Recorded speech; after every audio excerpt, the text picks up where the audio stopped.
Hey there, folks. Welcome back to the stream. We are at the start of our new schedule this week, which I will totally be posting the pattern for soon. Definitely going to happen. Definitely going to happen. Ideally, no later than sometime tomorrow. Sometime. Let's check in with the kitties, though. They'll need to figure out what's wrong with camera 1. Anyway. Maybe if I get... What is it? Thinking. A router relay for where it's cameras 7 and 5 left in bottom center. Then I could move the primary router somewhere else. That is Sky. Yep. He's a big fluff. Sky is currently pouting a little bit because he played a little rough with Ember, and as soon as she broke free when Sky got distracted, he got smacked a lot. But hello, Angel. Hello, Casemate. Welcome, everyone. I have set out some catnip for the cats, so they are pleased. Let's see, Sherbet over there on the right. He is a catnip eater and is very mellow when he does that. Ember also does, but it seems that she dislikes it. She doesn't really get mellow afterwards. Sky can get a bit flaky. Different types of catnip and different types of reaction per cat. It's an interesting thing.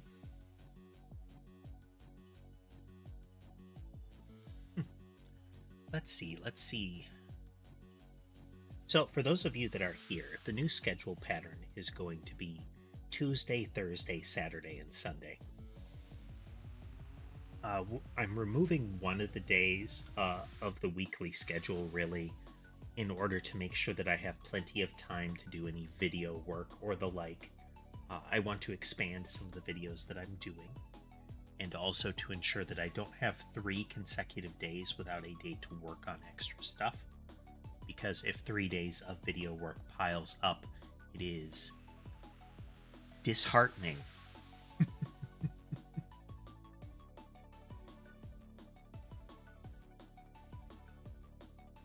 Switch that around.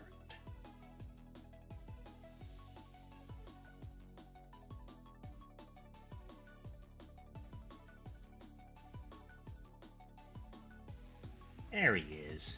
There he is. Oof. What happened to it? Sucks when you manage to blow out a PC.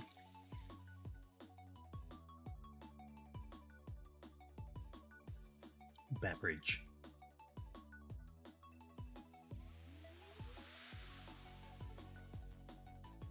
Oh.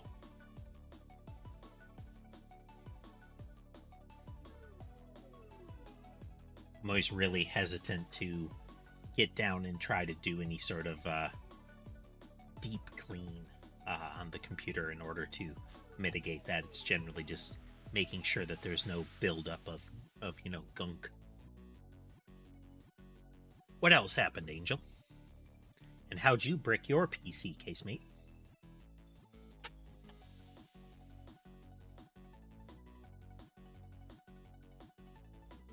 Oof. Bad luck on bad luck there, Angel.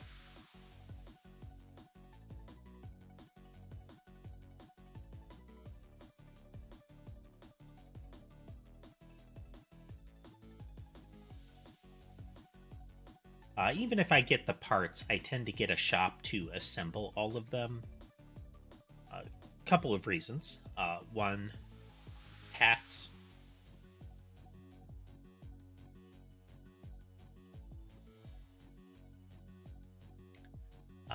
And the other is liability purposes. Because if I have someone else do it and they have bad luck or an accident, Then I get free replacement parts, as opposed to I get damaged components and have to wait longer. Oof. It's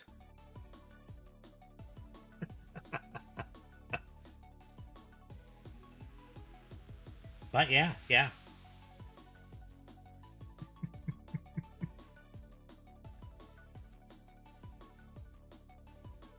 Kitties are kind of chilling out here, especially this little guy.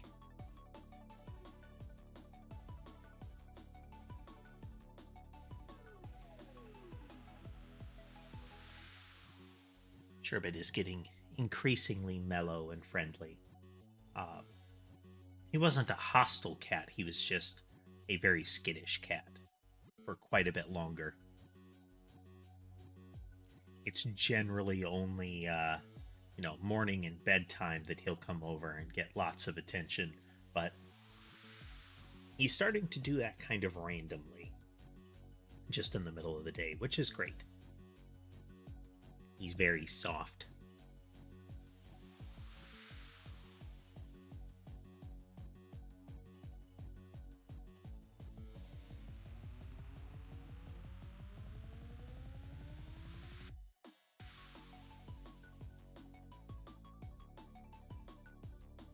PCs can be great for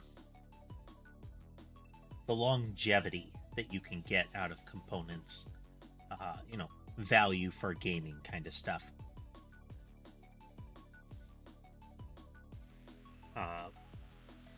As far as like consoles and whatnot go, once we've reached a particular point, or now that we have reached a particular point in graphical fidelity outside of the super shiny AAA titles, you tend to be able to play them with hardware that you've had for a while.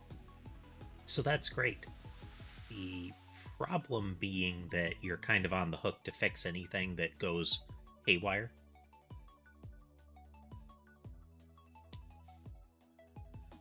Oh, I think I'm still running on my gaming PC like a i9 and like a 2070 style. I think I've got lots of RAM on it, but I haven't checked recently what the number is, and I don't recall. The components have served me well. I am... Good point.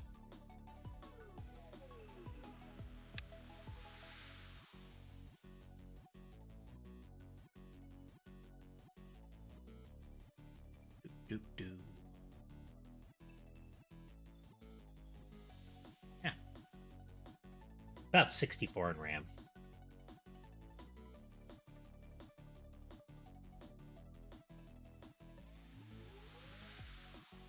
I generally go with expedience. In my memory, I have been through so many cycles of which GPU is the optimum one, which CPU is the optimum one, that good enough based on cost is generally the target. Not at the cutting edge point where the exponential cost increase shows up and then it lasts a while.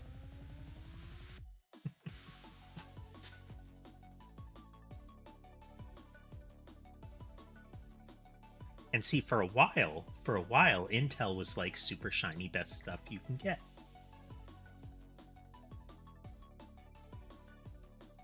And then it wasn't. And someday there will be some other thing that pops up. So I tend not to worry. But I am looking at getting an updated graphics card. Not because I really need the increased graphics capability, I don't play a lot of games that really need it. Every now and then. Every now and then. Payday 3 is coming out. That could probably use a little bit more horsepower. And I mean, Remnant recently, it wouldn't be bad to have some fancy stuff.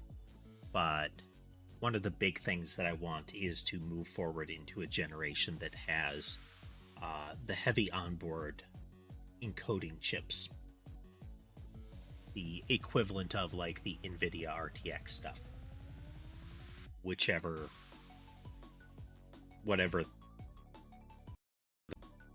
what you doing, screen? Why you do this?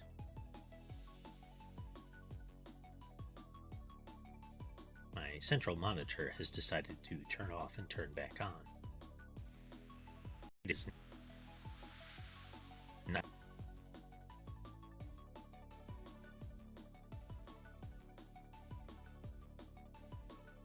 so strange. Well, hopefully it won't do that again. I did just add a battery backup to it to try to prevent that kind of thing. Hopefully it will actually prevent that kind of thing.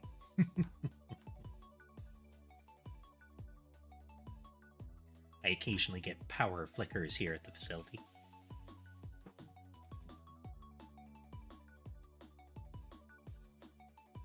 Definitely not for incursion reasons.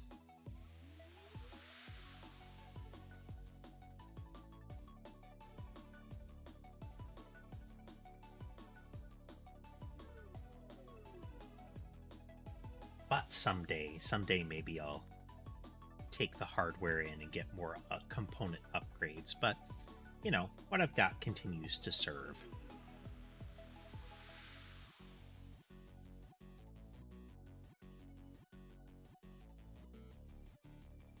Okay, let's see here. Let's just do another quick kitty check before we go any further.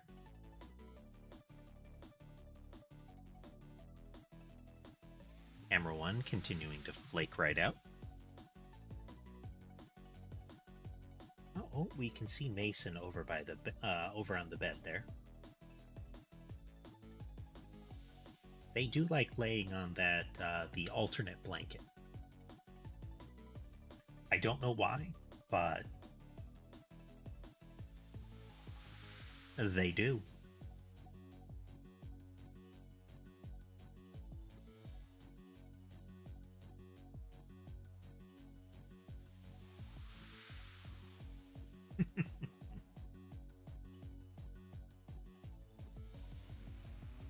Solid state drives going mainstream was a great improvement.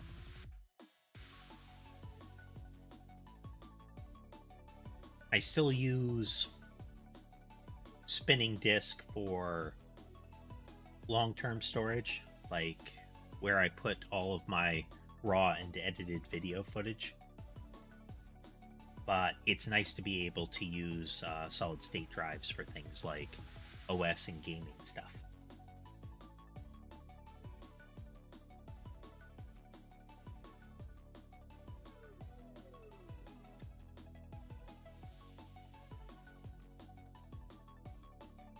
And clearly there are so many new techs that I haven't bothered learning about yet.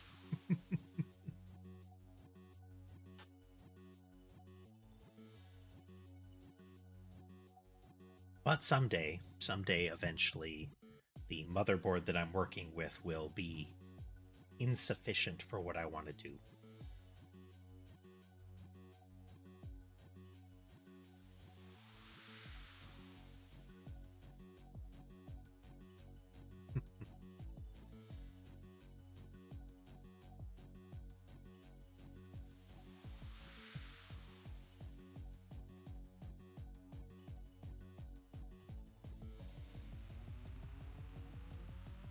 It's good to be able to keep an eye on them. We can see maximum cat at all times. Oh, hey, Sammy passing through the play area there. He's sniffing around for the remnants of the catnip.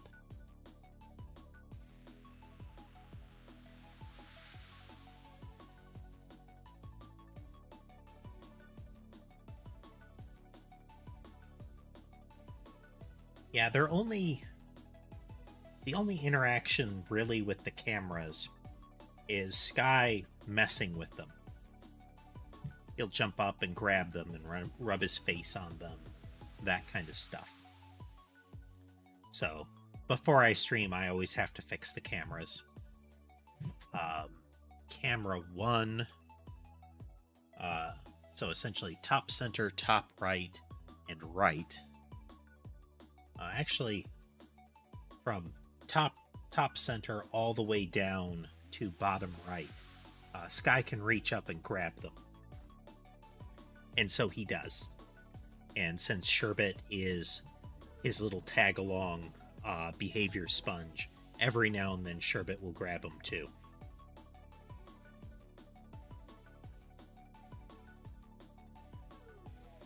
Part of that reason I'm considering moving some of the cameras around. Not from like the positions that they are, where they can, to still cover the same spots, since these are spots the cats like to go. But to move them out of reach. But there's fiddliness to that. I'd have to see how to do it properly. Let's see.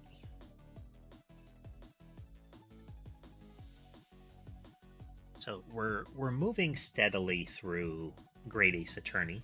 I'm having a lot of fun with it. There have been occasionally moments where I just don't get it, but it's never felt dumb. Well, stupid.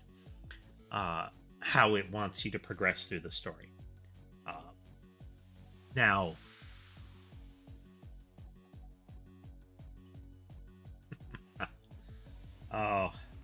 the two biggest troublemakers for that purpose are, well, okay, three, in different ways. Mason will climb into storage totes, knock them over, and steal things. So I've got, like, upper right. Oh, wait. No. Bottom right is on one of those IKEA shelves with, like, the little square spaces. With storage totes in them. Little canvas boxes, you know? And he will worm his way into them and start tipping them over and pull stuff out. He will knock stuff over, but really just by investigating it. So he's a passive troublemaker. Relatively passive troublemaker. Sky is an active troublemaker. He is fully aware of which things to mess with to get my attention. So he is the reason that most of the stuff is on shelves out of his reach. All of the exposed wires have like kind of like neoprene cable guards around them, so that there's very rarely something he could bite. And like I mentioned, he's the reason that I always have to check the cameras before stream to make sure he hasn't torqued one around weird.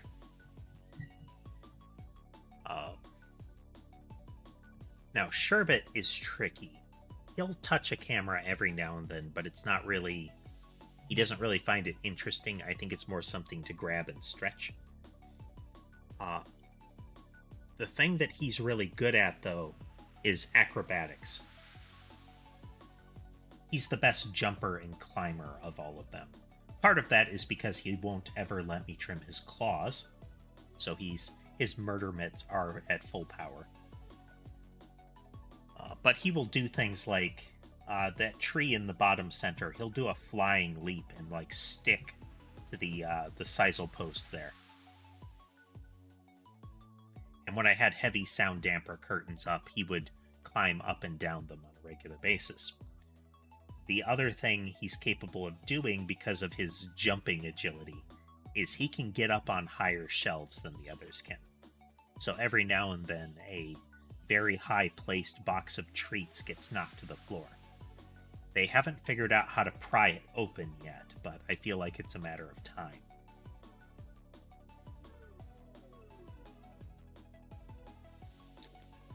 Then they'll all be hopped up on catnip-flavored greenies. Which is a good cat treat if you haven't tried them.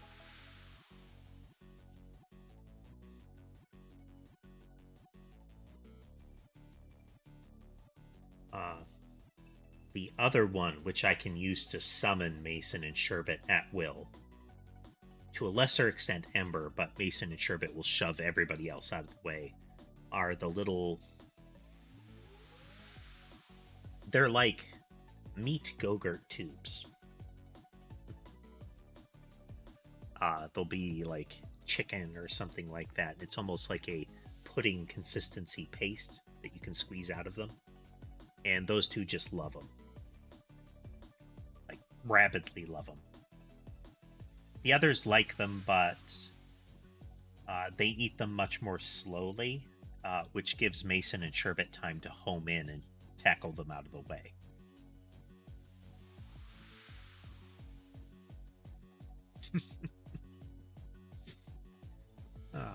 Another thing I want to try to do, and still is a goal for the stream, is to have some non-gaming stream days. So, whether it's just chatting like we're doing right now, or if I get all of the kit together and manage to recover the space after all the construction, then I'd like to start printing and painting models. I'd have to figure out how to get like camera set up for it and all that kind of goodness. But some model painting could be fun.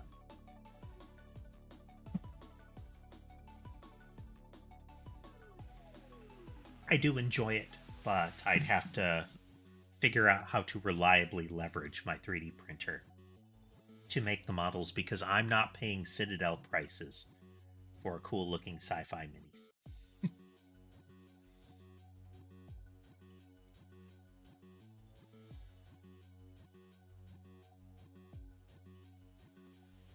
What I would probably do is look up in places where I can download 3D models and figure it out. I would probably go for not 40K models, you know, or similar fantasy stuff. Just neat stuff to paint.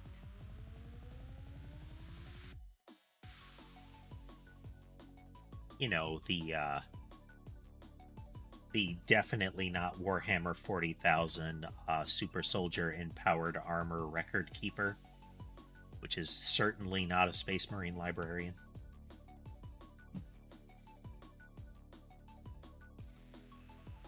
Because nobody wants to get sued.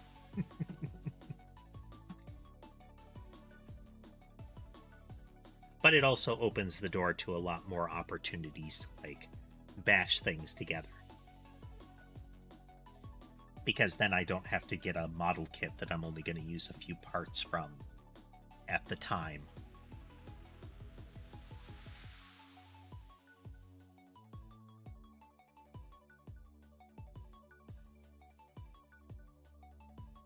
I don't mind them being fiddly. To paint, I mean.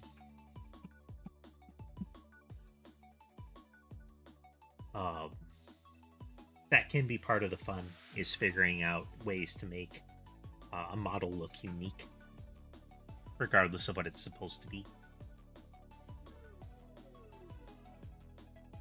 That's why I liked the Kit Bash Nurgle models that I made, because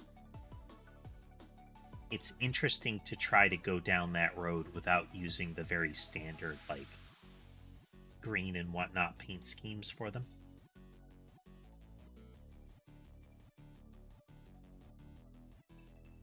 What I've found is that a lot of the brushes, you very, very rarely have to use the little brushes. Like, the teeny tiny brushes. That tends to be where you're doing super fine detail for really upper level techniques. You can usually get away with a little larger brushes than you'd think. In Games Workshop terms, you almost never ever need an artificer scale brush. If you're using it, then you had better be trying for like a display quality piece, because otherwise you're wasting time.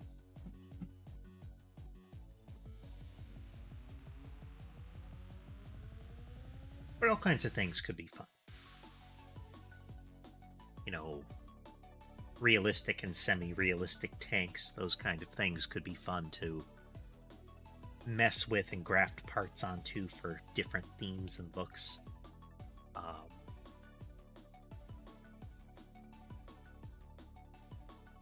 All kinds of stuff that we could do. And it could just be fun. I mean, I don't know that I'd want to try Gunpla stuff because I want to paint things. And there's a limit of, well, a lot of those come like pre-colored so that they match it perfectly match the media that they're supposed to come from. But you can overcome that. So that kind of stuff could be neat too. But just fun little fiddly stuff.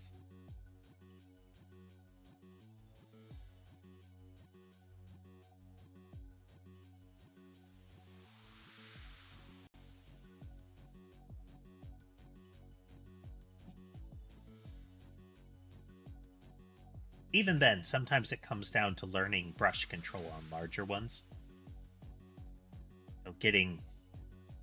Making sure that your brushes stay in good condition and that you hold it steady.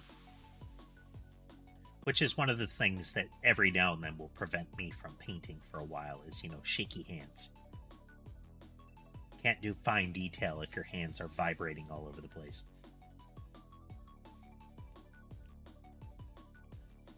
But I do know what you mean with larger vehicles is there are particular types of details, especially if you're going for particular ways of presenting detail, that you want to have it work you want to try to have it look a particular way. But there are also shortcuts that you can do with that produce very similar results without having to try for too small of an area. It's finding that balance between speed and quality results. Because, like, for example, wet blending. Wet blending can do some cool stuff with a model, especially when you've got a lot of contoured surfaces. But it also means that you have to be very cognizant of the exact ratios that you use in paint mixtures, and also the flow and timing of applying the paint. Like this color at this point, then I blend to exactly this color, then exactly this color, so that you don't get inconsistencies across the surface. I just try to do layered paint for that kind of thing. And vehicles are a completely different school from that.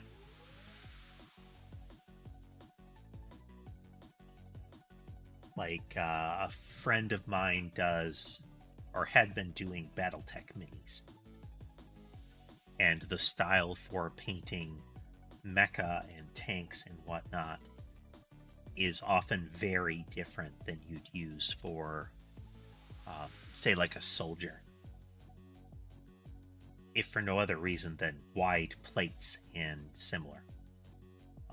Fiddly machinery, sprockets and tank treads and whatnot, you can often get away with similar techniques to a smaller model, but armor plating and whatnot needs different tricks. Then you get into things like pin washing and the like.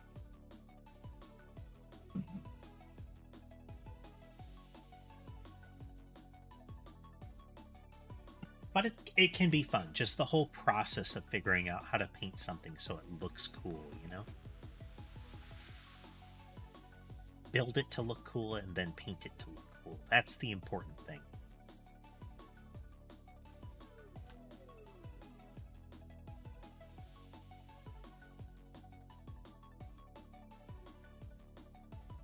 But yeah, let's hop into the game now.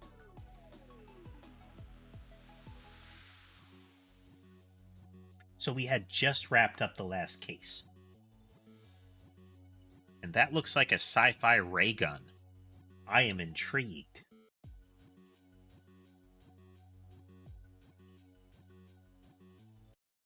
Failed to hear of it. Wondrous new works of culture and industry from every corner of the globe had converged on Hyde Park, welcoming over 50 million visitors. The last great hurrah of this century.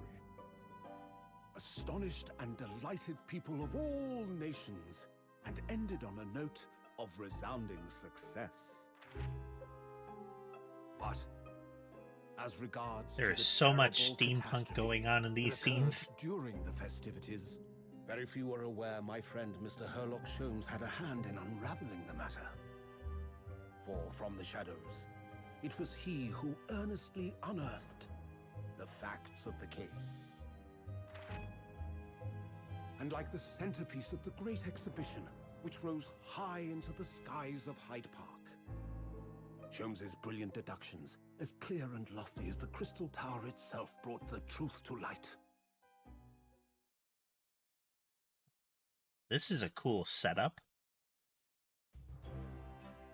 Lots of stuff. We're here at the showground of the great exhibition, which is absolutely packed with people. The weather is unusually fine, and we're about to witness a most extraordinary scientific experiment. Science? Ah, and they've even got the tinny radio announcement kind of voice going on for this.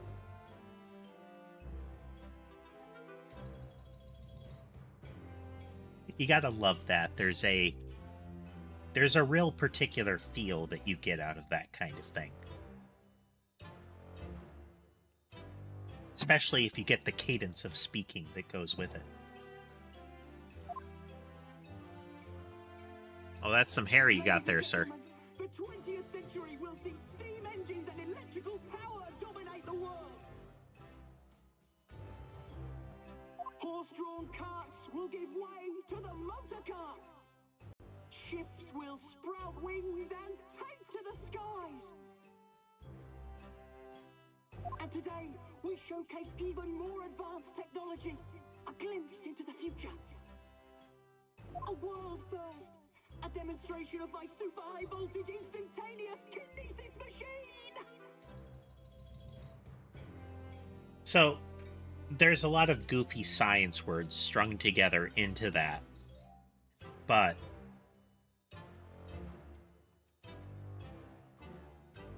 I don't think I'd want to be anywhere near a machine referred to as super high voltage instantaneous kinesis.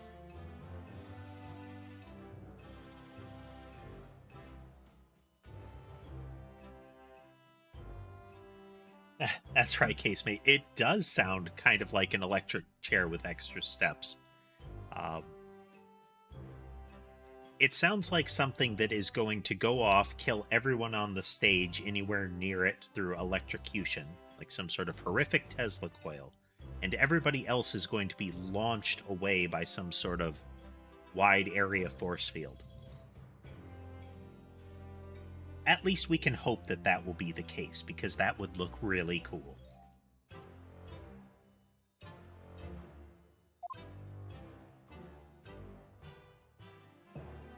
A man will literally be disassembled by a pulse of high voltage electricity and beamed to another location. Okay, my theory is different now. I don't think the big sci-fi ray gun is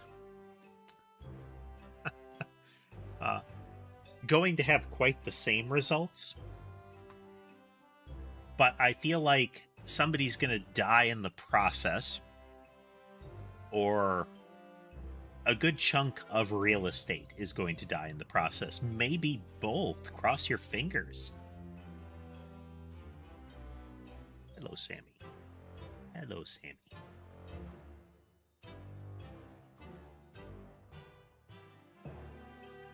Whereupon his body will be reassembled by a series of complex calculations exactly as it was before.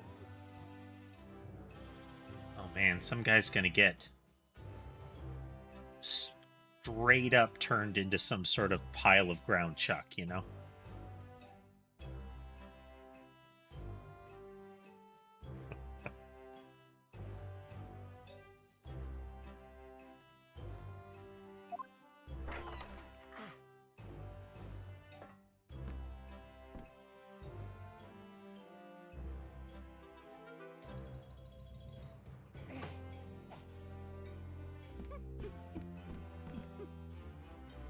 In but a few moments from now, this gentleman will, in the blink of an eye, complete an incredible journey through the air.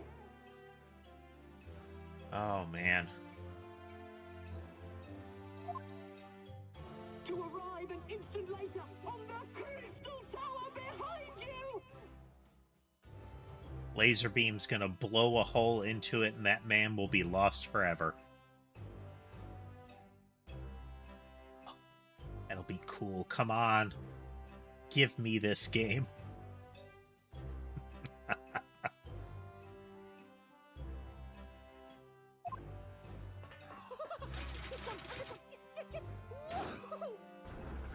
His behavior is giving me more confidence.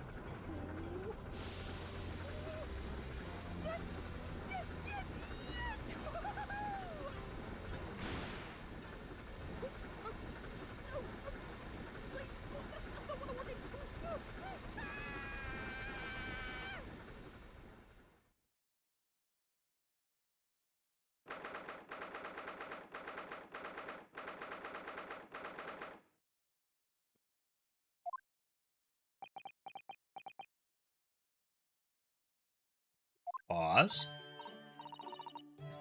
Runo, are you listening? Oh, sorry, what was that, Iris? What's the matter with you? You've been miles away all morning. Didn't you like what I cooked for breakfast? No, that's not it at all. What were we talking about again?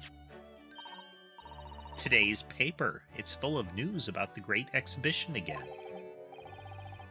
Ah, yeah, the Great Exhibition. I'd like to go sometime.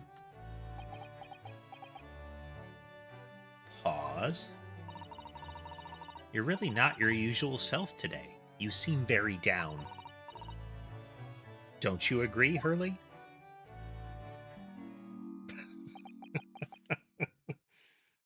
He doesn't seem to be the kind of person to ask about the emotional state of others right now. Did you say something? Oh gosh, you're even more down.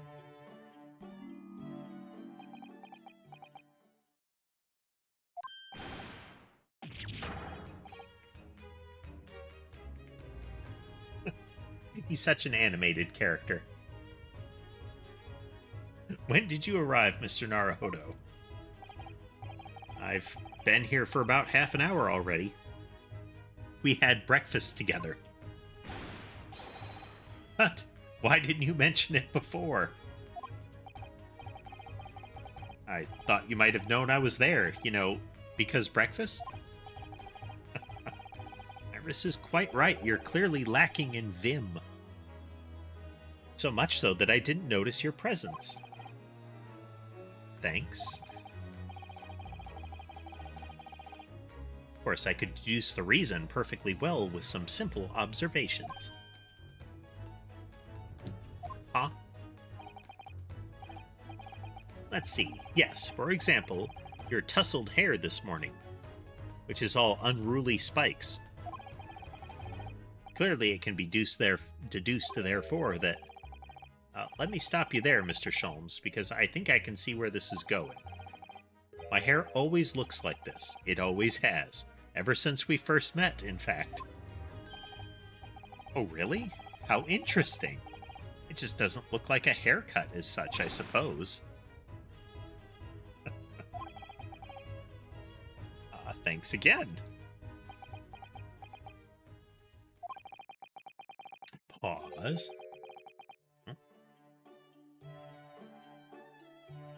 Camera 2 flaking out. What's going on?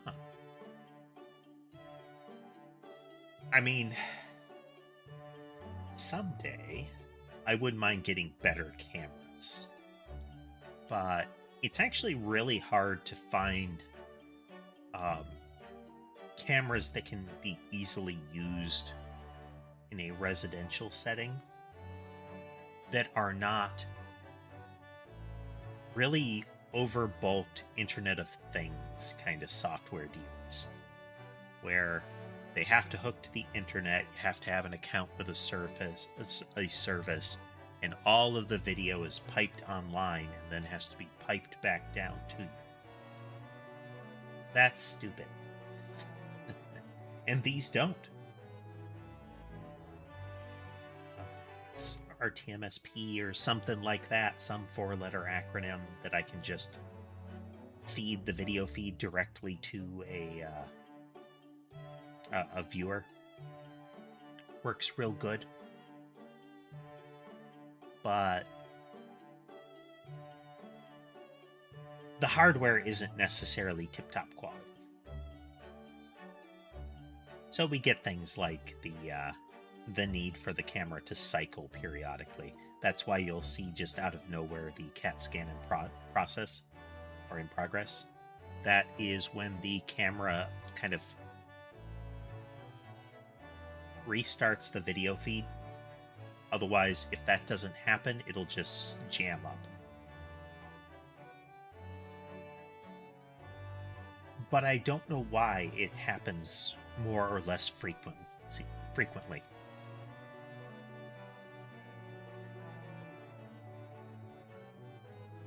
Yeah, you'd think that, casemate. You really would, but I think a lot of companies seem to want to make it so that it's like a hardware ecosystem that they can control. There's one brand out there that makes decent cameras, Wise, with a YZ, that for a while you could get a firmware update that would disable the online connectivity, and then they patched that out.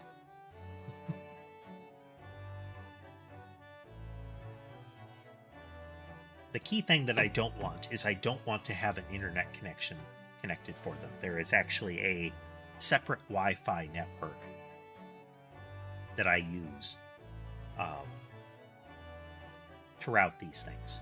Ultimately, I may end up routing them through the primary network, but it is kind of nice to have them in an isolated setup.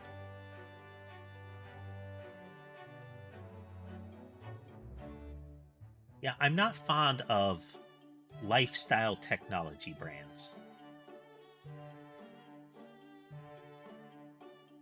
Like, utility-wise, there are some good features on Apple products, but the whole ecosystem I don't like.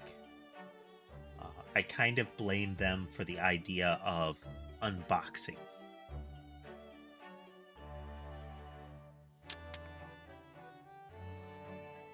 That idea that the packaging is considered part of the experience. Like, oh, sliding it out of the box, pulling it out of this very carefully crafted container, and all that kind of stuff. I find that silly. And then I'm not fond of Apple stuff outside of the phones. iPhone is useful for the AR kit stuff. Um, Everything else, though, I have no need for.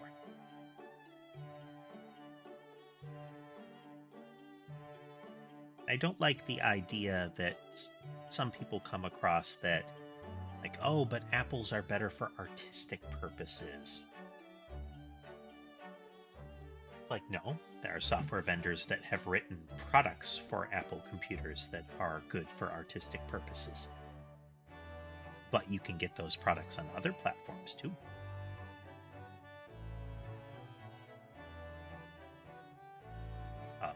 Tablets, all that stuff. It's not Apple specific, but the sort of word of mouth reputation rattles around and creates the wrong impression. I brought up the wrong cat tree.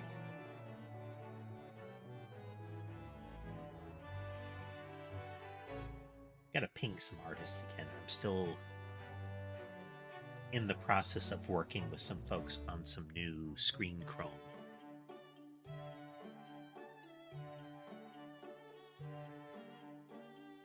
Yeah, DaVinci is what I use for my video editing. Hey there, is it Nietzsche? Or Nietzsche? Either way, welcome to the stream. Are you new here, or have you lurked before?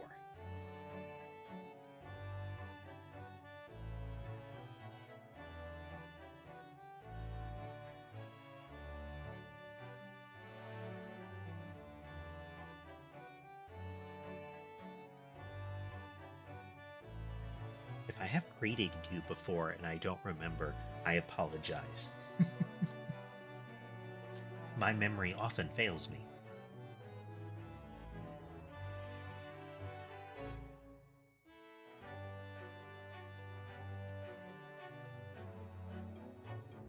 Well, since we're chatting, let's do a cat cam check.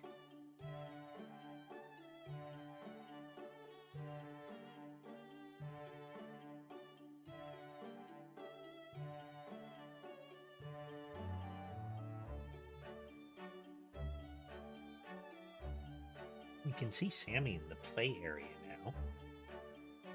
Mason is still tanked out on the bed.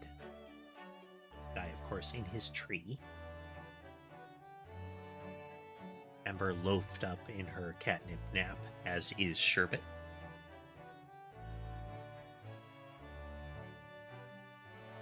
That'd do it.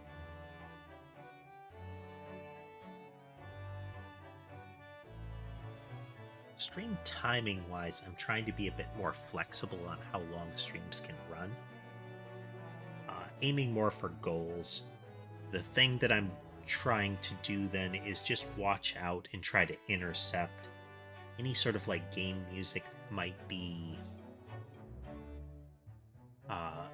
under copyright. But I recently haven't been playing a lot of games that are susceptible to that. It's not universal. I try to slam that game mute button when you get like end credits. But dependent on when my video work is done, I may start looking at earlier or longer streams. But we'll see. We'll see. We'll keep it on Sky.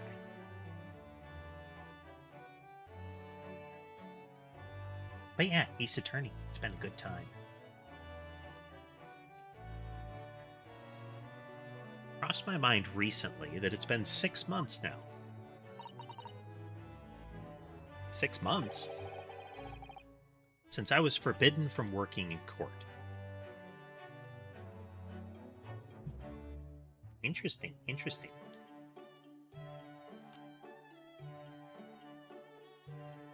It is. I'm really enjoying this one. While simultaneously I'm wondering how I'm going to follow this up. I have a whole lot of games like this on deck, but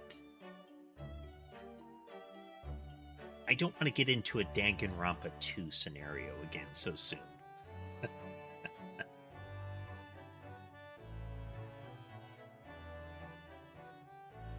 but we'll see. There's a lot of games clearly inspired almost directly by Phoenix Wright that we could poke next after this. But we've still got a lot of this game to go, I think. So this is... I have to assume that this is sort of like a judicial backlash from finding out that one of the witnesses that was called to the stand in the first actual trial of Game 1 was shown to have lied. It seems kind of silly that they're holding that against him, but then again, the setting is such that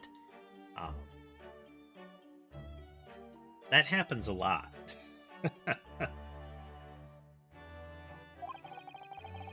So I've been wondering how much longer I'm going to be banned. Oh, well, that would explain why you seem rather glum. Don't you agree, Hurley? Oh, it's gone full schmoop again. Did you say something, Iris? Ah, back to moping.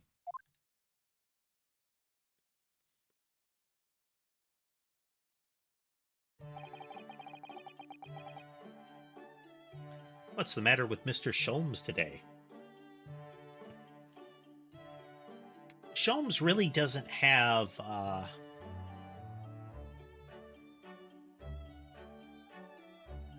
low-intensity states.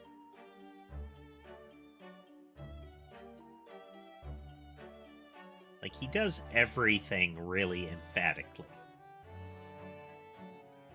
His laugh, when he laughs, when he's surprised, when he's lurking around a crime scene, any of those things, it's always very extra.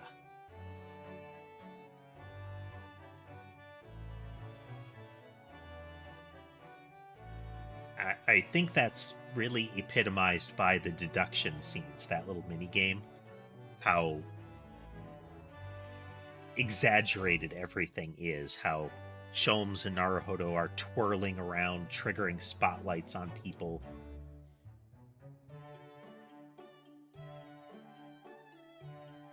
Oh, Sherbet has popped up to pester Sky.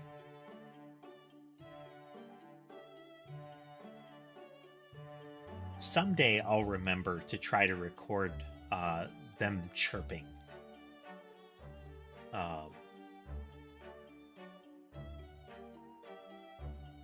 Sherbet has like almost a little trilling chirp that he'll do.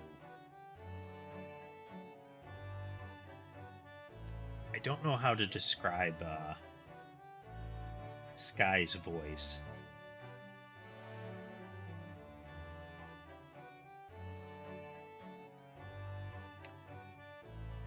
Ember almost has kind of like a kind of voice. She's very vocal. She responds to her name. She'll talk to you constantly, kind of thing. Sammy has the most traditional cat meow. Mason is almost silent. He just kind of gets a really quiet kind of eh.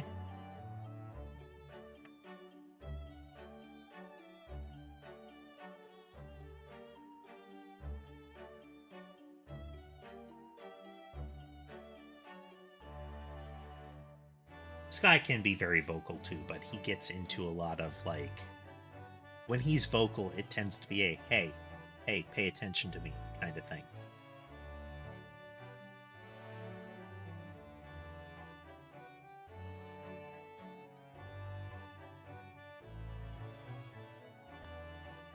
Well, good. Cat cam is an important feature. That's why 1/3 of my videos is always devoted to them.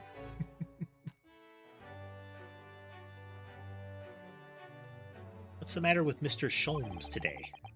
He seems even more down in the dumps than me. I know, and the great exhibition has opened. You'd think he'd be excited. Oh, why don't we all go to see it together? I want to, of course I do, but I can't. Not for the time being. Why not? Why not? Why not? Because I'm a great detective after all. So you're embroiled in some tricky case that you can't be distracted from? Is that it? I don't remember hearing that you're working on a case, Hurley.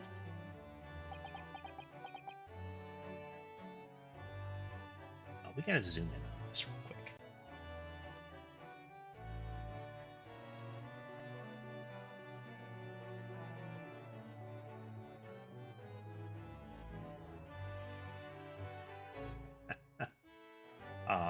Often when Sherbet jumps up there, he'll drive Sky away.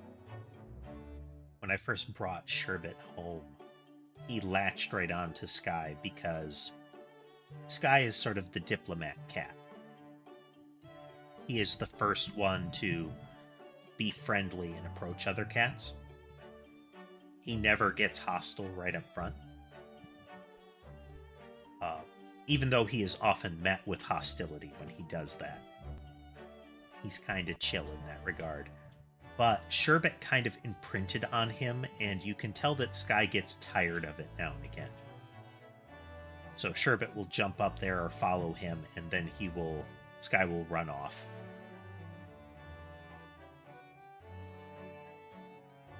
It's clearly bath time.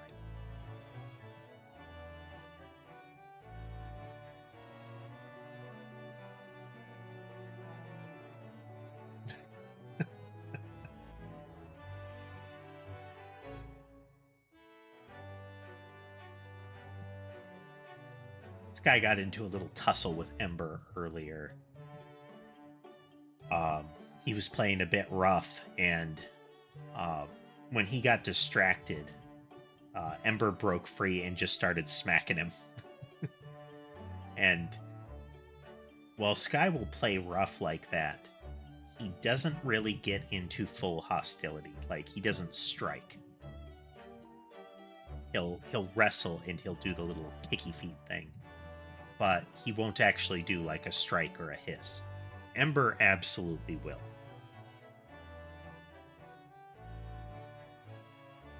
Most of the others will back off, but while Ember originally was very non-confrontational and would back off from most of the cats, as she has grown, her tolerance for nonsense has shrank. Yeah, they will run around periodically. They'll roll around with each other.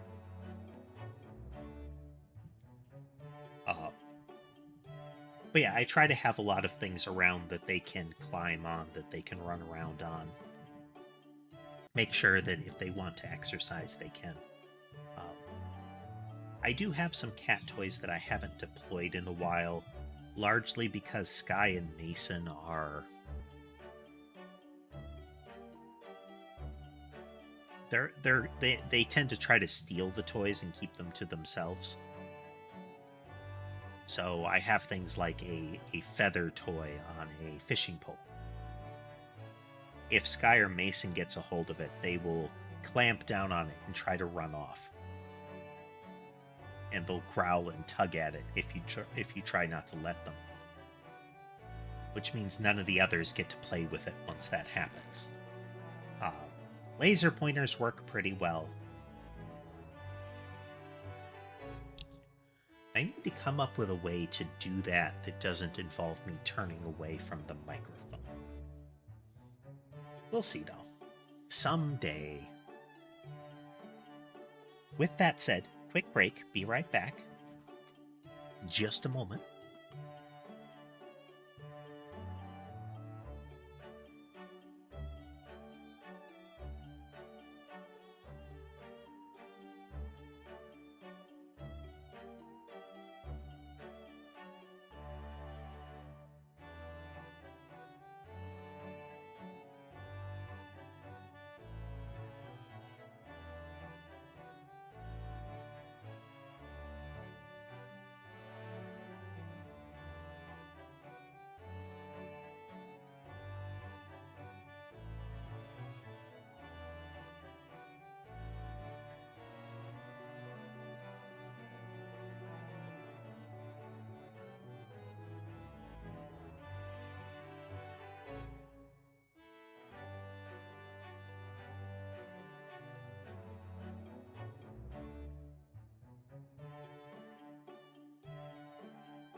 Yeah, laser pointers in cats. I'm back, by the way. Laser pointers in cats are a pretty good mix. The trick is you have to observe the cat and make sure that they don't get frustrated. Sky is less interested in laser pointers because he's a very catch and kill oriented cat. He likes to be able to grab something and, like, chew on it. Whereas some of the others just like to chase the laser pointer. Like, they just like to run around after things. They don't care about catching it.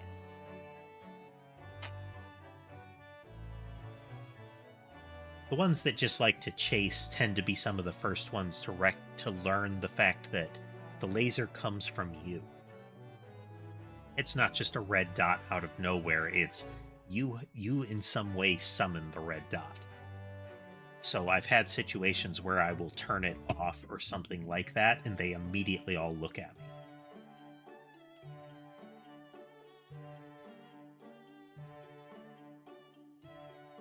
me. Let's see, long pause from Sholmes. I suppose I should try to find out what's going on.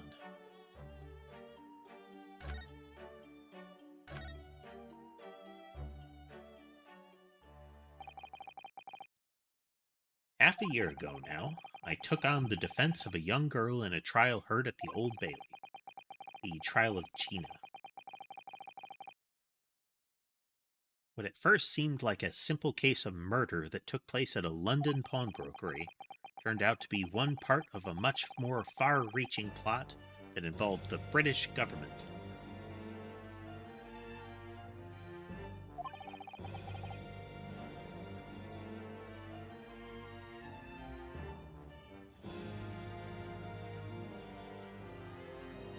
Most of my cats eventually,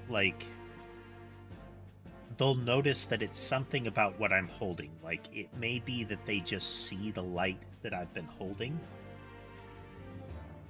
but they start to catch on that it's something that you're doing, and if it stops or goes away, that they know where it came from, or they have some idea, It's that animals can be a lot more clever than they're given credit for. Often because people fixate on particular types of intelligence in demonstrations thereof. And then you get the layers of stereotype that clearly they're not capable of this. So they're never supposed to be capable of it, so they aren't capable of it. But it's the same thing that cats can be trained as much as dogs. It's just they're a different type of animal. And some of their motivations are different, so you have to work with it differently. It's like the folks that have managed to toilet train cats. Like, they don't have to use a litter box kind of thing. It's convenient, they're very quick to understand how to use a litter box, but you can train them to use other things.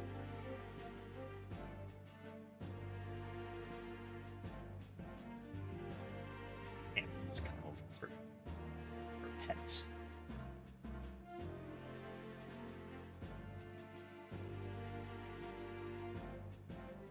During the course of the trial, it was found that I made an unavoidable, yet at the same time unforgivable mistake.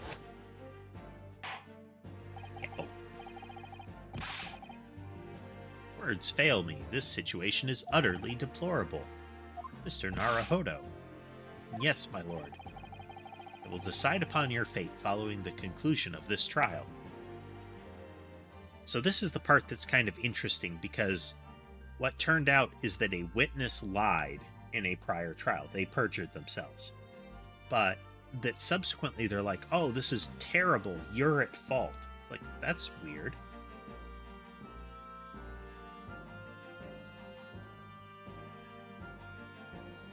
It's kind of like the Billy Speaks and whatnot, where they set out buttons for cats and dogs to try to use. And there's parts of the community that look at that and say, like, oh, they're just hitting buttons, they're not talking. And that's because they look at the concept of talking like we do. That it's, oh, they're not forming sentences, they don't understand context, they're just pressing buttons. And it's, no, they learn connections between the buttons they press and how you react to them and what results those get. And if they manage to string together multiple buttons and that gets a result that they like, or that them pushing buttons in reaction gets a different result, then they're communicating. That doesn't mean they're talking the way that we do, but it's a means that they might learn to communicate with us. Simple things. One of the things that people that try to train with those buttons warn of is having a I want food button is a bad idea, because a very large number of pets are very food oriented. They like it when they get treats. They like it when you top up their food dish. So if you put out a button that just says I want food, there's a decent chance that they'll just wail on that button. Because they learn, if I hit this button, you give me food.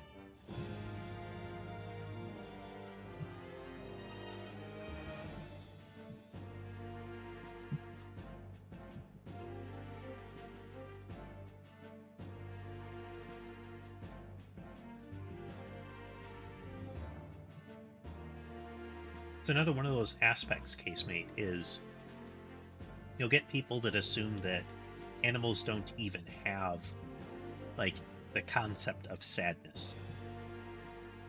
And there are a lot of examples that you can point to, both anecdotally and behaviorally, that point otherwise.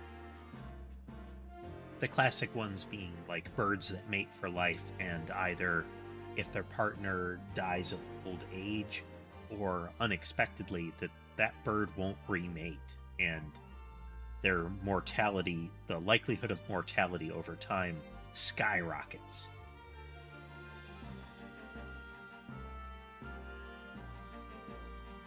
Those ideas that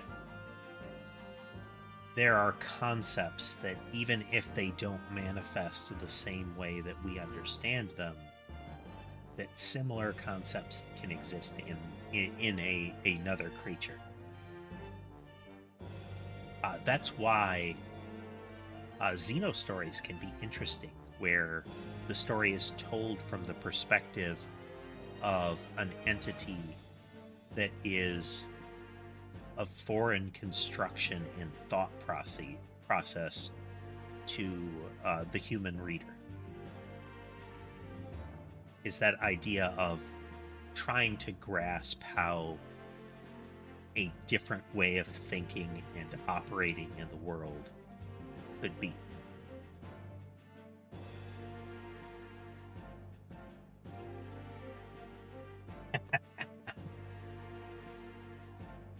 Exactly. It's trying to get out of that sort of, well, speculating on what it could be like outside of an anthrocentric viewpoint. It can be cool. It's an interesting way to think. And that's part of my fascination with, like, lit RPG stories, is creating a setting and a type of thought process that is outside of what we experience, and trying to speculate on what would that do to people, you know?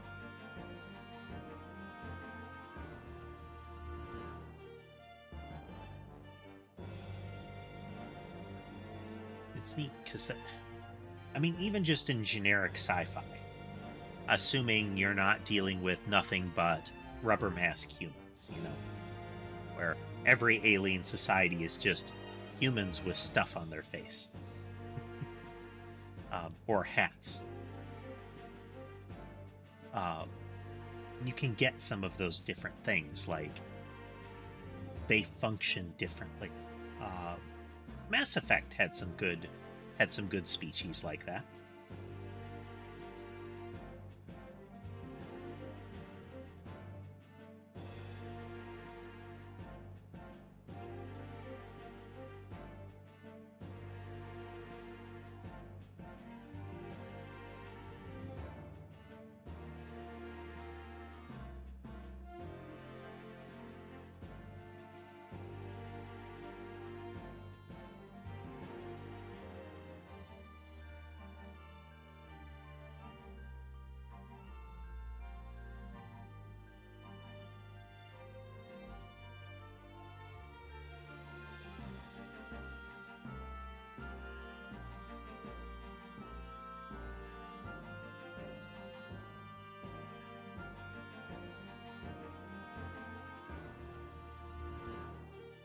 Yeah, and it can go the other way as well, Casemate, where on the surface it will seem like it's an exploration of that sort of difference in mentality, but it ends up still being essentially a human mind. The classic are things like hive minds, where it will be presented as this collective of creatures that are otherwise, not human intelligent, and that something about the composite of them becomes human intelligent. But often how people write it is that you have a bunch of unintelligent creatures that are directed by what is very clearly a human intelligence. The hive mind is essentially a human. Even if it's presented as a giant bug, it's still effectively a human, with the ability to communicate as a human, and often behaves as a human, like as an individual, as opposed to the sort of collective purpose of a lot of individual entities. It's like there isn't some sort of magical telepath that controls an ant hive. They're all little living cogs in a machine. And if you look at a small enough scale, that's what the human body is. Both in the sense of our individual cells, but also in the symbiotic relationship with a series of creatures that are considered not part of us. But you can also look at it as they are. Like your gut biome could still be viewed as part of you, even though it can be, it could be purged. It still has an impact on our overall function. I remember reading something that was one of the concepts was that bacteria in the gut biome would emit signals that were picked up by the brain. Like that signal made its way all the way to the human brain. So there was at least a one-way communication between what is considered an outside entity in your body, often considered an outside entity in your body, and the core function of your body. So that sort of interconnection is still something that you can explore. The idea of a bunch of parts making a greater entity without relying on the idea of shifting it to like a puppet master kind of concept. And there's also just the idea of existential dread that goes with that. If you look at it from the perspective of a human actually being composed and influenced.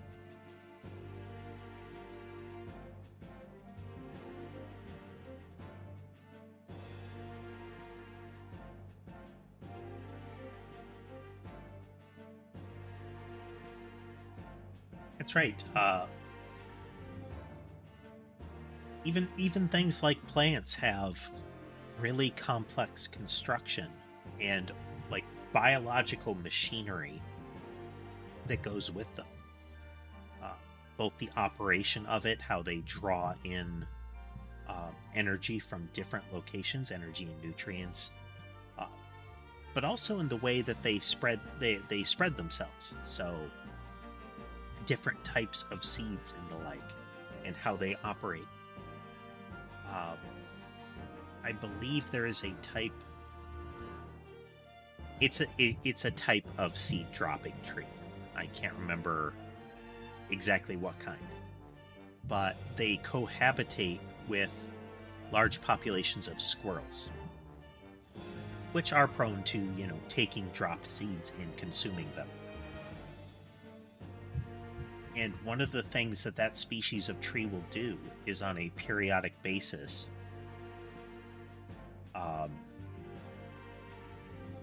those plants produce a great number of seeds, like a massive glut of them, such that it is too much for the surrounding wildlife to take all of them.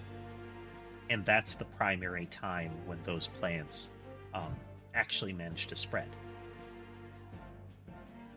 So that is a entity that we don't even attribute a brain to, that has over time developed something that seems to be a reaction,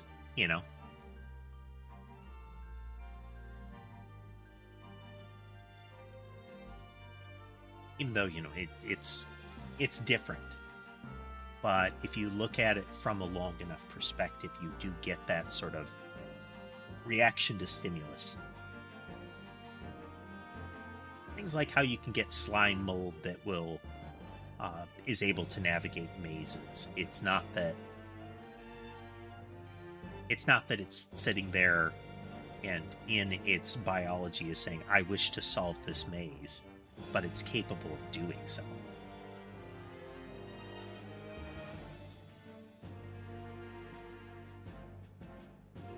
It's another fun one. Oh, mushroom networks is another fun one. There are, in addition to mushrooms, there are also types of trees that, as far as like biologists are concerned, are one giant entity. There is a type of tree that has interconnected roots, and then there are mushrooms that have like mycelia networks, sort of the fungal web under them, that are gigantic. They're considered like the largest organisms in the world.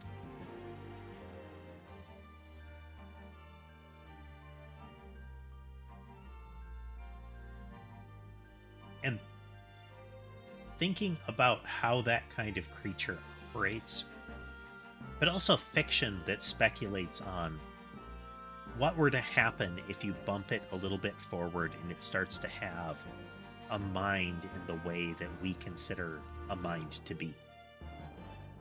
What would that kind of creature be like?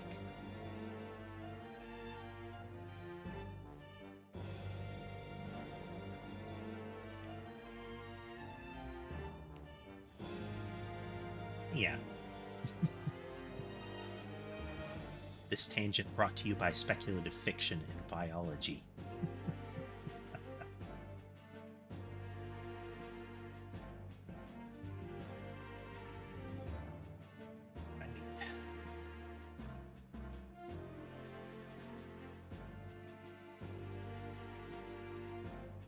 And in that vein, Casemate, would the mind that a tree had, would it have the same perception of, say, like time that we do? That's a common element, is we view time in that sunrise, sunset, 24 hours a day, like our understanding of time. But in the past, even the way that we viewed how we dealt with time, like when we operated, how long a functional day was, and how we used it, Like, I believe there was a period where, if I recall reading this right, there was a period where there were 2 active segments of a day and 2 sleeping segments of a day. You would have your, morning to kind of afternoon, evening period where you would then go to sleep. And then in what we consider to be kind of the night, you would get up again and do some other stuff, and then you would sleep again. So you had those double chunks, and that creates a very different operation within society, different things that you do and when, and expectations for that, and can change how you view day to day. But if you had a tree, then the only time slices that really matter, speculatively, are when the sun is up and when the sun is not up. And those are the times when your behavior is most likely to be different. So you'll have plants that like open and close parts of themselves based on if they enter light. Types of climbing vines that can often visually react to the light if you look at it in a long enough time frame.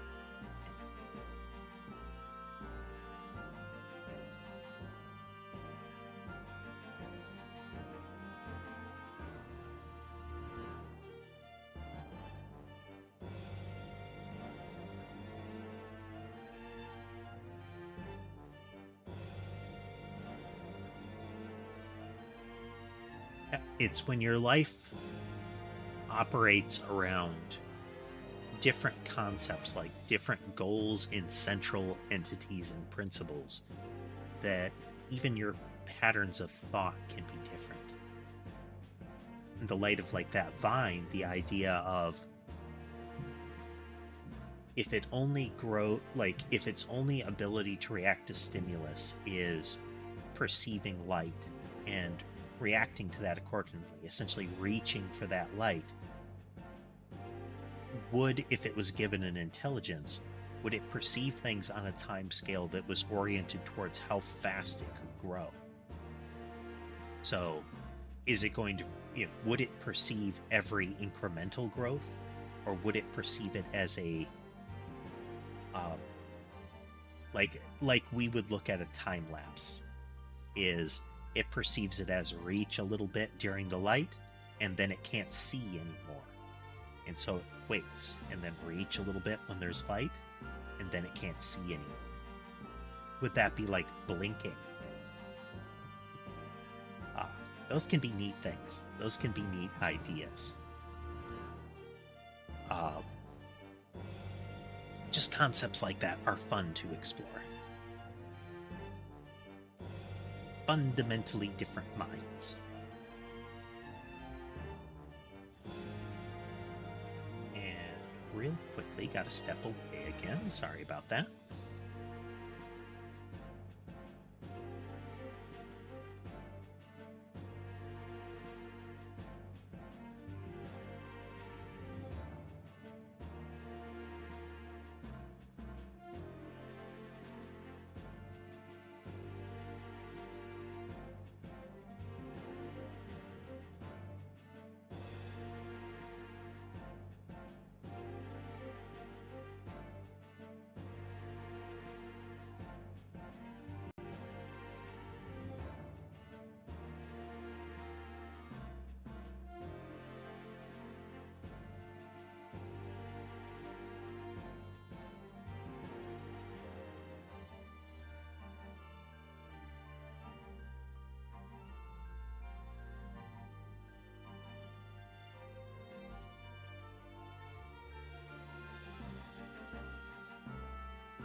I'm back.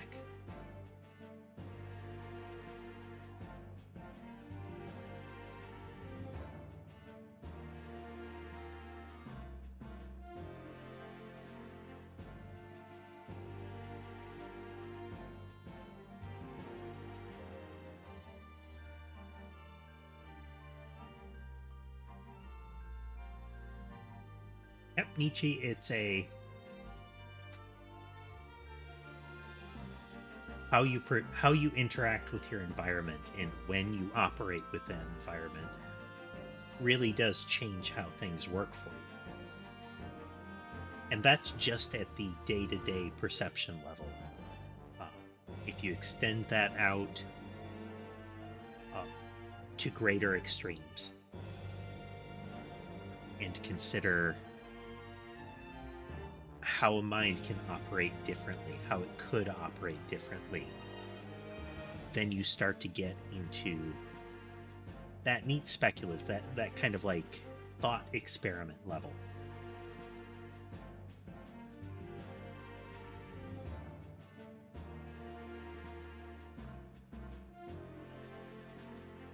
Even in the extent of classic, like, superpowers, you know?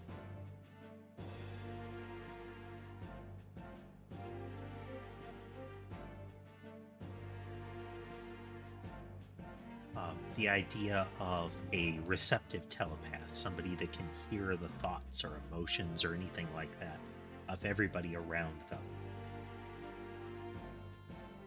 Whether they can actually hear them as words or if there's some other feeling associated with them, what would it be like to have that sort of sense?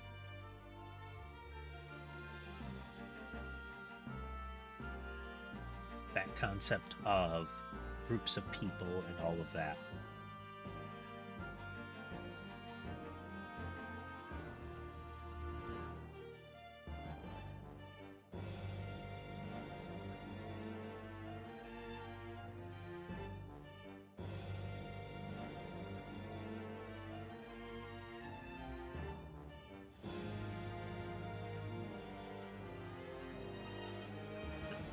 Telepathy is a fun one to think about because you have things like projective telepathy where you can effectively talk into somebody else's mind. But then you can also have questions like, is it an open two-way radio? Like, if I start talking to you, do you hear other thoughts I have?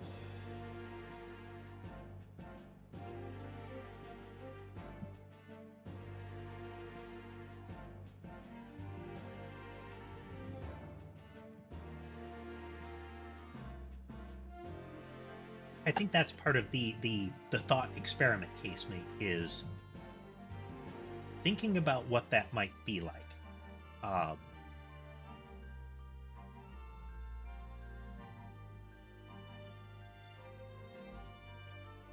What is it? There are some folks in the body modification, like the extreme body modification space, that have messed with things like implanting magnets in their skin, like all along their hands kind of stuff. And the magnets are strong enough and placed in a way that makes it so that there is a sense of magnetic fields when you move your hand around. It almost creates a tactile sense of it, which suddenly opens up both the fact that the way the magnets move in the skin is its own sensation, but then saying, okay, now magnetic fields are a tactile thing. You can kind of touch them. Similar to if you had, say, a contact lens that altered which spectrum of light was visible to you. Even more so, there are some types of cameras that people have come up with that display sound like a heat map. three-dimensional blotches.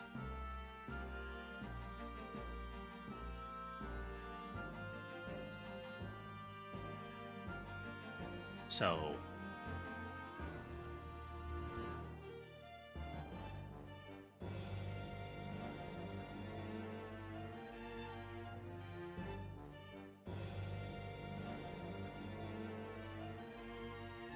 like I said, that's the exercise, though, is to try.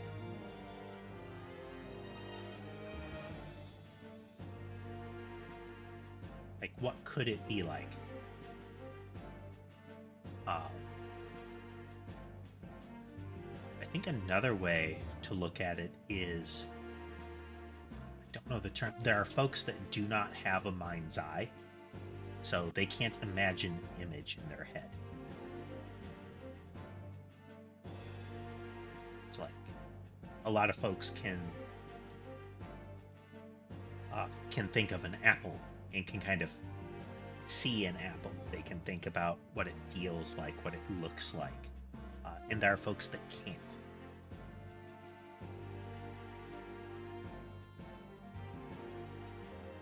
And the thought, the idea is to try to think about what that would be like.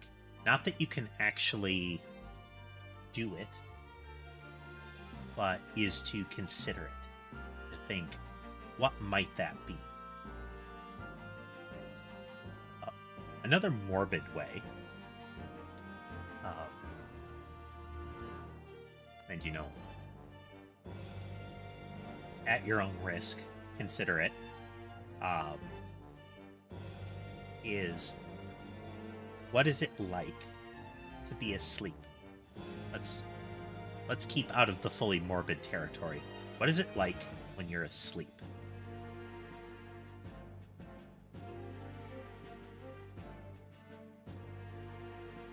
So, can you perceive when you're asleep? And I don't mean dreaming.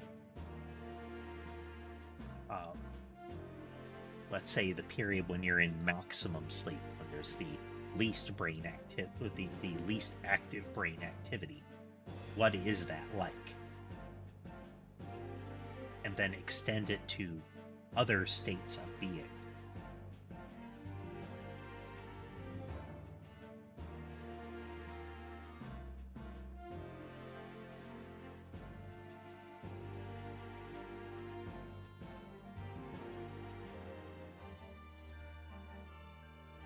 Yeah, that kind of thing, Casemate, is, do you cease to be during that period? Or are you still in existence, and just that your waking mind doesn't understand it anymore?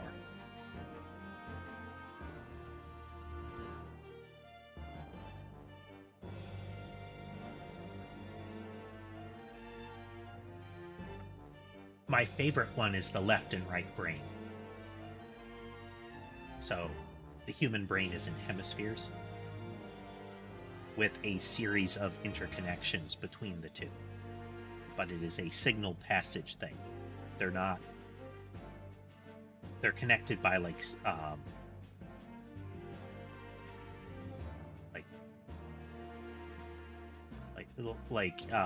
network cords kind of thing. Like there is a way to pass signals between them, but they are not a single mass.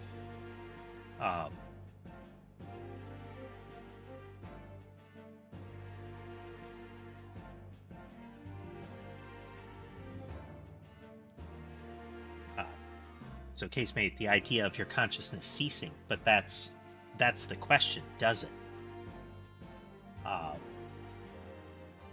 And what is that what is that period? Is there a you that only exists when your current you is asleep? And that's why I bring up the left and right brain thing, is there are people born without the connection between the hemispheres. There are people that have had, through incident or similar, have those connections severed. And experimentation with that shows that the two hemispheres operate independently and that there is signal communication between them, but it's not full communication. So once you don't have that full communication, you cease to have even the sense that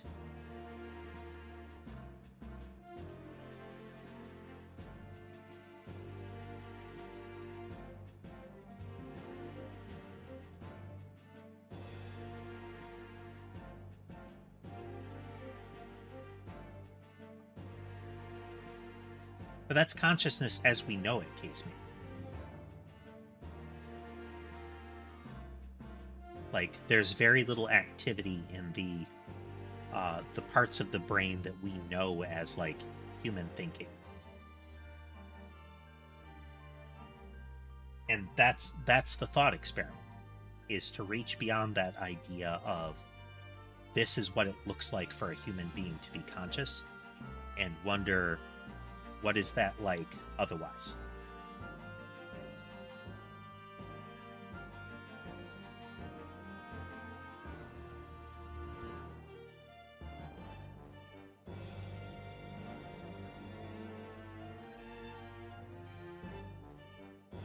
But to the left and right brain thing is experiments have been done to limit the perception between the two. So completely block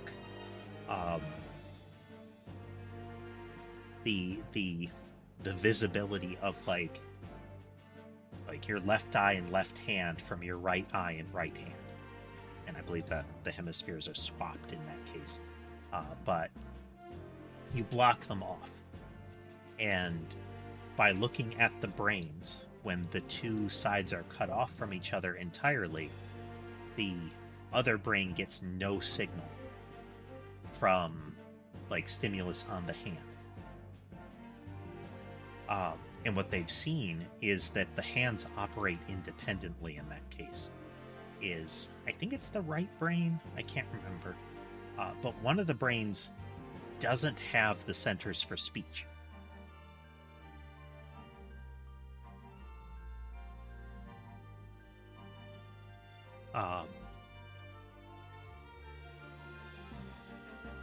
So that one cannot communicate to another entity directly.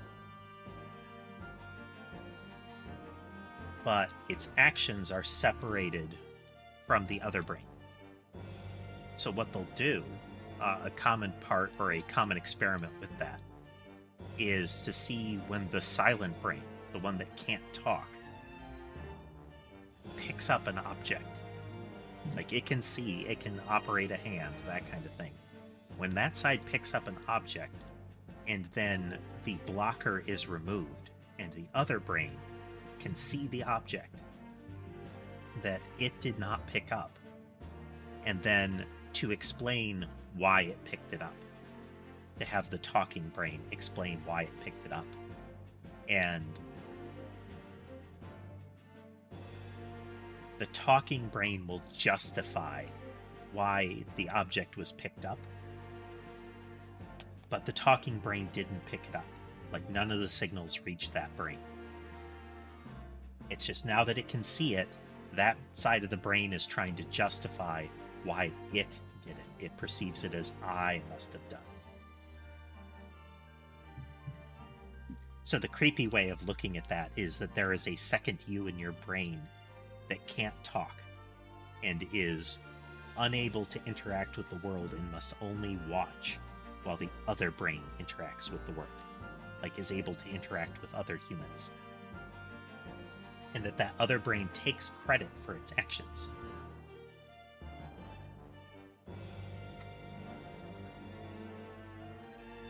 The other brain says, I did that. But the second brain is saying, no, I did that. In the equivalent of thought processes in what they would go as far as how we rationalize things.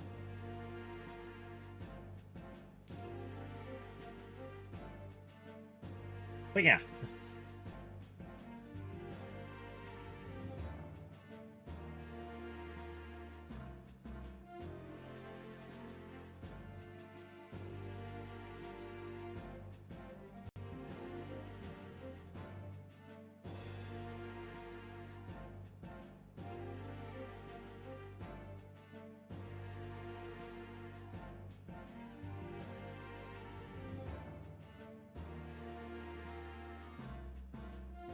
the interaction of those two hemispheres is the thing we're talking about, casemate, though.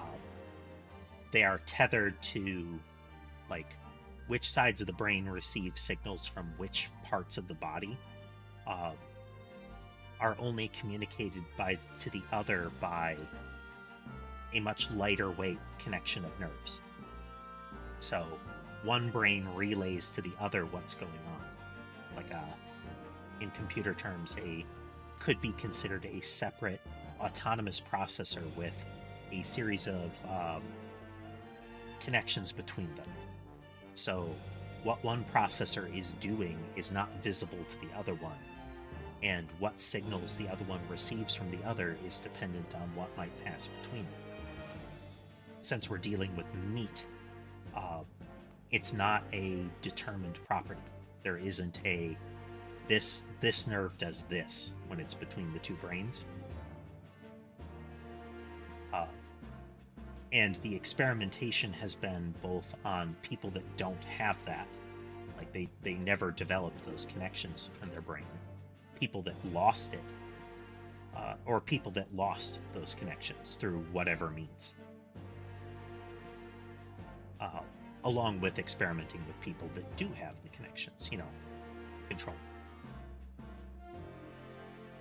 And determining what differences in behavior happen with and without those connections. Again, in a similar vein to people with that have synesthesia and aphantasia. That's the word I was looking for. The people without a mind's eye, aphantasia. You can't imagine something as a non-tangible entity.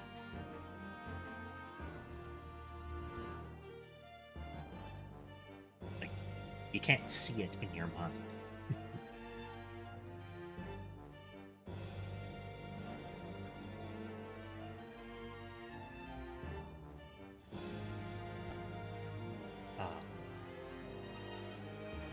What's another way to think about it? Zen koans. The classic one, what's the sound of one hand clapping? Is to try to think on something that you can't actually quantify. And I don't mean the meme of slapping your fingers against the meat of your palm and saying that's the sound of one hand clapping. But those ideas that it can't actually answer, and it's the goal is thinking of them, is considering it. And trying to look beyond the idea of our current scientific understanding says it has to be this way, accepting that as the current consensus knowledge of that is true, but then considering, what if we're wrong?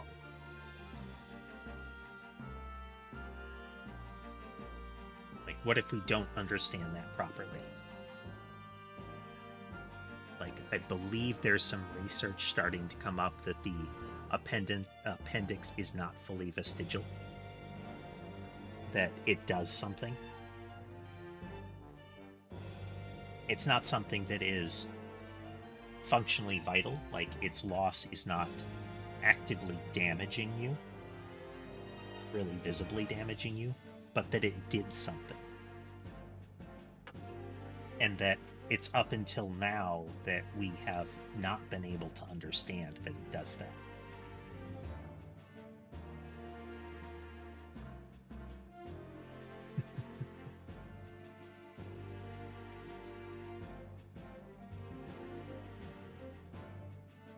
The other classic one, casemate, is if a tree falls in the woods and there is nothing around to hear it, did it make a sound? The idea of, if there is no way that anything could have perceived it, did it actually fall, or was it always over there on the ground?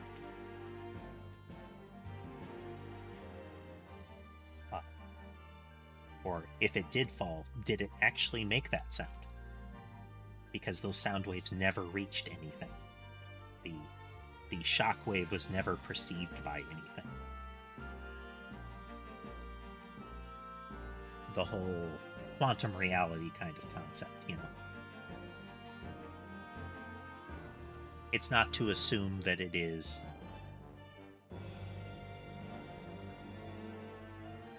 they could be recreated, but we have no data that the original one existed.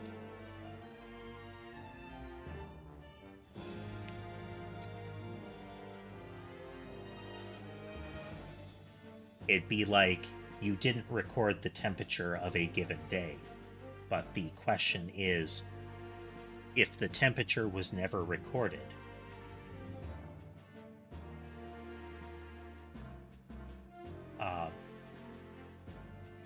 what was it? And you can speculate, you can try to calculate it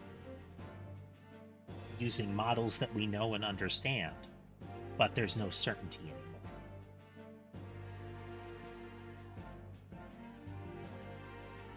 Like, modern science tells us that it's within a particular range. The math tells us that it should be within a particular range, but we don't know.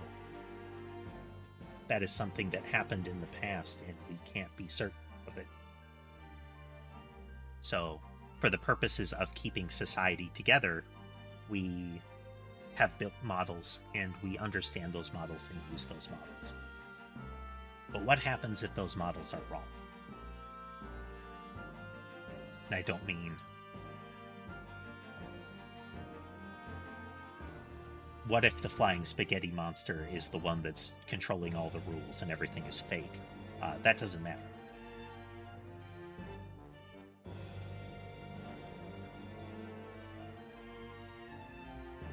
Yeah, that's a good one, Casemate.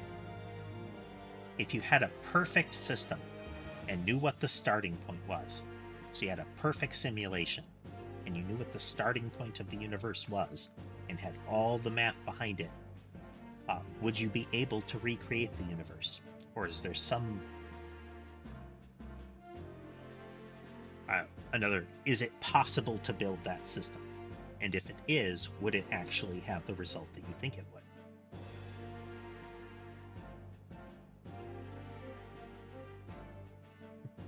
We continue our tangent, but it's fun. It's fun.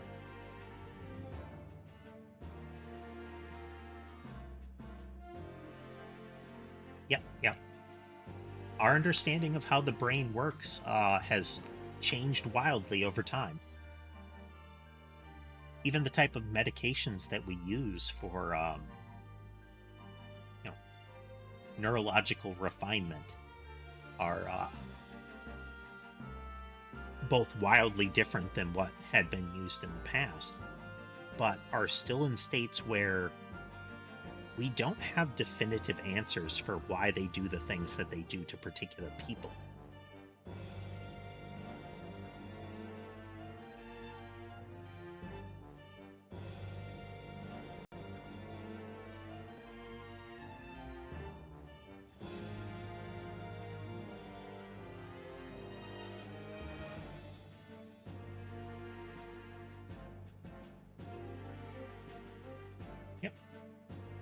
Right, Casemate, the idea of fundamental randomness, and is it something that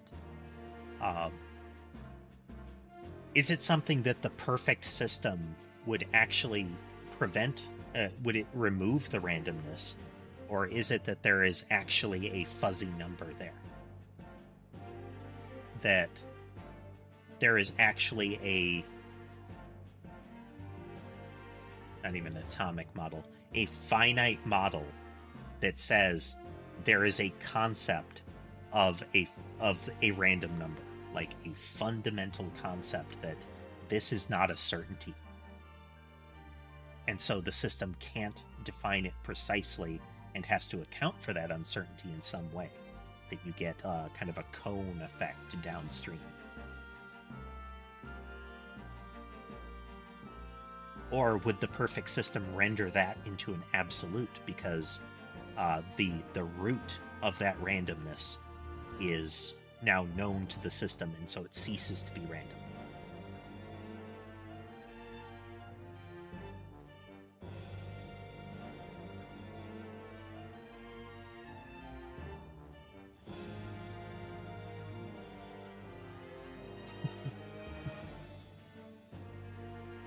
But that's again, that's the thought exercise. Is not that you're actually able to answer the question, but is to consider what the implications of possible answers would be. Like if there is truly a perfect system, then everything has perfect rules. We just have to discover the rules. If the perfect system has intrinsic randomness to it, that the perfect system accounts for it, it functions as it does, but that the results are not deterministic, then do you actually have the perfect system yet?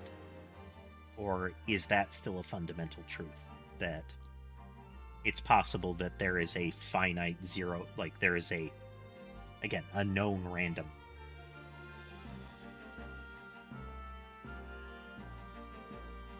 Yeah. But if you have the idea that there is a unit entity that is undeterminable, so the theoretical, like, fuzzy number that, if we look at the joke or the concept of a quantum state, is that if you look at it, it is everything until you look at it. So the value is only determined at when you started the algorithm. Is that every time you start the algorithm at that time, is it going to get the same result, or is it a universal dice roll that entity is only determined when the algorithm starts, even outside of time? Because then it would still be a perfect system, in that it knows everything that can be known, and it knows what the endpoint will be as soon as it starts running, but that you can't know what the endpoint is until you start the algorithm.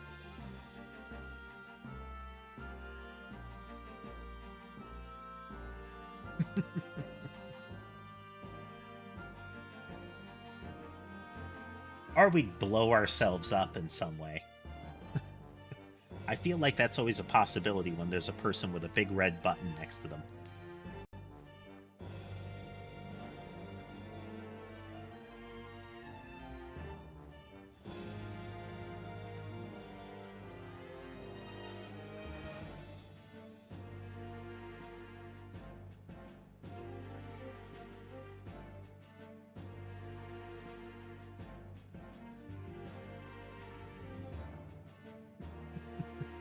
That's right. That's right, Casemate. Somebody would start the algorithm and they would mess it up, and there'd be like a segment fault or something like that in there somewhere, and the universe would collapse in on itself as we messed with the fundamental math.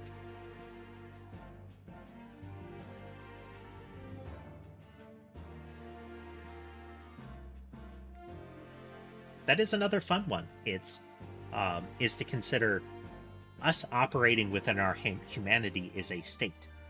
So we look around us now, and this is our humanity now. But our humanity now, compared to, let's say, even a few hundred years ago, has magical powers compared to what we used to.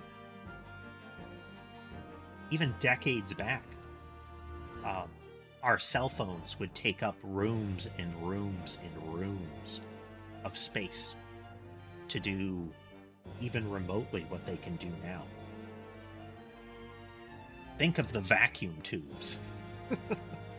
The number of them, the scale of the system that would be necessary to play Minesweeper.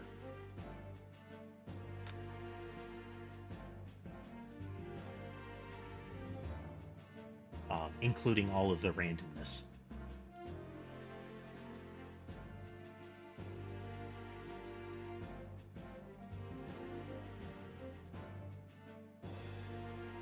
just the speculation on that perfect algorithm, casemate, is considering the idea of is a way that you could consider the idea of a centralized divinity.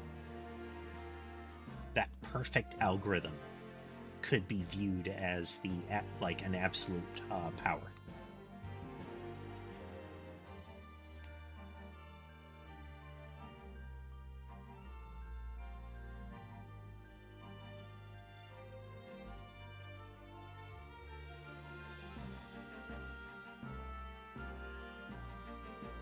Yeah, we do. We can see into it's, you know, of course, we can see into the past, but some of that past is our immediate past determined by both our memory, and as I stated when you joined the chat, as determined by our memory, which can be wildly faulty, but additionally based on what is recorded, and what is recorded can be can create false context. So, hypothetically, I could go up and I could record a wall, and from the perspective of the camera, the wall is huge and expansive, and I could slide the camera left and right and say, this wall goes on forever in both directions. And I could assert that that is true. And if there's no other recordings of data that says that's not true, would we believe that it was true in the future? If I have no other data than that recording, would we believe it's true? And would we base fundamental parts on our society subsequently on the truth of that?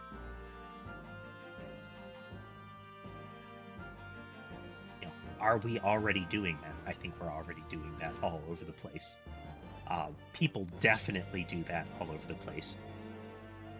I mean, the idea of Christopher Columbus, the brave and noble explorer, is one of those places where there are generations that have grown up with that knowledge, made assumptions, and built thought processes around that being the truth.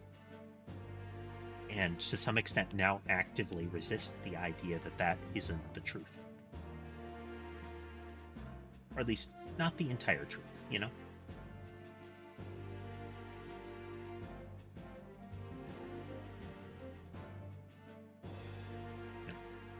Our worldview is both what we can perceive now and what we believe to have come before. And some of those things are wrong, and we don't find out until later. And then operating within our humanity is how we cope with that. How we cope with that idea that what is potentially a pillar of our understanding is gone now. Do we refuse that reality and make a new pillar to replace the missing one that looks just like the missing one to the best of our knowledge, and prop it up and shore it up? Or do we come up with something else that fills the gap? Or do we let it fall down and rebuild? And the architectural analogy.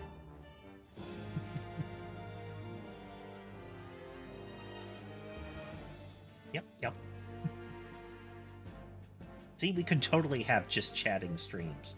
Hypothesis confirmed. Oh.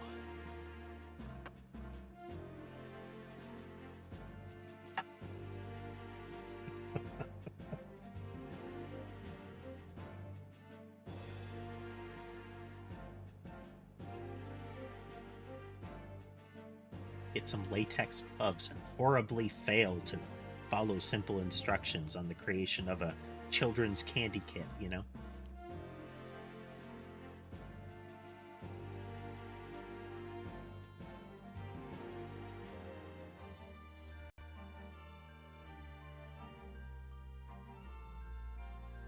You and your critical thinking, casemate.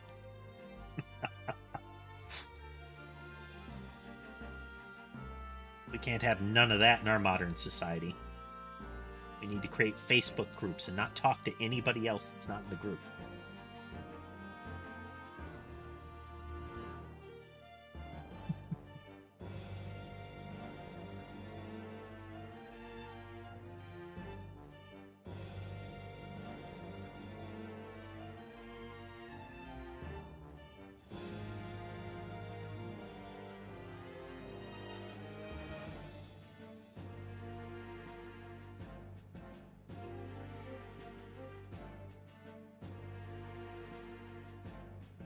Kind of on that note, Michi, the idea of VTubing.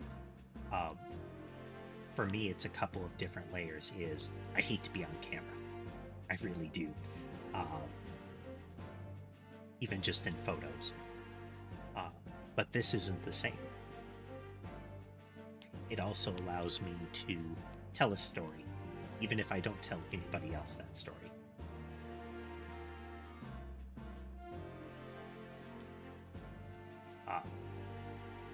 I would even do that when I was playing like tabletop Warhammer. I would always do that. Is every officer, every unit would have its backstory, and nobody at the table cared. And I often would never even share that, but I'd have written it down somewhere. They all had their stories. They all had their names, but nobody knew.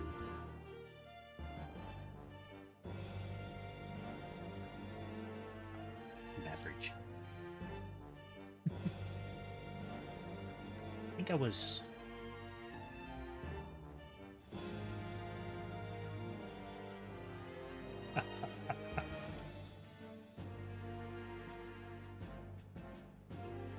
Yeah, but I'm a talking head on the internet. Of course I have I have self-esteem and other mental issues.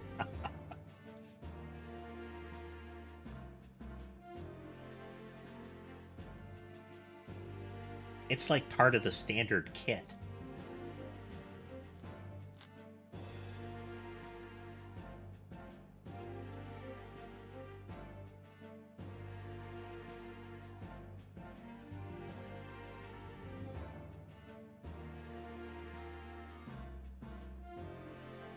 So let's see. If you didn't join up, folks that started watching back in the purely Twitch days, the first streaming I did was with no camera at all, then with the cat cam. And what I would often play is a game called Noita.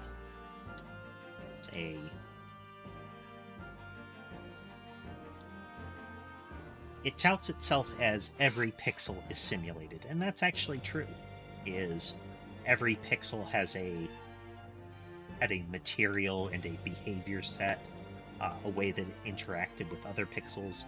Now, the scripting in the background for how the properties of the materials wasn't as complex as you might think,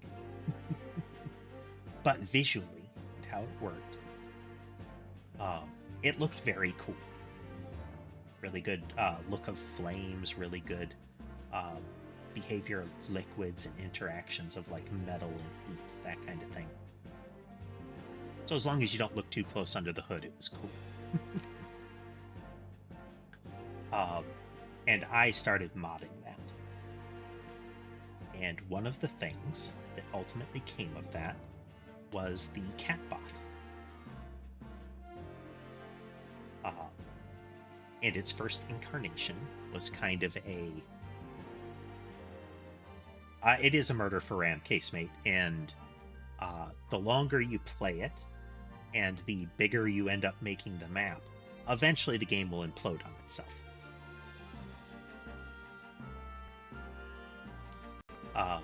As for gameplay, Michi, it was a pixel graphic roguelike kind of shooter platformer. So jump and fly and dodge projectiles and shoot things. The other cool system about it is that shoot things part was through almost like code building blocks. The magic wands that were the weapons had different capacities for instructions, different combinations for how they would fire them, and frequencies. So one of them might read 2 instructions at once every time you pulled the trigger. Another one might have piles of space for them, but pull the trigger very slowly. And then you could build composites like almost like if-then branches in them with the different things that they could do. So really old clips that I have, as well as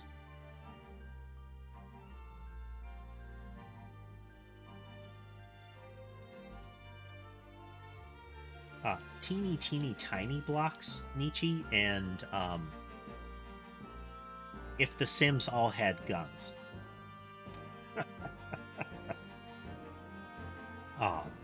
But in any event, I started doing custom mod work for it. Entirely a personal mod, all kinds of pieces to it, lots more depth than I anticipated, not as far as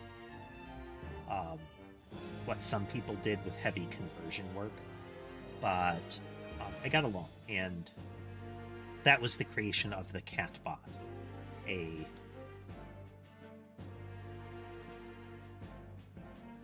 little blocky creature that replaced one of the sprites in the game, little hovering cat-eared robot with a computer screen face.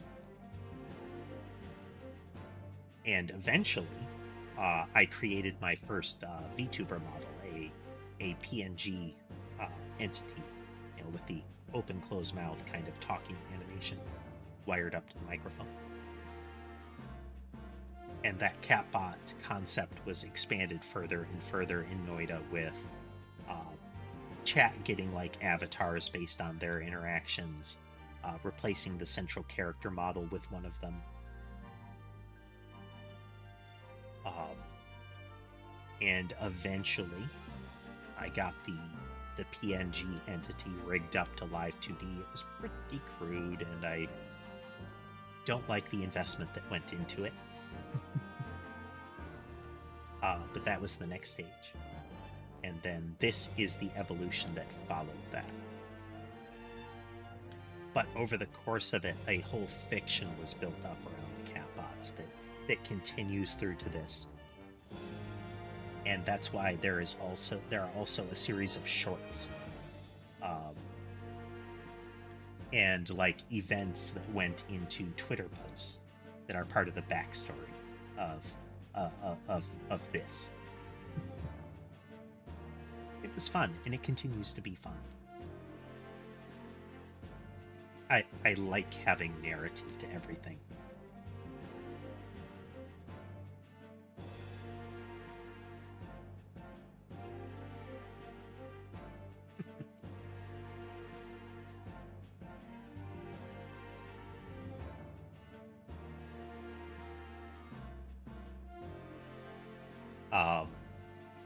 One of the concepts of this, and you can see it lightly in the interior shell and the beating heart of the nanotype, the tubes, the colors of the tubes. One of the backstory elements is that the driving element and the R&D concept of, we came up with this idea and it totally works, but our documentation isn't certain on how it actually functions. We just know that we can make it if we do this, and it kind of does what we want it to do, and management won't give us enough time to debug it and document it properly, so we're just going to ship it. Was Nano Paste. Nano, but with a Y to make it cat sounding. And that's what catbots and nanotypes are ultimately made out of. They are given a shell, and the brightly colored goo forms in the body.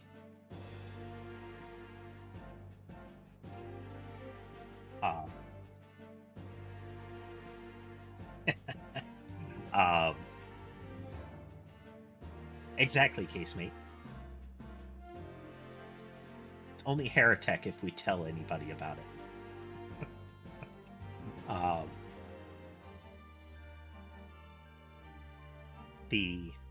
And one of the gimmicks of the catbots is that if a catbot were violently killed, that its body would actually melt down into nanopaste, which is perfectly fine unless it comes in contact with flesh or blood, in which case it absorbs that and it goes crazy. And I don't know if I have them on YouTube. I think I probably do.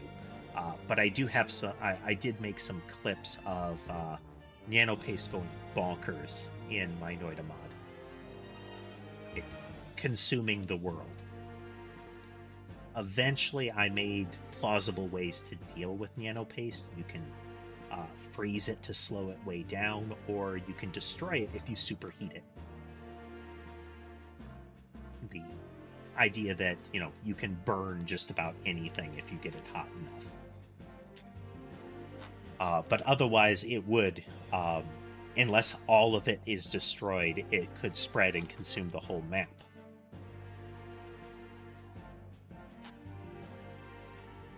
Yeah, kind of blob logic, casemate. A little bit of 40k orc, in that if you don't get all of the spores, they come back.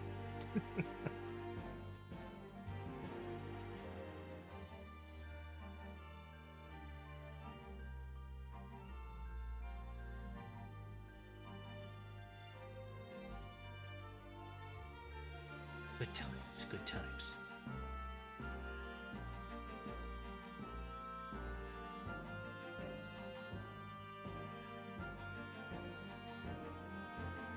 But yeah, the number of times that I would notice that one of the audience catbots got taken out, and that its shattered body fell into a pool of blood, only to turn back and reach another part of loop back on the map and find out that whole region has been consumed.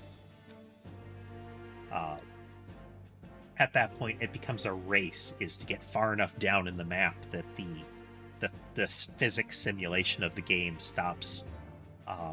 slows down as far as the region above. But that was a matter of time thing. It still does simulate everything up to the surface, so running down there far enough just buys you time. Because every time it eats something, I think there was a low % chance per frame that Nano would just replicate on contact with air. If it was in contact with anything else, it would have a higher chance of consuming that thing and producing a replacement pixel of more Nano. The way the physics simulation in Noida worked is that a pixel at rest interacted less frequently than a pixel that was moving.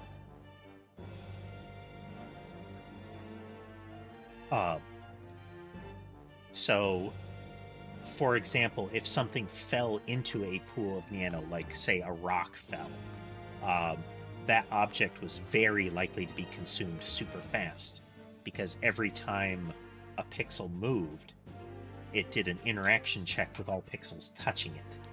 So there was an increased probability that the object would be eaten and replaced with Nano as it fell through the Nano. But if it was just laying in a still non-flowing pool over the ground, it would spread more slowly. That wasn't intentional. It was a limitation of the C-level code in the game. It wasn't accessible to the Lua script level.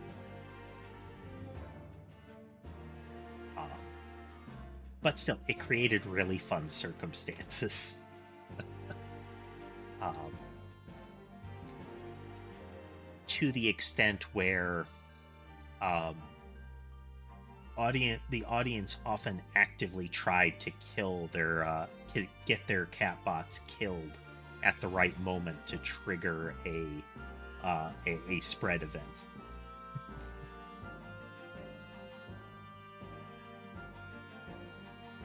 Much comedy. But yeah, it ended up playing very different from the base game. The base game is very much there are two modes of play. Same game, it's not like you've actually set a mode. There is the core game of trying to get to the bottom and beating the boss.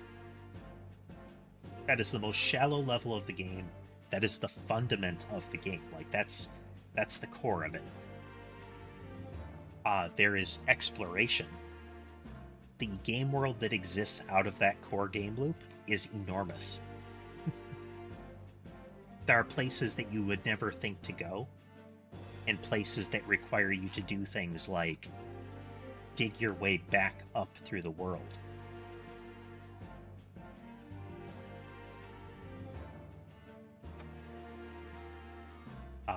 Essentially, things that the game doesn't tell you is possible that you can do. All kinds of little narratives and secrets that you can unlock. I didn't like doing that because unlocking some of them takes like 8+ hours of running around and getting all the materials together. And I would find that boring. So instead, I just doubled down on the run to the bottom thing. Eventually getting it to the point where you can keep running to the bottom, or that every time I won, I pushed up one of the difficulty markers that the game has. And it was a matter of seeing just how ridiculous I could make an explosive. Like, can I make it so it won't kill me? That was key factor 1. And can I make it so it does absurdly big numbers of damage without causing the game to just implode? I think the most we managed to cripple the game was to get something like... The joke was, how many frames per minute did we get? Because I think once we got it to like 1 frame every couple minutes.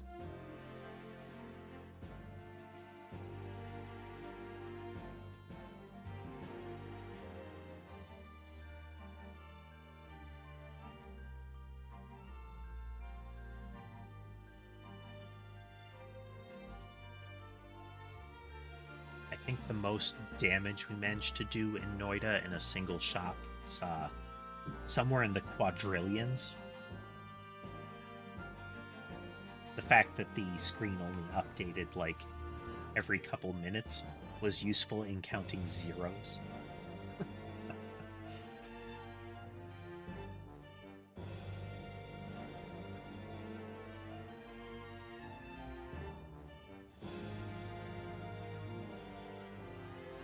Thing, world building can be fun, story building can be fun.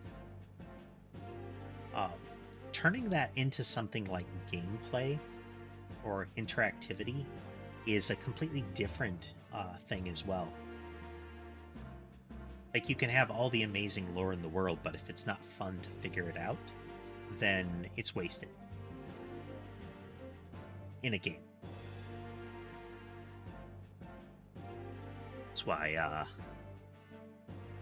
That's why the standard trope of audio logs and books can be tiresome. Is best case with those audio logs, you run up and tap it, and you keep playing the game while the audio plays. That's best case if you're going to do lore dumps like that. Worst case, they are unnarrated text that you have to pause the game to read through. Because like Casemate's saying there, it's, and I agree, it's gameplay comes first. You need to have a core loop of the game. Like, what is the gameplay? Now, that gameplay might be walk down the hall, pick up a note, read the note. And if that is fun to your target demographic, which might just be you, then great. That is your core gameplay loop. Walk to note, pick up note, read note, repeat. But if that's not what you want, you need to make sure that that core loop is done first. And it doesn't matter what kind of game it is, if you don't have a core gameplay loop that lasts for the entire period that you want the game to last, you messed up. Like, if I'm supposed to have 60 hours of gameplay, then my core loop needs to be able to last 60 hours. If it can't, then you don't have a good core system.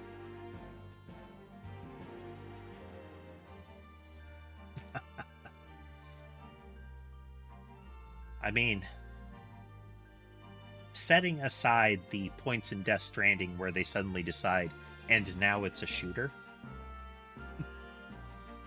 the core loop of essentially get a bunch of boxes and laboriously transport them to another area. Hey, if you enjoyed that, there's a lot of that. But in that same vein, for example, Factorio and Satisfactory, those kind of games. Also Minecraft. Though Minecraft only really gets into the territory of those other games with mods, lots of mods. Because the machinery in base Minecraft is remarkably crude. Like, you can do awesome stuff with it, but you know, it's making fine electronics with a hammer.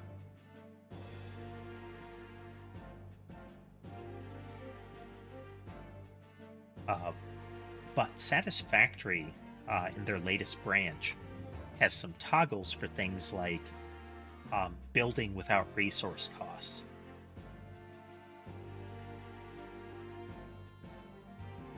And one of the things that they called out is, we're building the core game for that not to be true.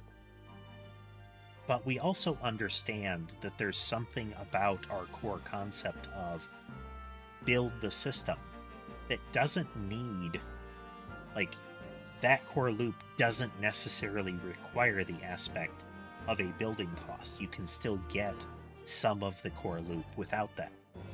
So giving people the option of removing that aspect of it while still maintaining the core of the game could still has the same impact or a similar impact. Just a moment.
And we're back. Let's see.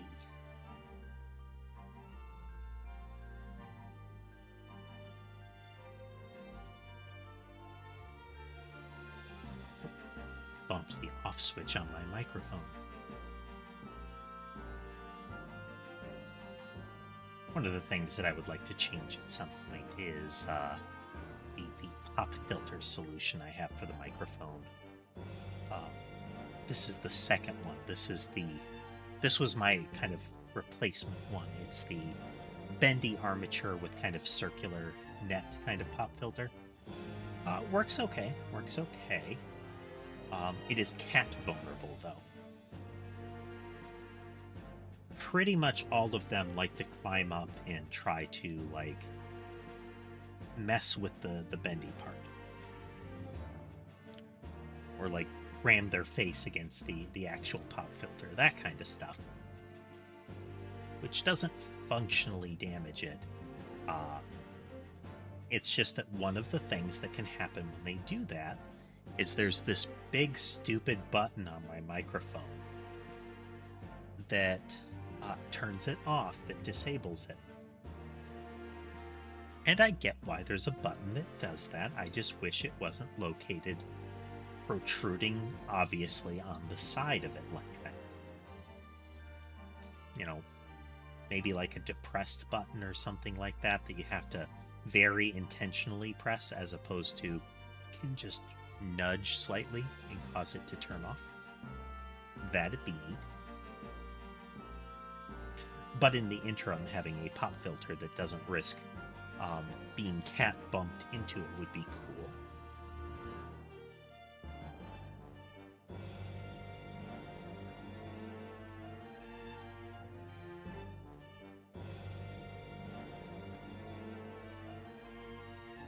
Good times.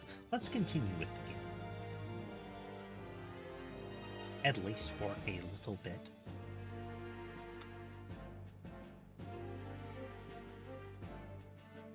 Okay, so picking up, this is the flashback to the conclusion of the trial where we figured out that Gina had lied on the stand about McGilded. Exactly, casemate. It only took an hour. I think it was time well spent, though. That was fun.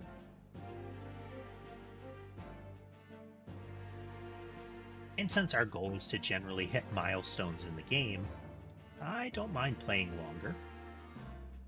Or chatting longer. Either way, it's fun.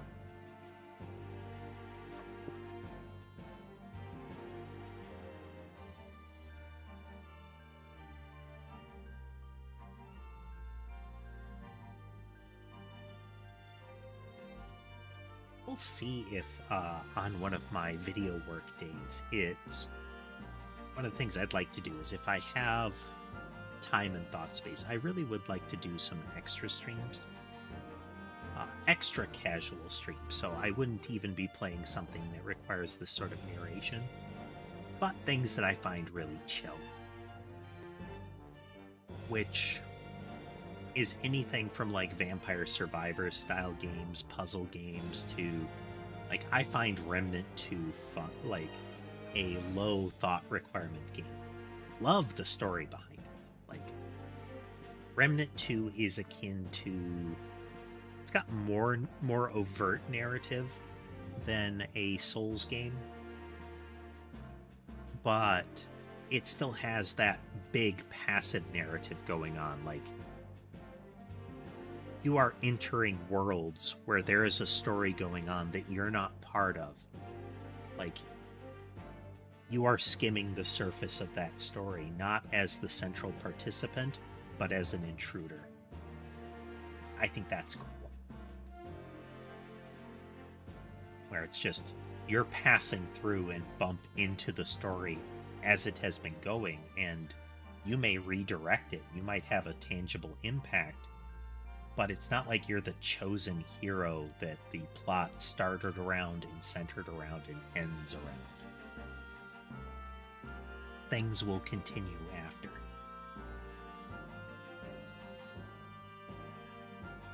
But yeah.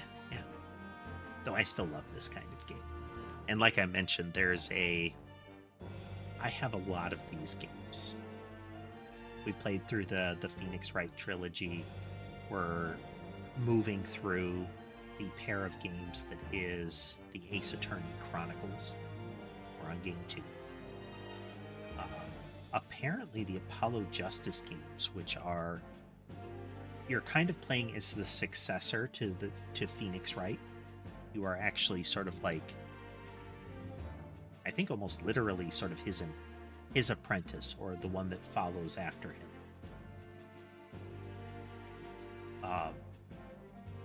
Which can be cool. Or I hope it's cool. They're gonna release it on Steam. Else. There is a recent one that's still kind of fresh release, early access kind of territory. I don't think it's actually early access, but it's a new unproven IP that is essentially Phoenix Wright in sort of a wizard world. Like there's magic.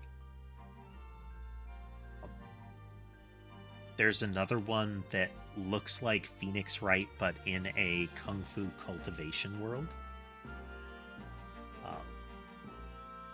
I don't know if you've ever encountered cultivation fiction.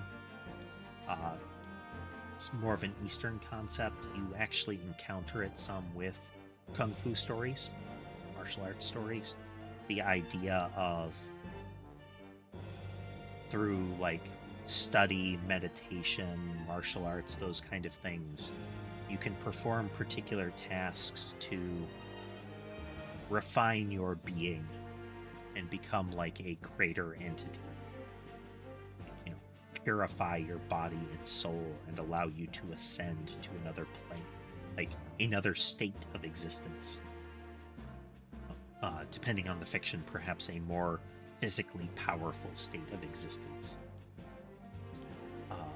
But apparently, in that detective-style game, you are playing as somebody who isn't like that. You are not a great martial artist. You are not one of these demigod beings. You are instead just a detective. Just a detective.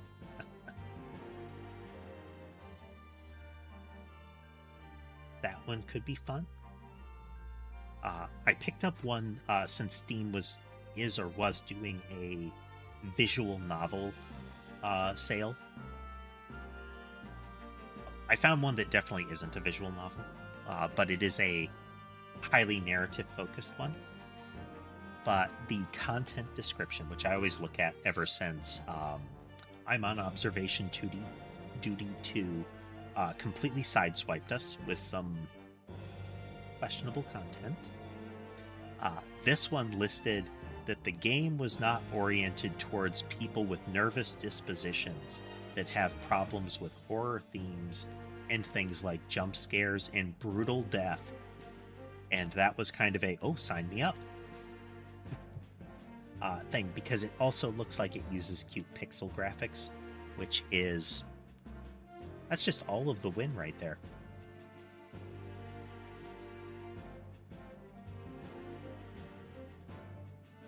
That is a fun narrative concept, Casemate. The normal person amidst superhumans.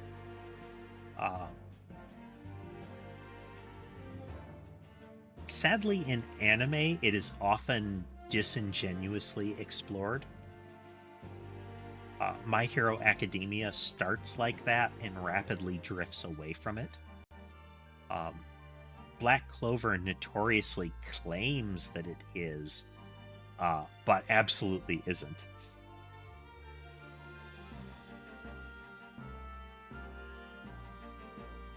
I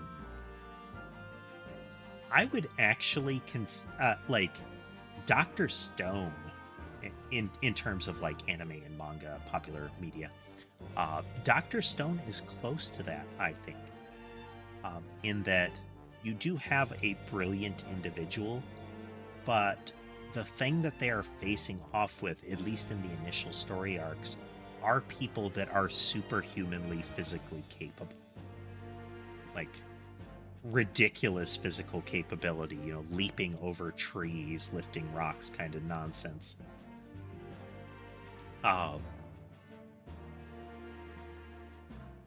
Which is fun. I mean, that general concept is fun. I stopped keeping up with the manga, and I haven't caught up with the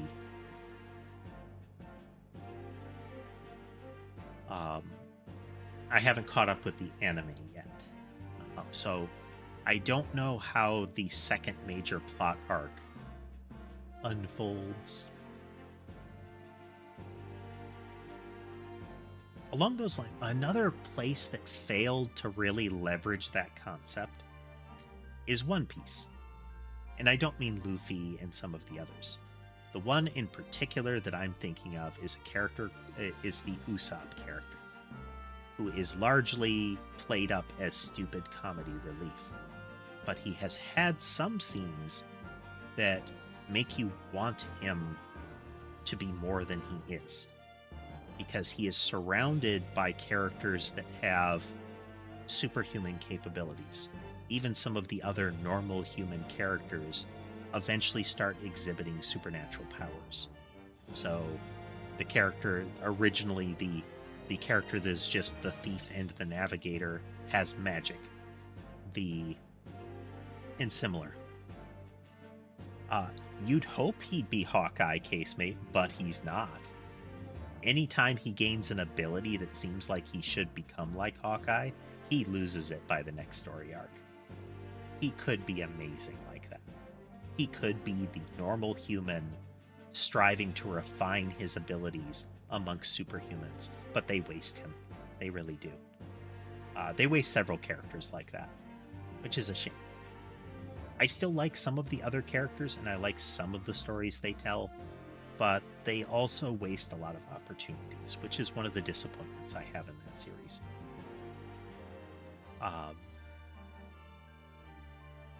Yes, casemate, he gets Dragon Ball. That's the other character that I would call out in Tacitus, who shows up in chat regularly. We're of the same mind in this. The character Krillin in Dragon Ball is criminally mistreated as far as how he's used in the story. Frankly, all of the normal humans are relegated to comic relief despite the progression that they show. In particular, Yamcha and Krillin get shafted, but especially Krillin. Even Master Roshi, but Master Roshi was built to have some comic relief factor to him. Krillin is, especially in Dragon Ball Super, they played up, he is like the strongest human. He is amazingly capable, and they give him a scene where he outwits and outperforms Goku.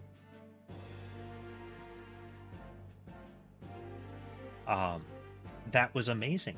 And when I was watching Dragon Ball Super, I had really high hopes that they were finally going to do right by some of the human characters. But instead, after building up characters like Krillin and Master Roshi as, hey, we're going to give them serious roles in this story, Krillin just gets relegated to a fart joke and then they set him aside. Like, wildly disappointing. Wildly disappointing. Not surprising, though. Dragon Ball is notorious for not using their side characters well.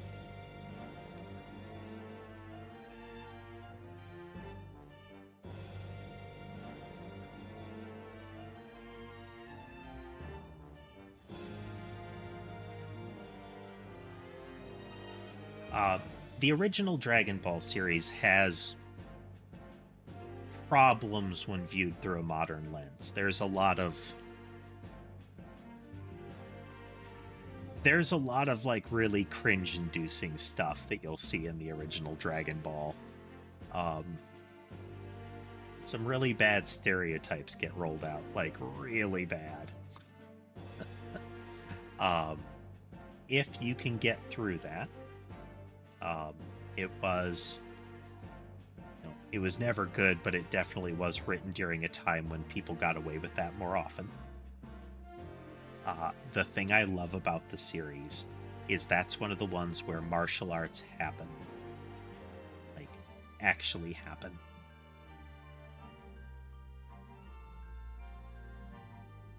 Thanks for joining us, Nietzsche. It was good having you. Hope you have a good work shift.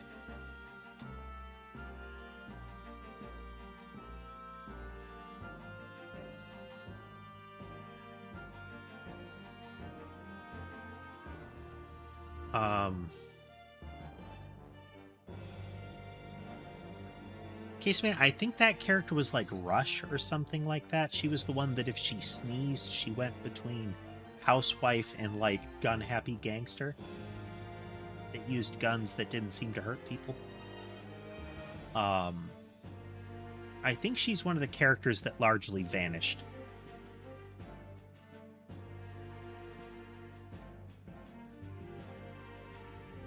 She might make a cameo like at some point. Yeah. That's the one. I think she has a couple of like cameo caliber appearances after that, but yeah, she largely vanishes. Still, just the loss of actual martial arts in Dragon Ball, I think, is one of the terrible things. They continue to rely on faster than human perception as an excuse. And I still contend it is perfectly acceptable in that series have done this on a regular basis to slow down time for the viewer. Let's stop having characters like blipping around the screen to illustrate that they're going super fast. Let's stop having characters punching so fast that it blurs and you can't see any actual punches or kicks, you know? If you're supposed to be a martial arts thing or a fighting thing, show me martial arts and fighting.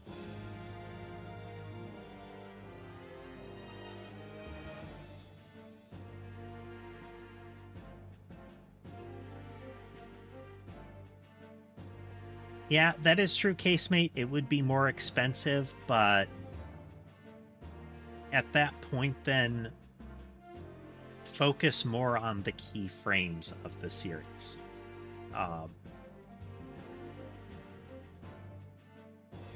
There are plenty of times when, as long as you hit the keyframes, it works out okay. So, most of the manga renditions of anime are these. When there is a manga in an anime, there are keyframes that the artist sets up in the manga. And if you can hit those in the scene, then it still carries forward. Now, there are going to be some manga where that's the case. That's still the case, where they do the look at this blur that illustrates I'm punching super duper fast. It's not that there's not a reason that you would do that. It's just I find it dull. Because I have seen anime where they don't do that. Again, the original Dragon Ball, for as cartoonish as it was, has actual like punching, kicking, blocking, and footwork on display. I think both versions of Full Metal Alchemist anime, I think it's in both versions, you actually see a lot of footwork and actual punching and kicking in addition to the supernatural stuff. Like, it looks cool, and you don't need to resort to, I'm super duper lightning fast, you can't see me stuff.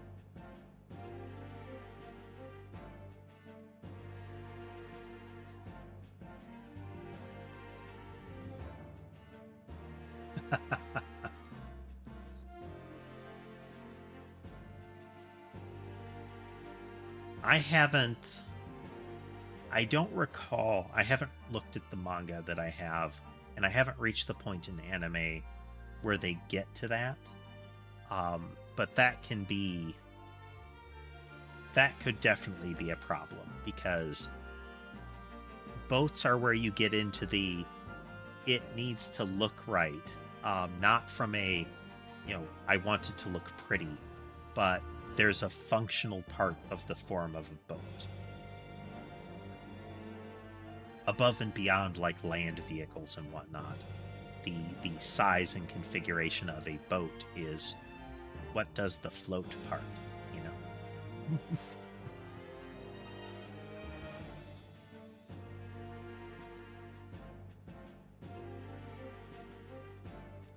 Like, there's a matter of stylization that comes in something like One Piece, but in something like Dr. Stone, that's not okay. Because they're supposed to be harping upon, this is real stuff that we're making with crude tools. And in the era that they're showing, making boats is a perfectly viable, like, tech. Hey there, Crimson Gamer. Welcome. Ostensibly, we're playing Great Ace Attorney, but we have been sidetracking into chat in a lot right now. So feel free to join in if you'd like. We may deviate back to the game at any moment.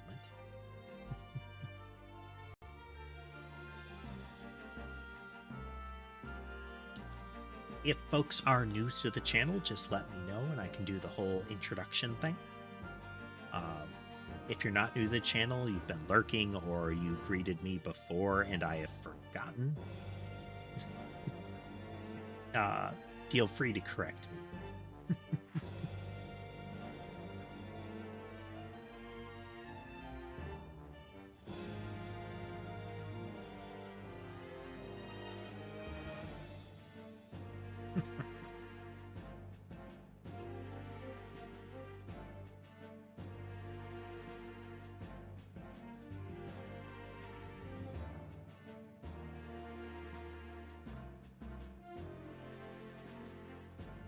Well, thanks for the compliment, Krisu. I hope you have a good night, too.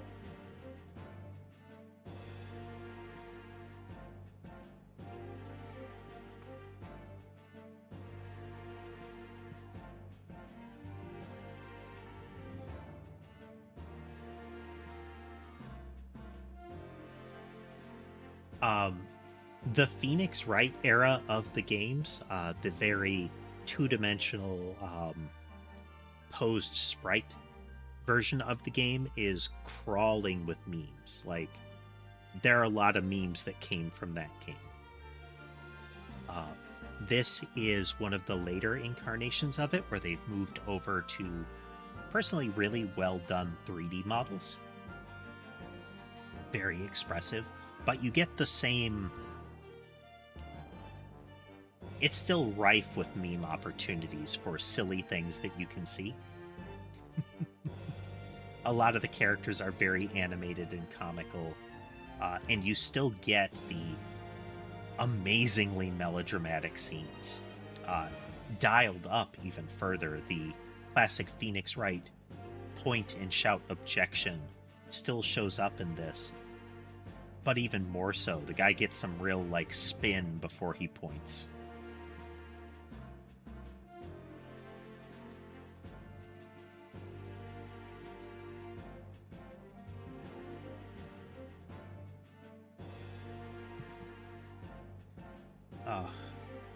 But I do hope all of the spin-offs of the Phoenix Wright series get remade for modern consumption. There are plenty of them that have been languishing on old consoles that I would like to see them get the Steam treatment that these others have. I also really want the Professor Layton games to get re-released on, like, Steam. That would be great. Loved those. Oh, but let's continue a bit. If you do want to keep talking or ask questions or anything like that, I do keep an eye on chat. So feel free to do that. I can just stop the narration and talk to you. Like we have been.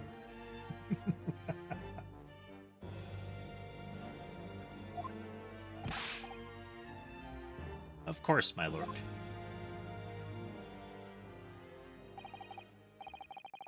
In the end, I had my right to represent people in court revoked. I was told I had to spend my time in research and study, so that's what I've been doing. Okay, so it wasn't just that they essentially disbarred him.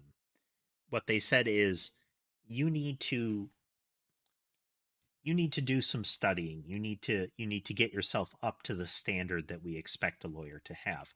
This is actually in fiction very, very plausible, since Naruhodo only had, I think, like a couple of months of study under a judicial assistant who wasn't fully familiar with British law in the first place. She was generally rapidly reading notes in books to help you with the concepts. So, and then he was thrown right into the case in question pretty much right off the boat.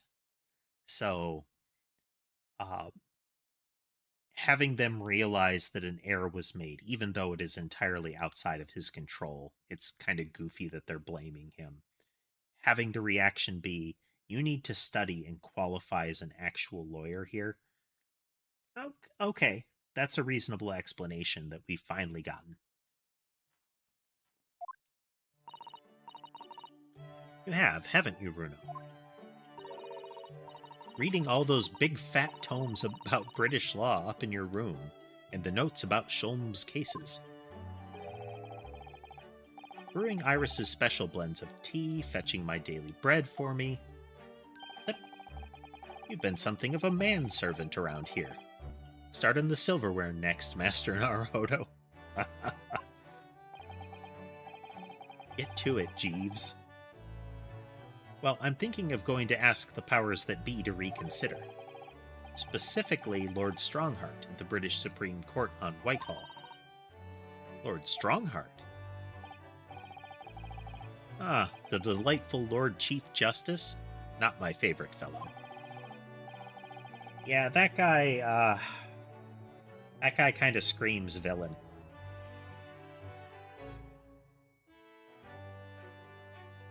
Like, I'm waiting for the dramatic reveal that he's been behind some sort of terrible plot all along.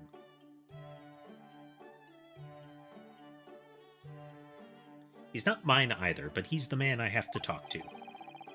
He's the only one who can grant permission for me to start working in the courts again. I came to Britain to become the best lawyer I could. And I can't do that just sitting around here.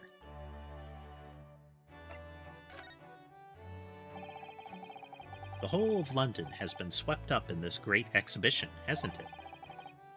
The most advanced science, the most modern technology, and the finest works of art and feats of engineering. For the next 6 months, our capital will be showcasing these things, and the world will be watching. Oh, do you know that what I'd like to do? I'd like to look down on London from one of those lovely balloons. Look down on... Do you mean those things fly? Yes, of course. They fly high in the sky and don't even need wings to do it. All you need is hot air. But how? How does hot air have anything to do with flying? It makes no sense. Ryunosuke doesn't have a great grasp on some scientific concepts, which does make sense the way that they are presenting Japan at this time. It's very much early on in the transition period. Not like super early, but they're still catching up with the rest of the world. So there's probably some places that are still lax, but just as much, Naruhodo only seems to have a knack for law. Just like Phoenix Wright. That seems to be their strong suit. Like, Phoenix Wright studied art.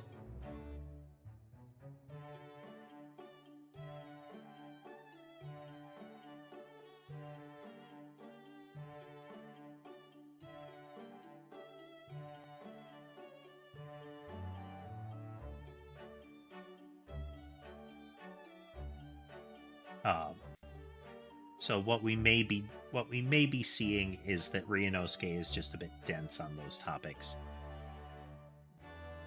When were hot air balloons a thing in Europe of the time? Internet?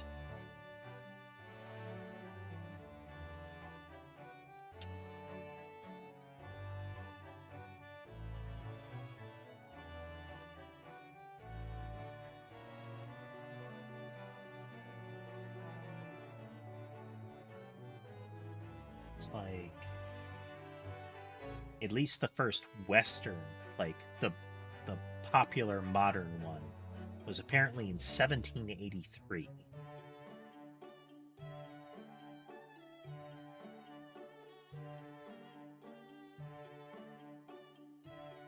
As for using a hot air balloon, like, you know, heated air in a balloon in order to lift it into the air, as with many technologies, China way before that. Like, way before that.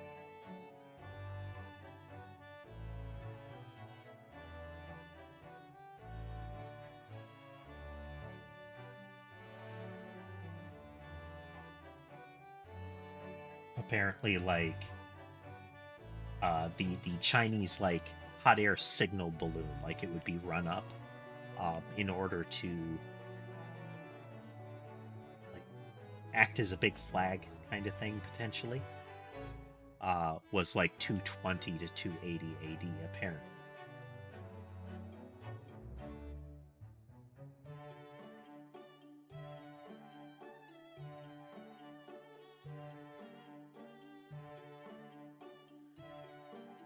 But how? How does hot air have anything to do with flying? I can't understand it at all. I think this is just as much that Ryunosuke is a bit dense. And also squeamish about any method of transportation that isn't his legs or a carriage kind of thing. Like, he's not fond of bicycles. He doesn't like the idea of, like, the hot air balloons, anything like that. Seems to be like, no. It's true that a lot of new that's true of a lot of new scientific discoveries. Most people can't understand them at first.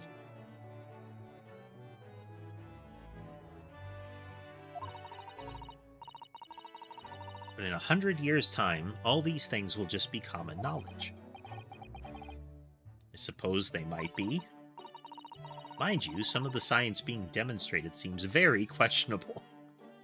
What, do you mean the laser teleporter is questionable? No.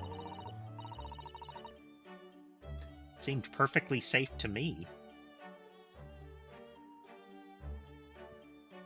Lightning exploding somebody and aiming it at somewhere else and expecting, and this will lightning unexplode them on the other end.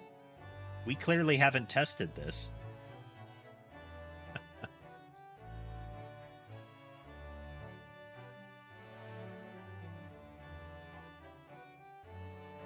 Something went wrong on the open experimentation stage yesterday, apparently. There was a huge explosion. Oh, speak of. Still, I wish I'd seen it, though. I'd love to see how bad some of these scam experiments really are. Think of all the death and mayhem we missed out on by not being there.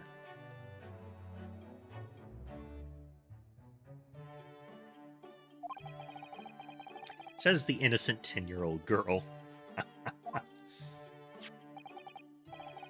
See here, every page of this paper carries some article or other about the Great Exhibition. Iris and Sholmes really steal the show in the scenes that they're in. They do a good job with Ryunosuke in the courtroom. I think especially the summation examinations where he's doing the pacing back and forth. But Sholmes and Iris really do eat up the stage, don't they?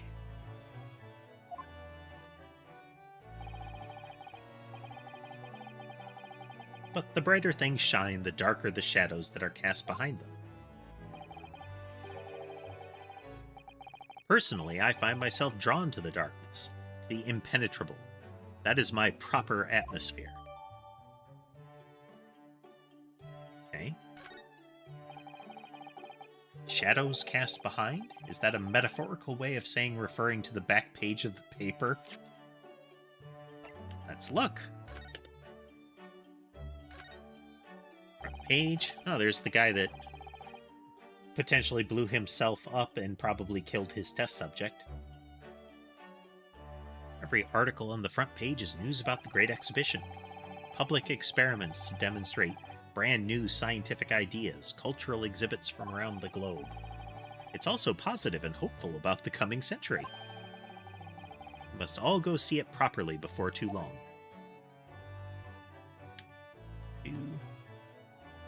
Oh, this guy's on the splash art for Game 2. The hooded man. Oh, the Reaper attacked. So many glowing reports about the Great Exhibition and everything that's going on there. Lord Von Zeke's in compatriot cornered.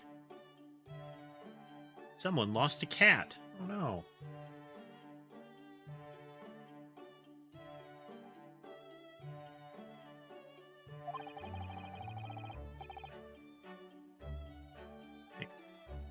Skeleton captures bumbling burglar.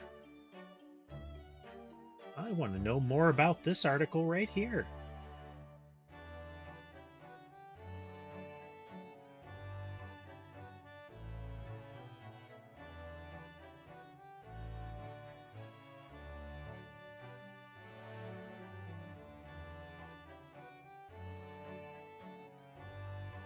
Other than this rather gloomy looking one, though.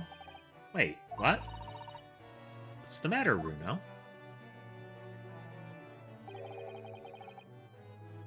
The Reaper attacked.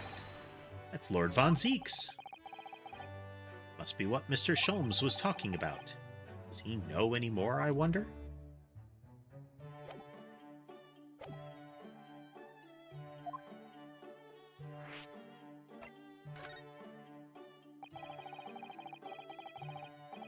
Are you investigating a particularly tricky case at the moment, Mr. Sholmes?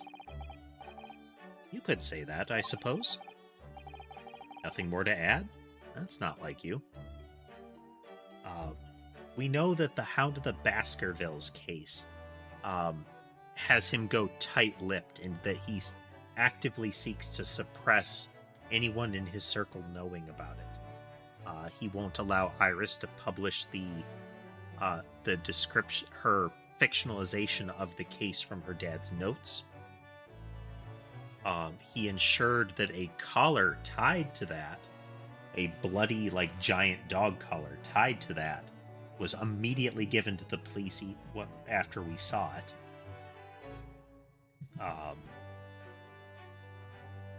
Yeah, there's something about that case that he tries not to let us know anything about. And it seems like we're getting more and more in the direction of revealing it. What sort of case is it? Shush, quiet, Mr. Naruhodo. We must not discuss it here. You never know who might be listening. You're acting very strangely, Hurley.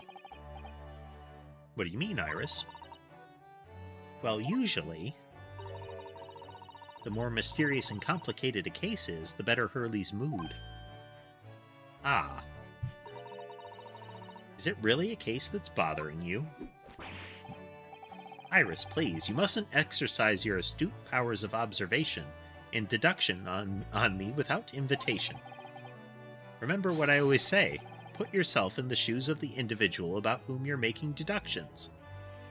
Well, that's clearly a lie. Can't possibly say that. You say that, do you? You, Mr. Sholmes. Called it. Never mind. Once I've had a cup of tea, I must make my way at once to the crime scene. Ah. That was a deep sigh.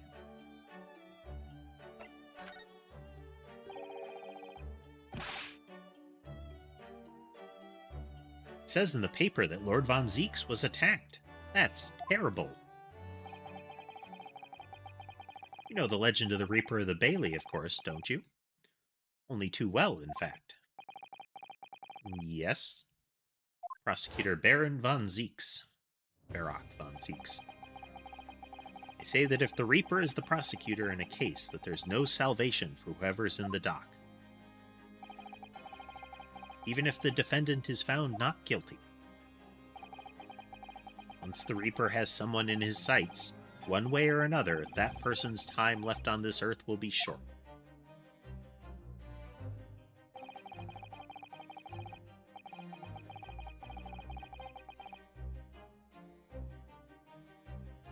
London's finest rogues always find ways around the law. They'll stop at nothing to secure an acquittal at trial.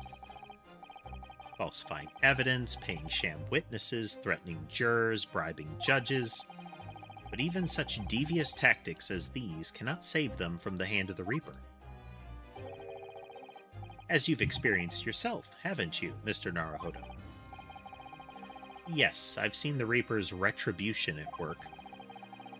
Many of these criminal rogues are reckless and quite unafraid to die. If a leader among their fraternity is seen to have been taken by the Reaper, retaliation like this does occur. Really, the capital has a never-ending supply of such scoundrels. So, do you mean Lord Von Zeeks has been attacked like this before? This isn't the first time? He's quite an accomplished combatant, you know. He doesn't take these attacks lying down. Although, it seems that his assailants were armed with guns this time. My goodness, is he alright then? Is Lord Von Zeeks hurt? My dear fellow, how on earth would I know? Well, in the article here it says, as to what of Lord Von Zeeks and his condition, all will be revealed in tomorrow morning's edition. I see. Well, we shall have to be patient then. No, I can't wait until tomorrow. In that case, you shall have to inquire with somebody in the know. But who?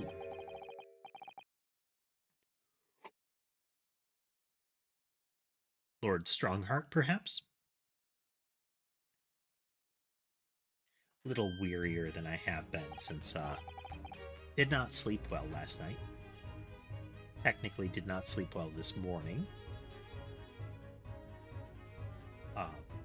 Was up till very, very late, dragging my feet and finishing video editing. Assuming tomorrow goes smoothly, I'll be all caught up. Hopefully the new schedule will make that easier and easier. I am ramping up short production to see if the YouTube dashboard suggestion of more videos will be better for my views, since I am uploading fewer videos and it claims that that is damaging my view rate. I think above and beyond linear expectation. We'll see if that works. But what that does mean is at least 2 times the number of videos produced per stream. Anyhow. Well, I must be leaving now. Yes, understood. See you later, Sholmes. You really are a shameless liar sometimes, my dear fellow. What? You seek to put me off my guard and follow me, don't you? Well, you would be wasting your time. The thought hadn't crossed my mind, but now I'm wondering where you're going. Well then, see you later indeed. Listen to him. He's still laughing on his way out of the door.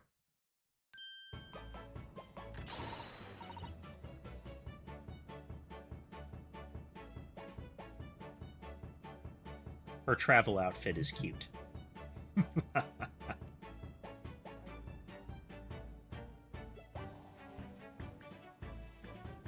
Got this sort of hair bun Mickey Mouse combo going on.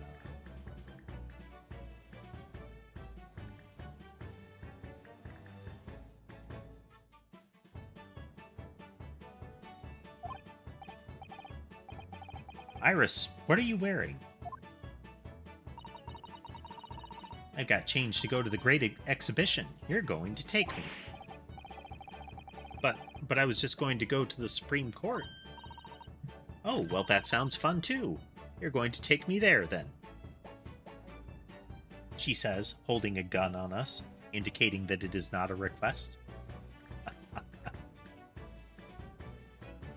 Adorable, you should take me with you, or I'll shoot you.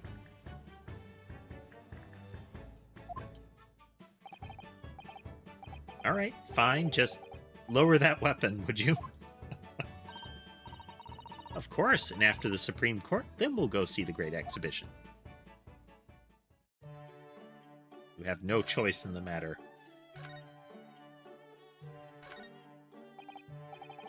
Ah, yes, this is where you note down ideas, isn't it, Iris? It's in the melting pot today. The blue carbuncle. She mentioned that before.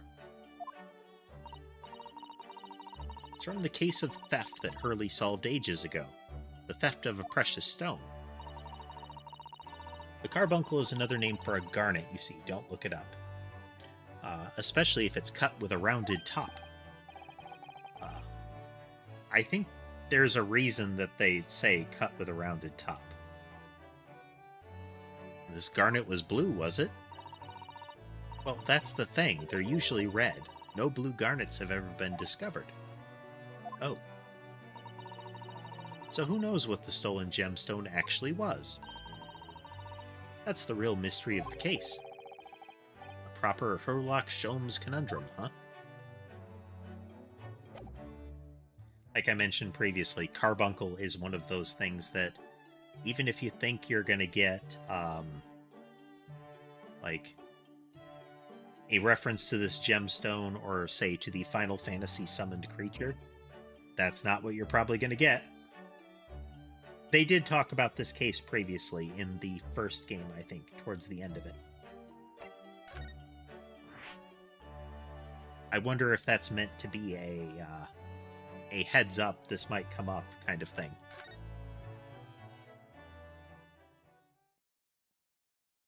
Kind of like, hey, remember when we talked about this at the end of the first game?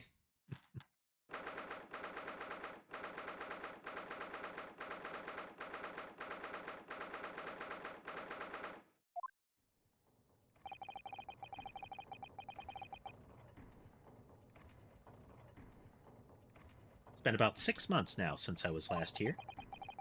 But some things never change, like the sense of foreboding I always feel in this place.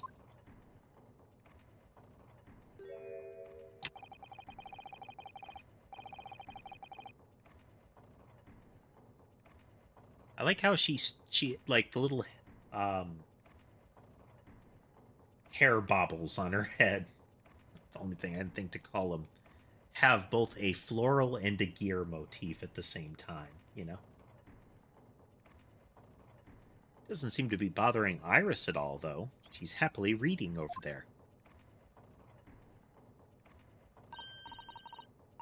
I love this place. I always find so many interesting books here. Of course, I was forgetting that you've been here before. The time we came here 6 months ago. When Susato was given the news that she was to return to Japan.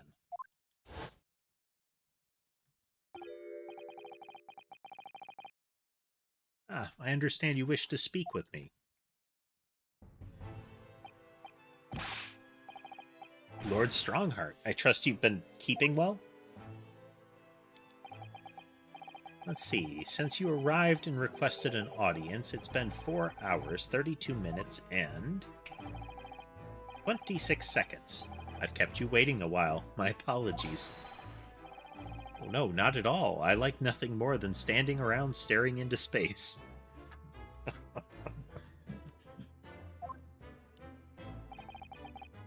Good to know. Good to know that doesn't appear to bother him at all.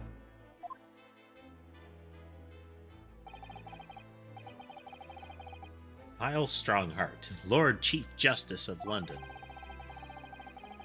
He's the man who allowed me to start practicing as a defense lawyer when I arrived in Britain as a student.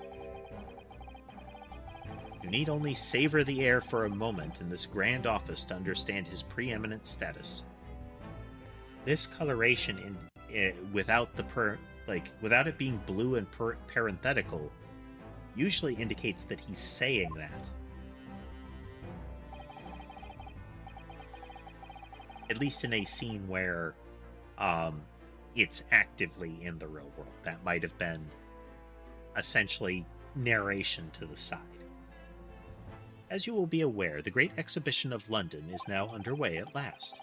We're extremely busy as a result, policing the grounds, guarding the new technologies, dealing with petty crime, and furthermore, as of next month, we shall open the International Forensic Science Symposium. I've not heard about that. Investigating authorities from 40 countries around the globe will be taking part, including from your own land.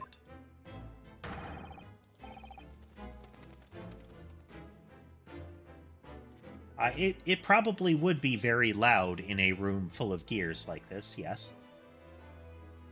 I expect the absolute swarm of doves and pigeons that must be there for them to always fly when he does this dramatic pose would also contribute a great deal to the noise. Also probably the smell.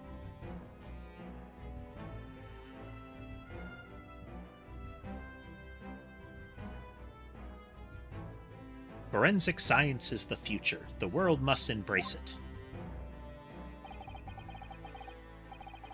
As we're the hosting nation, I have much to do. And it is my highest priority. If others must wait for my attention as a result, so be it. Well, it's nice to know where I stand. So, you wish to consult with me? Of course, I can very well imagine what this is about. Thank you for agreeing to this meeting, my lord. I want to be allowed to start working as a defense lawyer again in court. That's what brought me here today. But actually, there's something else playing on my mind as it happens. Bruno, just take a deep breath and come out with it.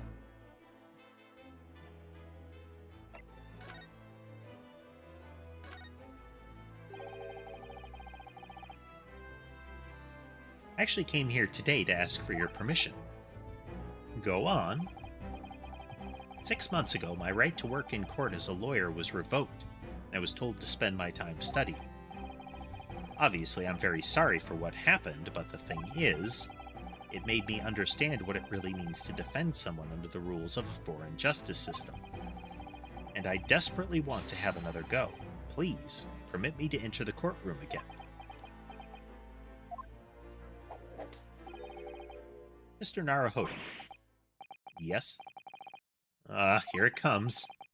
I'm sure you haven't forgotten your position here, have you? At best, you are a substitute for your compatriot. This was never your intended role. Well, that's true. The Japanese government actually sent my best friend on this study tour, not me. It should have been Kazuma. He was so determined to bring change to our own justice system at home. That was his calling. If that tragic accident hadn't happened, I wouldn't be here in this office now. Mr. Asogi was my best friend, you see. That's why I can't leave it unfinished. I have to fulfill his calling for him. His calling, you say? Has it never occurred to you that perhaps you know nothing of his true calling? There's the implication that he was involved in something larger than just coming here to study law. Sorry. The mission with which that young law student was charged, what do you suppose it really was? What do you mean? Mission? He's not making any sense.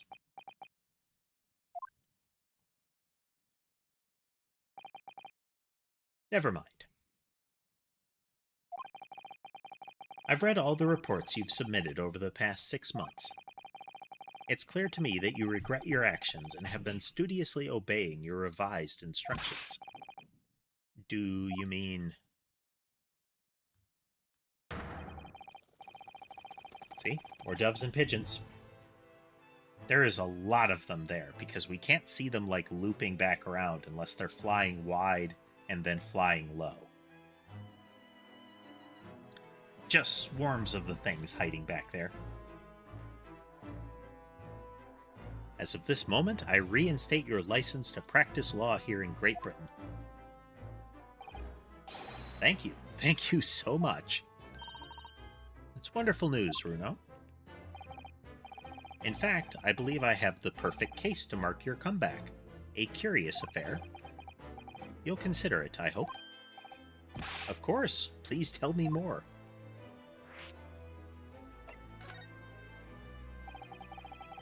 All sorts of conferences have been taking place around the world to coincide with the Great Exhibition. And next month, the largest and most important of them all will take place at last. The International Forensic Science Symposium. I don't know why, but I kept wanting to say Emporium during that.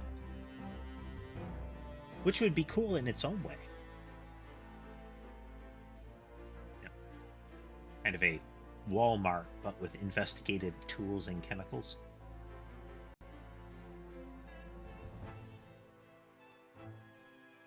Big box store where you can ask them to bring down some sort of, like, blood analysis machine or apparatus from the top shelf.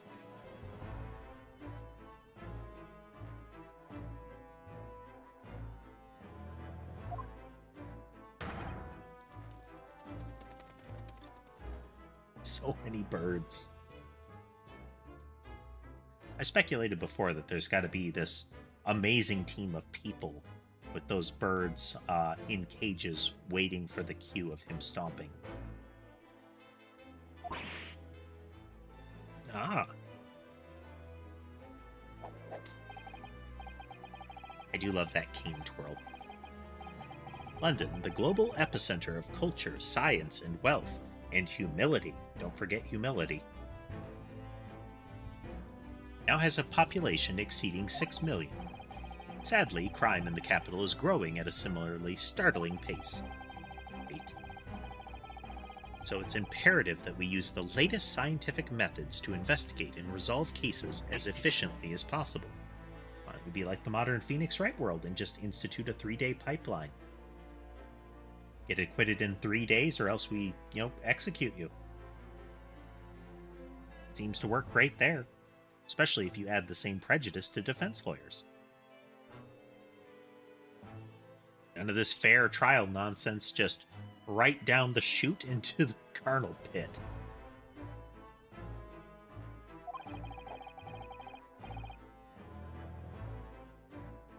Which is what's known as forensic science, isn't it? Get more birds. Exactly, the future of policing. Maybe we don't see them fly back around because they're getting into all those gears. Like, there's really efficient gear work in place, so the gears aren't being jammed up by the birds.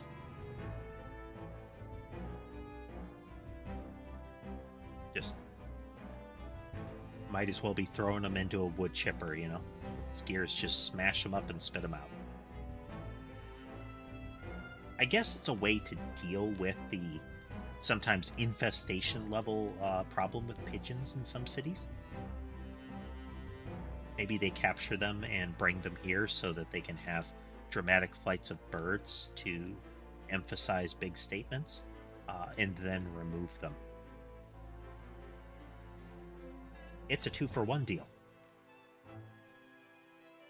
You get your John Woo dramatic flights of birds, and then you render them into a fine paste.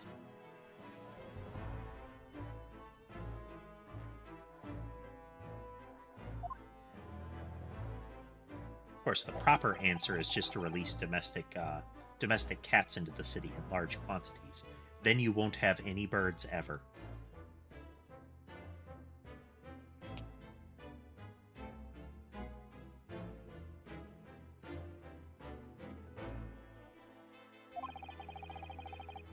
Britain is currently dragging its feet when it comes to the adoption of forensic methods. Dear, that's alarming.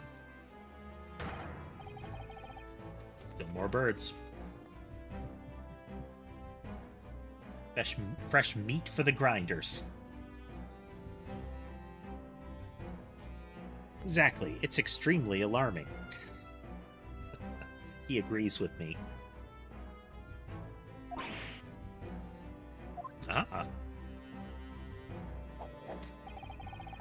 If I were Her Majesty's Attorney General, you can be sure.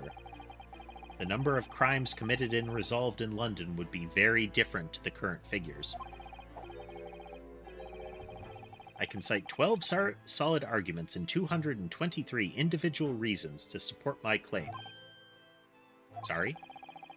By way of apology for keeping you waiting earlier, I shall detail every one now. Reason the first. What? Oh, how fascinating. It all began 15 years ago. I like that they're not actually rattling it off, that they're just doing the long pause and having Naruhodo's eyes glaze over. I like to believe that the fade to black means he passed out in front of him, but it looks like he just blacked out and tuned out entirely. And that more or less sums up my feelings on the matter. In the simplest terms, of course. It could have gone on much longer, but I was afraid you would die. Essentially, to formally establish a forensic investigation division within Scotland Yard. That is my mission. Oh, right, yes, that's wonderful. Exactly. Wonderful is precisely what it will be. Iris isn't paying attention at all. She's got her nose in another book now. Given what Iris has demonstrated previously, she probably memorized what he was saying while reading. Oh, is it over? Did you learn anything useful? I actually drifted off for the most part. He's surprisingly ardent about forensic science.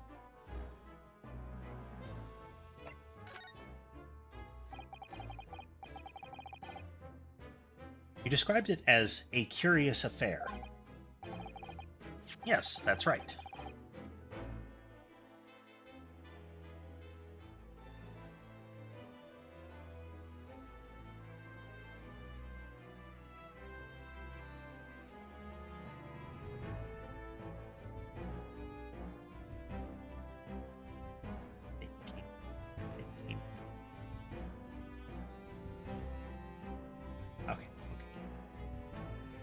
Right, I believe it was reported in the press.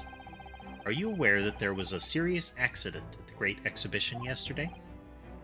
Oh, no. Yes, I read about it. A professor from Germany tried to carry out a crazy experiment. Let me see, how was it described? Super high voltage instantaneous kinesis, I think? See, he described it as some sort of horrifying lightning teleporter.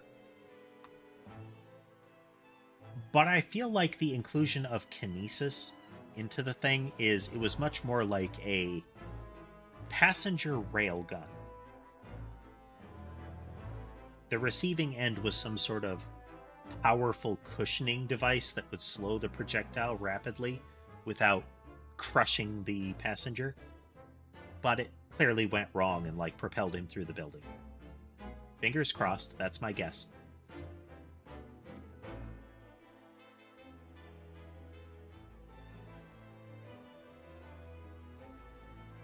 You have to imagine a death pool in a steampunk science universe like this would be awesome.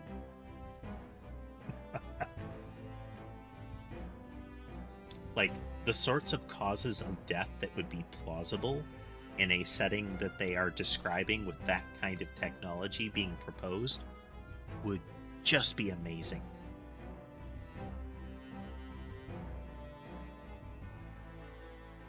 Just the radius of space that the carnage could be spread across.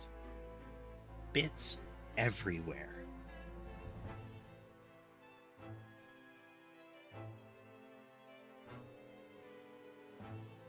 Yeah, like a technology-driven variant of the Ark of the Covenant scene from Indiana Jones, where it doesn't matter if you look at it or not, the lightning just melts everybody in the radius.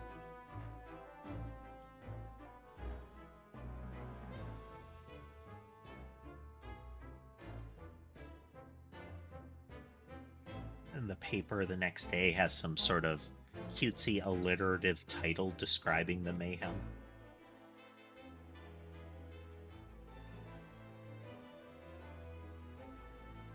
But you know it wouldn't have been designed to be a face-melting ray. It would have been like a cotton candy machine or something.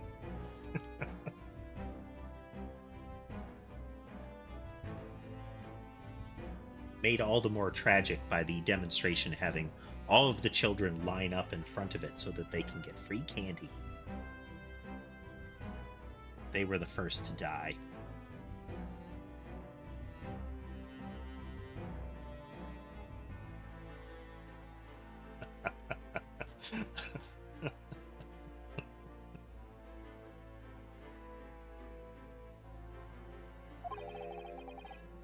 Instantaneous kinesis, as in moving things with the click of a finger?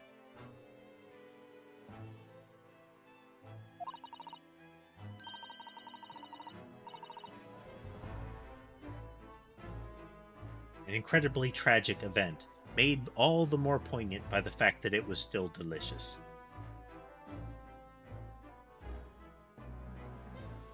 Right, it's just what my herbal blends need. A dash of devil-may-care. Whatever this serious accident was exactly, it's clearly captured Iris's imagination. It's an unfortunate business. A large explosion engulfed the public experimentation stage, and a man lost his life. A certain Mr. ODS Man. Odious man. An investor and a well-known figure in society. A large explosion? A man died? The man responsible for the experiment was Professor Albert Harebrain.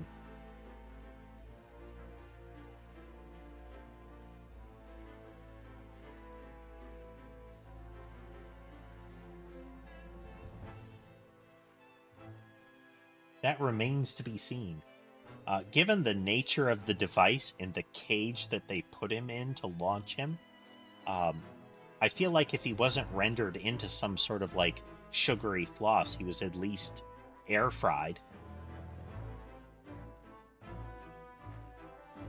Nice crispy exterior, juicy insides.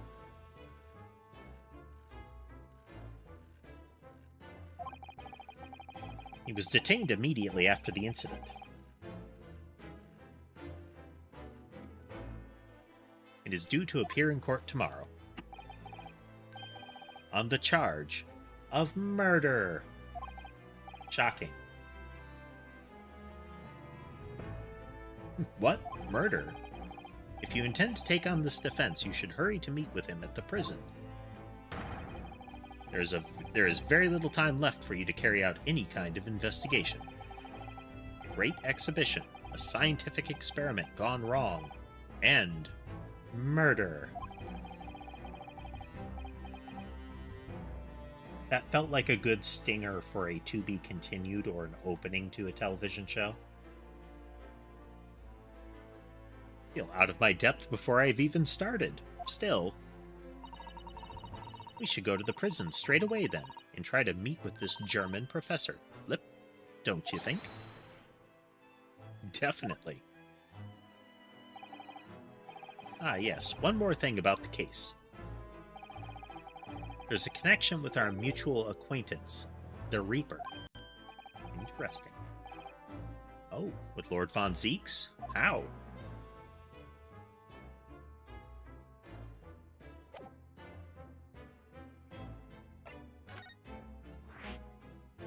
It seems like I should have been able to ask a question about that, but...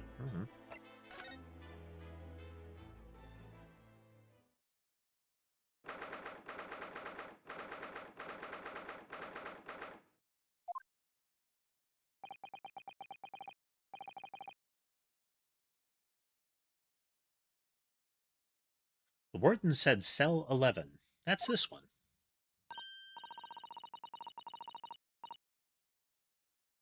I get that these are old cells, but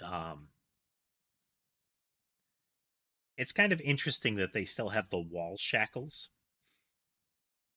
especially for somebody awaiting a court date. How often do they have to use those? Or how often do they choose to use those?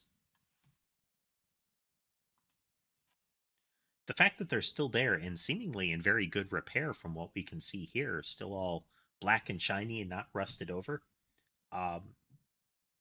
implies that they do see some use and maintenance.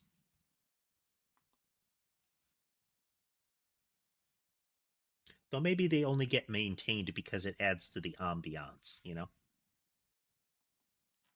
Just wouldn't be a proper jail cell if there weren't some chains and shackles hanging around. Really ties the place together. Maybe they need some burning torches with wall sconces with burning torches.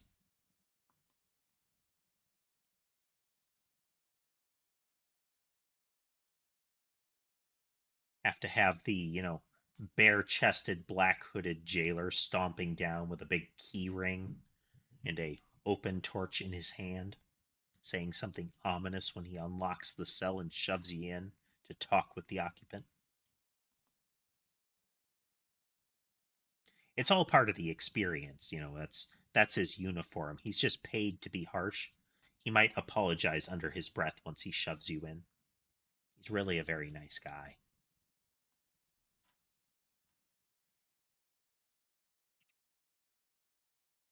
There's someone curled up in a ball in the back corner. Look.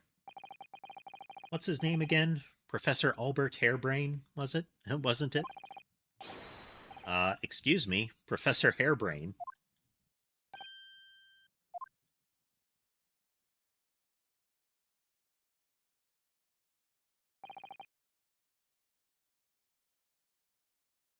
Who are you? I'm Ryunosuke Naruhodo, a defense lawyer. A lawyer? Was it something I said? A lawyer, you say? Would you be here about the experiment? Are you going to defend my hypothesis? Your hypothesis? Sorry, I don't... Yesterday's demonstration. That magnificent demonstration was an out-and-out success by anyone's calculation. I killed that man exactly as planned.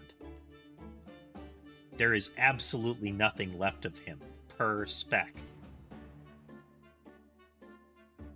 It's all documented right here. There's no way he could have lived through that.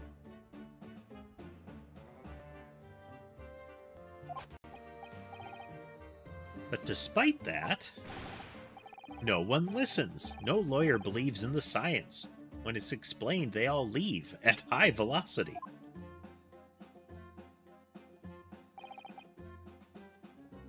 Has very bobbly hair. Huh.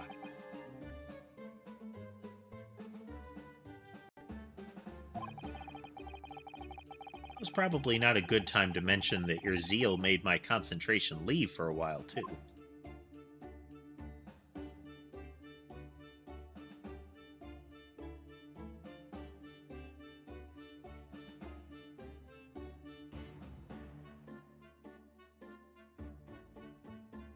Turn the music up a little bit so you can hear it clearly.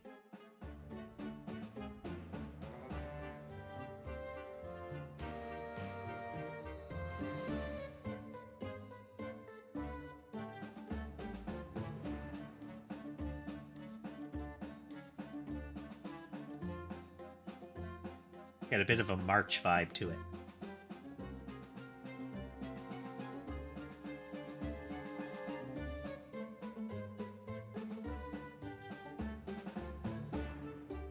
Ah.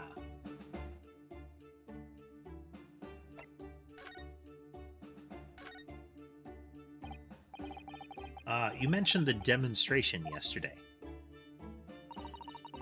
The papers have called it a spectacular failure.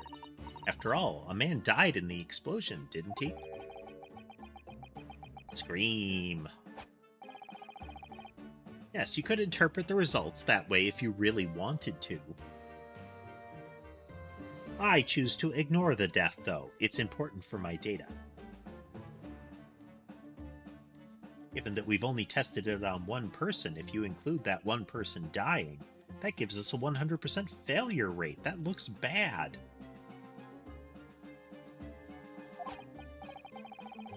Well, I suppose in the strictest sense, the experiment was a failure, but at the same time it was a great success. You've lost me. I saw it with my own eyes, right there in front of me. It's going to be tricky to pronounce this guy's name because it sounds different than it's intended, I think. So it's like Usman, Odious, S. But one could interpret it a different way. Mr. Usman was spontaneously disassembled. Bits everywhere, all of them in the tiniest of fragments.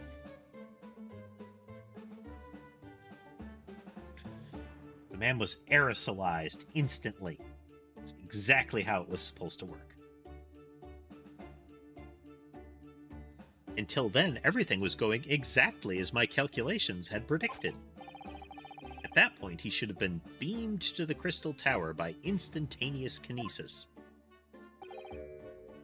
However, the machine exploded and Mr. Usman was, in fact, perished. Yes, I can't deny that part of the experiment was a failure. Nothing but a blotch left on the Crystal Tower. It's going to take them forever to get somebody up there to squeegee it off.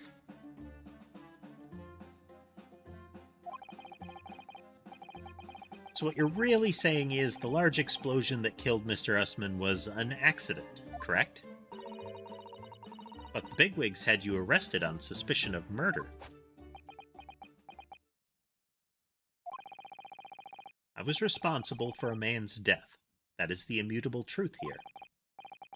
And for that, I wish to be punished. At once. But... murder? Never in a million years. It was an accident. Simply an accident. I see.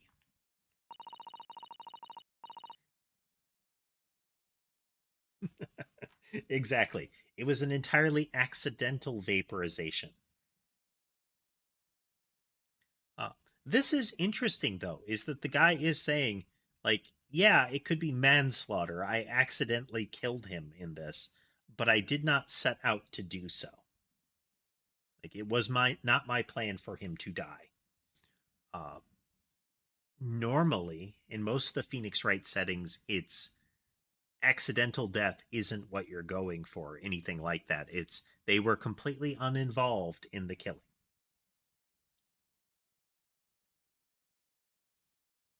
And we actually saw like a double accusation in the last one. There's a lot of unexpected paths that are showing up in this one.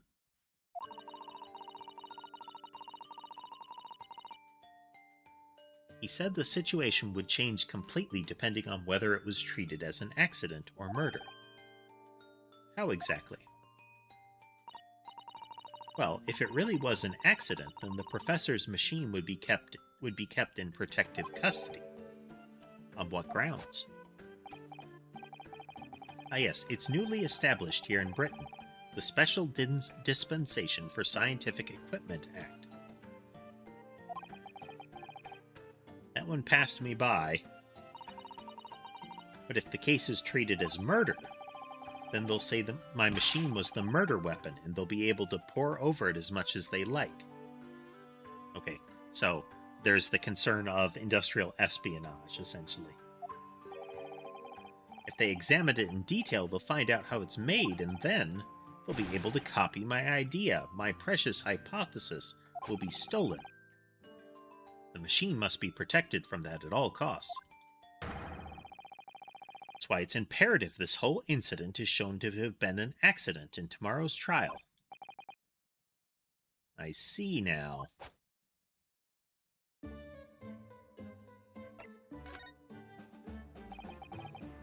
So, in short, there was a terrible accident at the Great Exhibition Showground yesterday. Yes, or rather no, the devil is in the details. Strictly speaking, there was a terrible explosion. Sounds the same to me.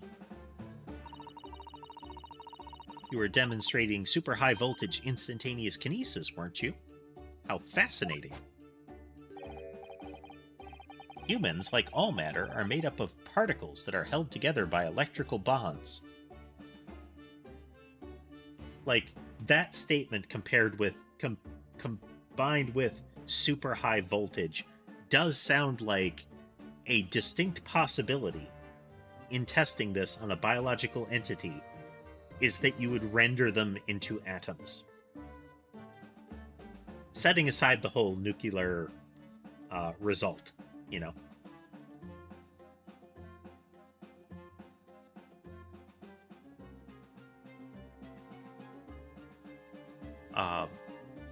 Like, assuming the bond breaking did not result in an explosion, you'd still break them apart into those particles, and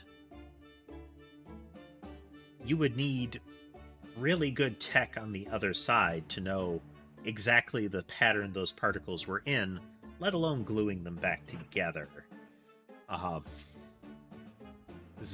This is very steampunk science fiction. Yep.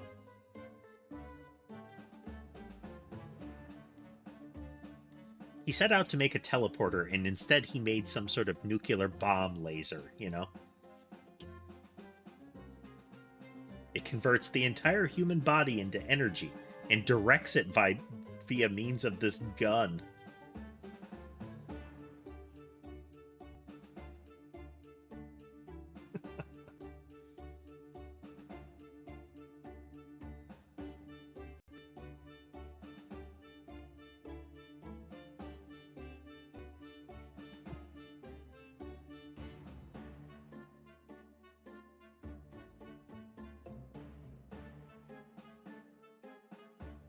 You'd think he would have tested it on a non-human first, but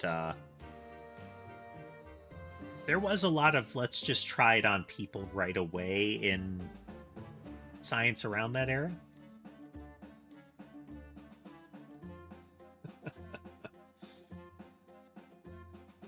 Was it? There was a scientist that was trying to prove that it was like yellow fever or something like that. Some really contagious disease was transmitted via the like bodily fluids from infected people. So it would get in the water, that kind of thing. So in the experiment, he bathed in and consumed said liquids and liquid-like substances in order to prove that he would be infected as a result. Another set of them was they were researching like a narcotic as a painkiller and what kind of result it would have. And so he shot his assistant full of it and proceeded to just go to town on the guy with like bludgeons and the like. Just mauled him something fierce. Stuff like that. Like, technically still science, just definitely unethical.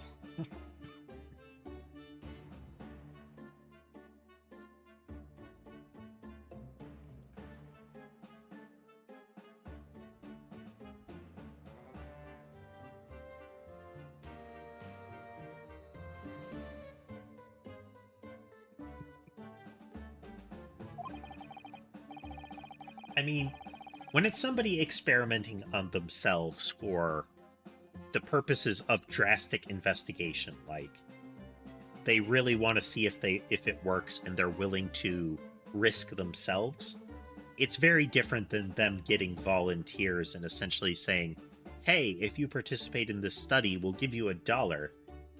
Here, sign this consent form that says we are not responsible if you get horribly slaughtered by this.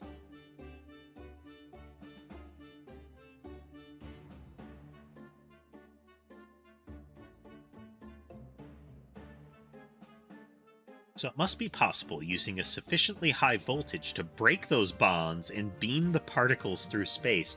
The second part that you have said does not follow from the first. Like, I could see you leaping to the first, but the second part,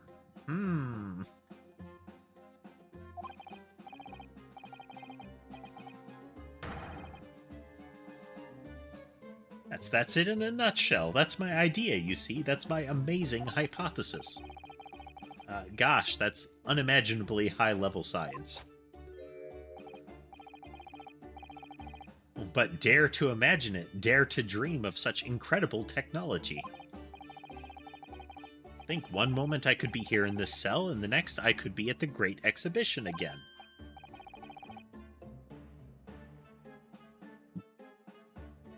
Yes, that would be incredible.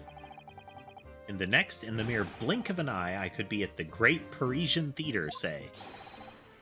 The possibilities are endless. The whole of our vast planet would be within reach. So, no more hiding in wardrobes on the rocky seas for 50 days? I don't really see it like that. What do you mean, Iris? Well, if you could travel anywhere in the world instantaneously, the planet wouldn't really seem vast anymore, would it? I think it would feel like it had shrunk. That can be pretty accurate. The faster you can move around a place, the smaller it seems. It is a problem a lot of video games have when they have a big open world, but then they let you fast travel. Is suddenly a space that was very large and imposing to traverse becomes a series of short hops. Which is also a way that you can think of how mass transit is a really good idea.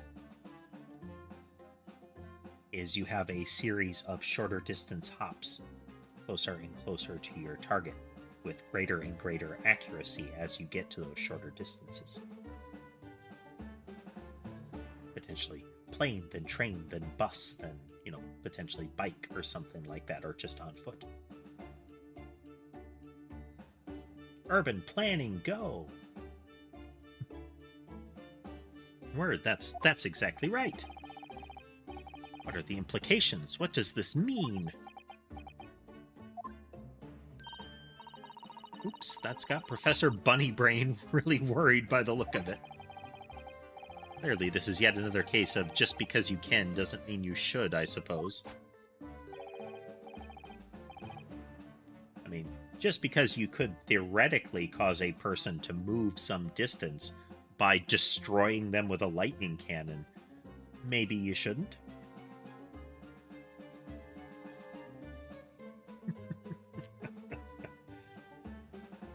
Point is, my calculations are flawless. The science works. But without a practical demonstration, it means nothing. That's always the fly in the ointment. Having to prove my work, this is ridiculous. Just let me blast people with lightning. I promise they'll teleport. Because practical demonstrations cost a lot of money. Money that young scientists like you don't have.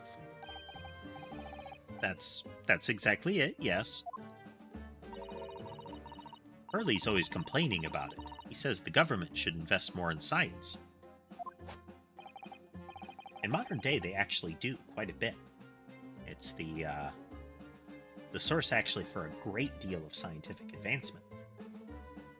It's the follow-up to that that gets kind of fuzzy, because despite being fully publicly funded, the knowledge is often then allowed to pass into private corporate hands where it gets sequestered away or goes unimplemented.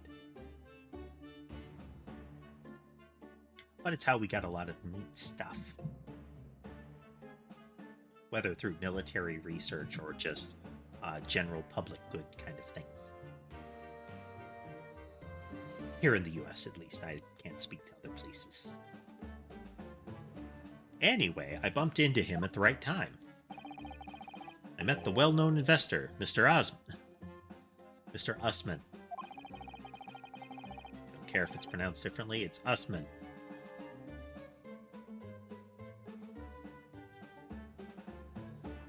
ODS.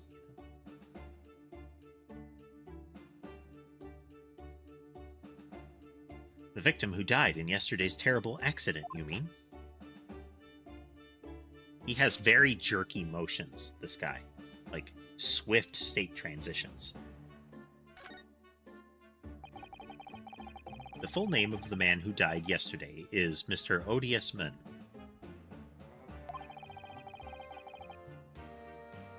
Usman. Still fun. What exactly was your relationship with the man?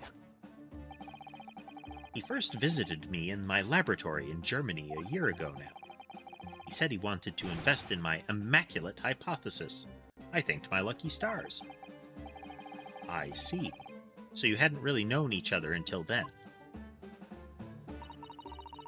Money for scientific research. I'm so envious. As far as I was concerned, the man was an angel.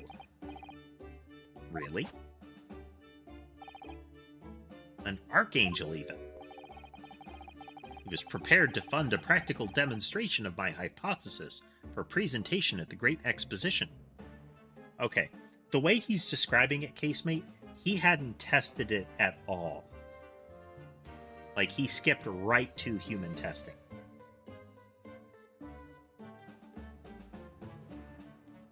Like, he hadn't been able to afford a practical demonstration of his proposal. So, it feels like what he's saying is he was winging it, putting that thing together and using it.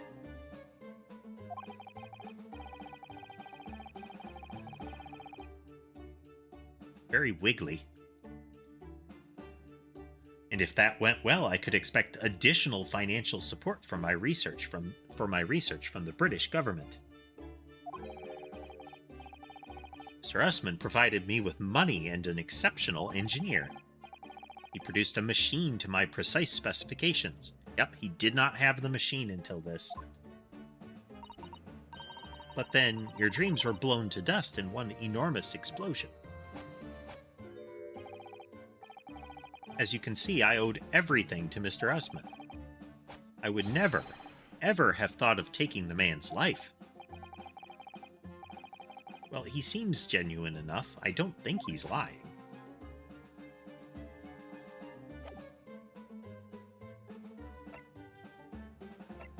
I wonder.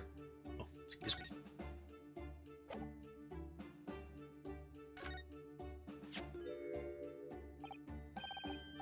Fascinating, yes. In Japan, where I come from, it's the symbol of a defense lawyer. Wearing it is very bracing, I find. Your words make some sense to me, but they are entirely illogical. What do you mean? Well, for example, I find this white laboratory coat that I wear for my work very bracing too. However, in my case, there is a perfectly logical reason for that feeling. Oh, really? What is it? I purchased the wrong size by mistake. This one is too small for me. The sleeves, especially, are extremely bracing. I can barely move my wrists.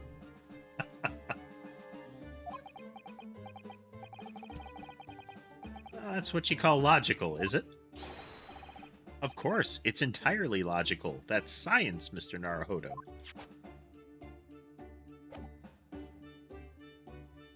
No, that's called semantics.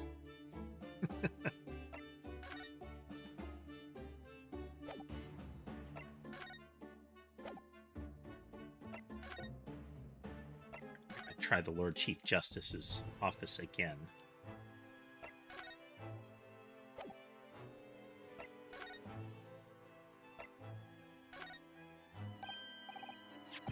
That reminds me, have you seen this? The reports of the overwhelming success of the Great Exhibition? Of course. No, not that. The story on the back page. What story? The Reaper attacked. Ah, that.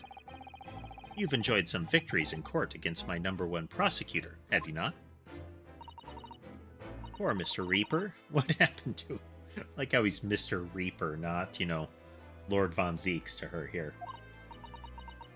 He wasn't killed, was he? There's no need for concern. Lord Von Zeeks would not be so easily dispatched, I assure you. I mean, he's a vampire. They're hard to kill. Can you tell us what happened? I'd really love to know. Very well. If it interests you. It does, strangely. There we go.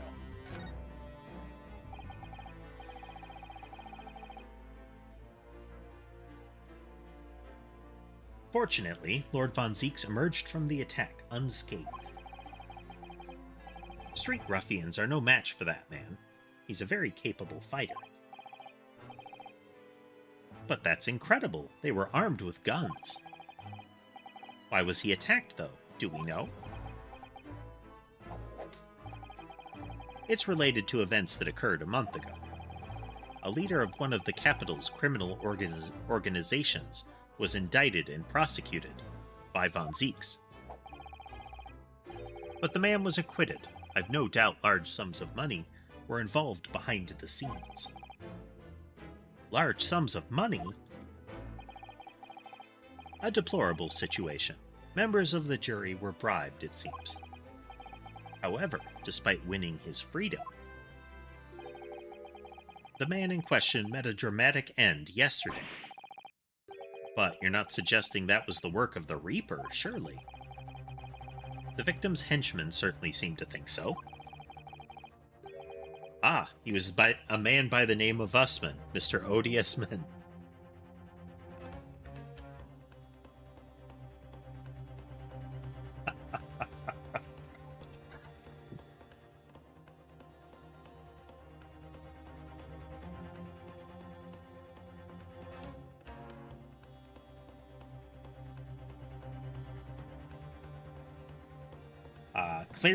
Clearly the assailants thought they were playing a Souls game, but the Reaper was playing an early Assassin's Creed game. They thought he'd have to, parry and stab when they were staggered. He just needed to dodge for an instant kill.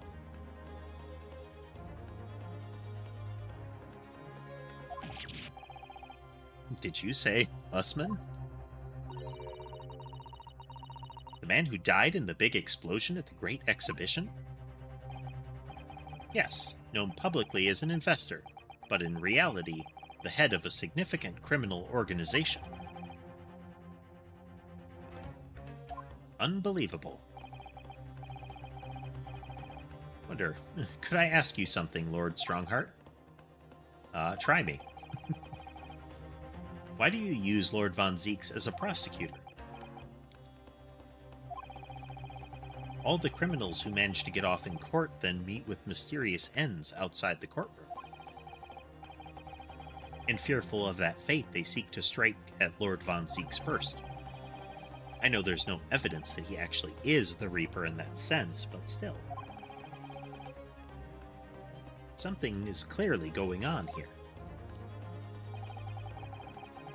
I have Von Zeeks work for the prosecution service for 2 reasons. Firstly, the man is the best prosecutor in the capital, bar none. And secondly, any deaths of criminals that have occurred outside the courtroom following his trials are nothing to do with him.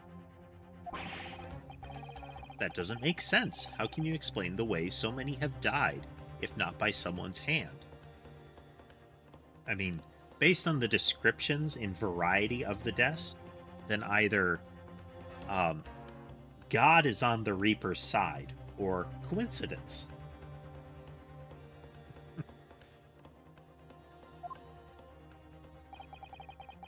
Von Zeeks may have earned himself the moniker of the Reaper, but he is no killer. so he will continue to prosecute on behalf of the Crown. Unless he wishes otherwise, of course.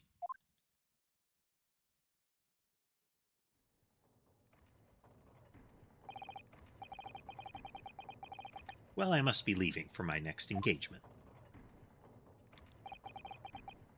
I'm already 11 hours and 16 minutes late. My colleagues will be starting to fidget.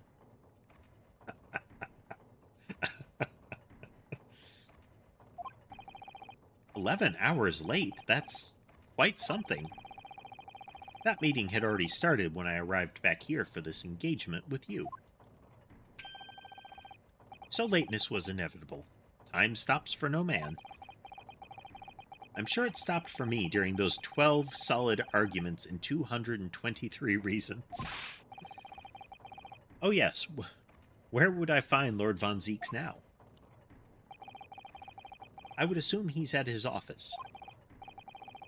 Right, I'll go and ask him about the attack in person. I want to get this straight from the horse's mouth. Away with you now. I'm leaving Professor Hairbrain's defense entirely in your hands. Of course, yes. Thank you very much.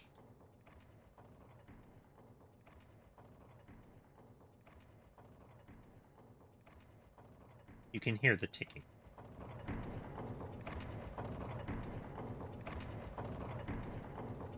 It is indeed very loud in here.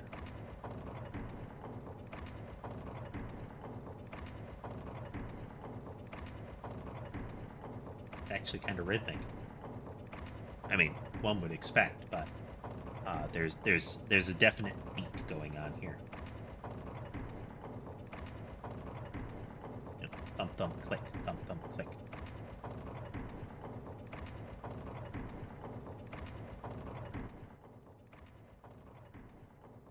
I am relatively partial to a good tick, clock tick.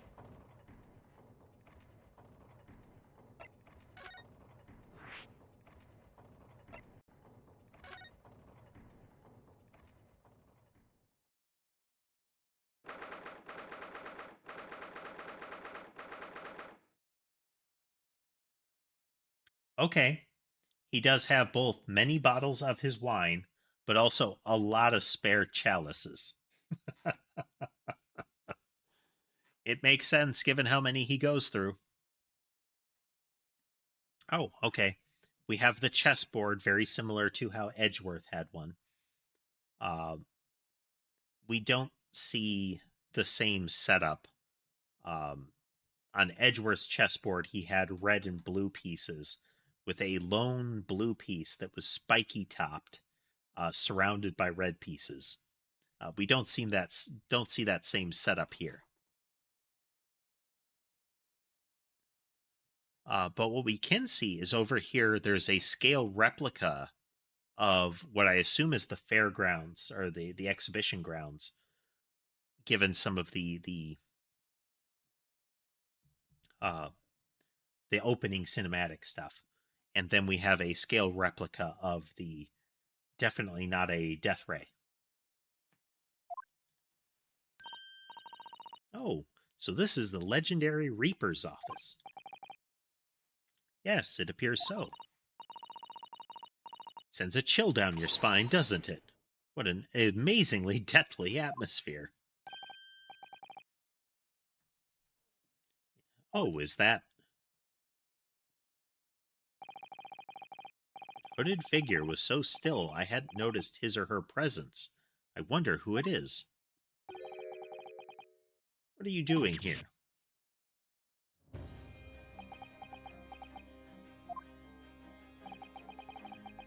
He's as unwelcoming as I thought he'd be. Actually, maybe even more so. Oh, I'm glad to see you're well. I am. So, who's the person over by the wall being punished for something or other?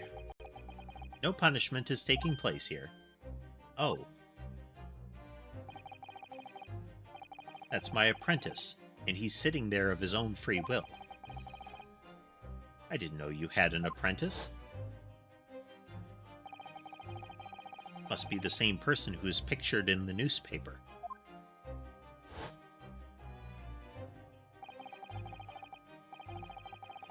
He's very able in combat, a requisite skill for someone under my tutelage. Are you referring to the attack on the Reaper that was reported in the papers?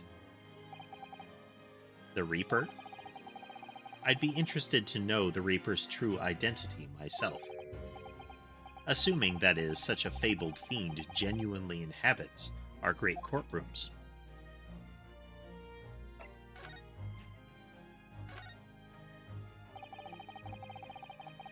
That's an interesting assertion.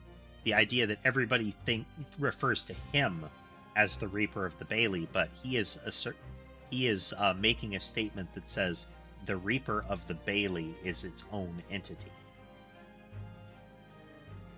Like, some person who's doing this to the people that are acquitted. Some sort of, vigilante, perhaps. Lord Strongheart said that the assault last night was some sort of revenge attack. True, carried out by henchmen of Odiesman's criminal organization. The investigation meant their arrests were imminent. Presumably some hoped to kill me before that happened. Odie Usman. He's always masqueraded as one of London's most powerful financiers, a global investor. But his enormous wealth came to him by underhand means via his criminal activities.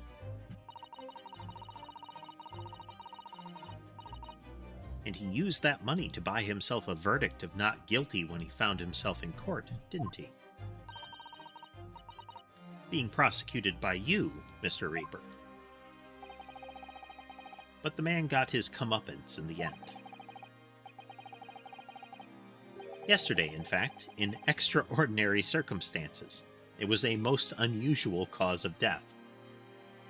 Atomized and fired at Crystal Tower through giant laser. Very rare cause of death.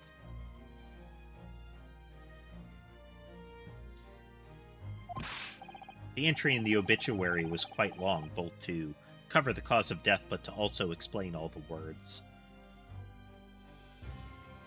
I know about that. It was super high voltage instantaneous kinesis gone wrong.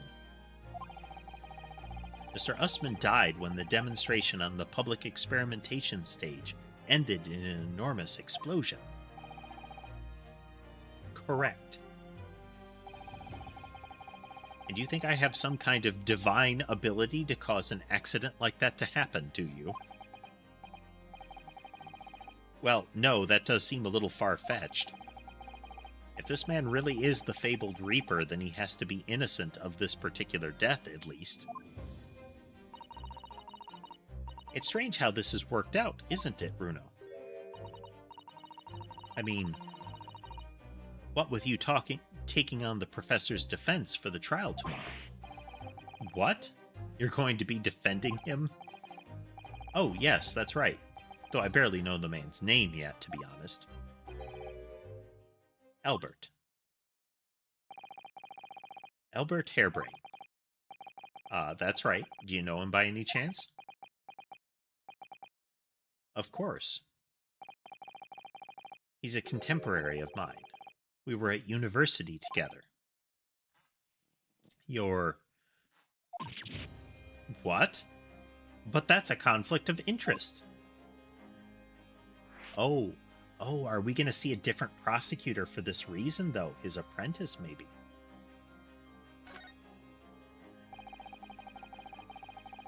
I'd understood that Professor Harebrain was from Germany, though. Harebrain's from a respectable British family. After graduating from the University of London, he moved to Germany to carry out research. That's all. So you were students together. I was in the Faculty of Law, of course, and he in Science, so our paths rarely crossed. But curiously, we got along, though I've not met him since my university days. I certainly didn't expect our next encounter to take this form. And with you, of all people, representing him. Ah, only if I make it out of this office alive. Oh, he's gonna kill me. He's actually been charged with murder, it seems. Yes, I know, because the prosecution will be handled by me. By you? But you made it sound as if you and the professor had been friends. We are friends, it's true. Then why would you do this? If the Reaper is the prosecutor, there's nothing anyone can do to save him. He's doomed. Doomed.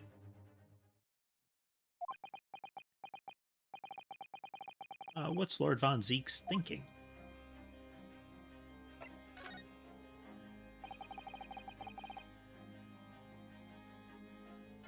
What do you mean by what you said before?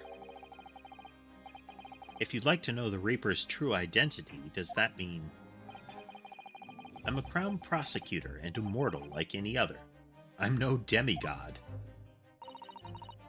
But they've all died, haven't they? The people you've prosecuted, I mean. Whether or not the trial ended in a conviction or an acquittal. Those I prosecute are the vilest wretches of our society. People who, without question, deserve to be found guilty. The world is a better place without them. But that's not true of Mr. Natsume, for example. He wasn't a vile wretch at all. Nor was Ginny. In fact, she's ever so hardworking now.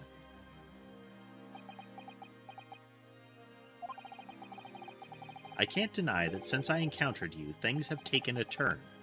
But the point is this. If any of those vile wretches that escaped justice subsequently died in mysterious circumstances, it was at the hand of their own kind. It's not my work. Lord Strongheart said the same. He believes you're not involved in any way. But you were attacked by those ruffians because they believe it's true.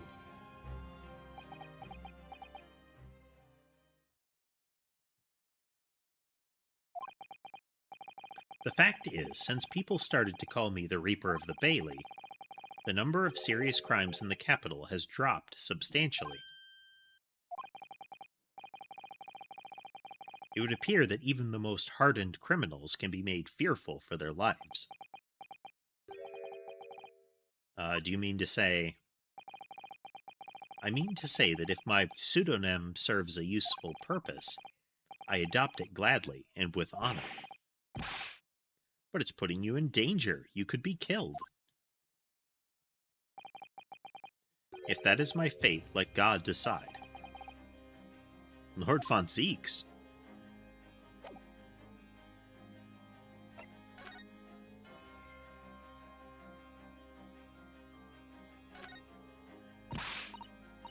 Oh, look, it's a scale model of the Great Exhibition Showground.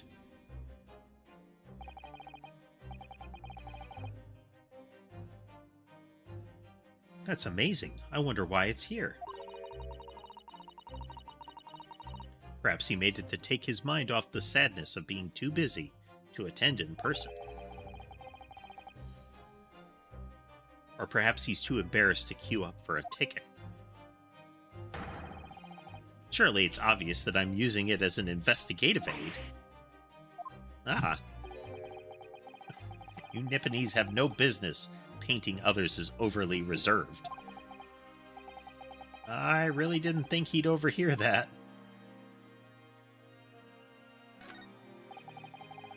Look at that fine collection of hallowed chalices and bottles neatly lined up there. My hallowed bottles are filled with the essence of the finest grapes from the finest vineyards I visit. And I personally oversee these chalices being made by the finest crystal craftsmen in the world.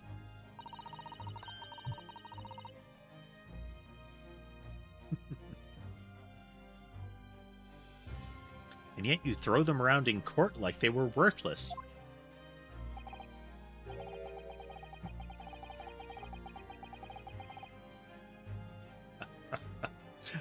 One, I like how they acknowledge that one of his animations is actually happening.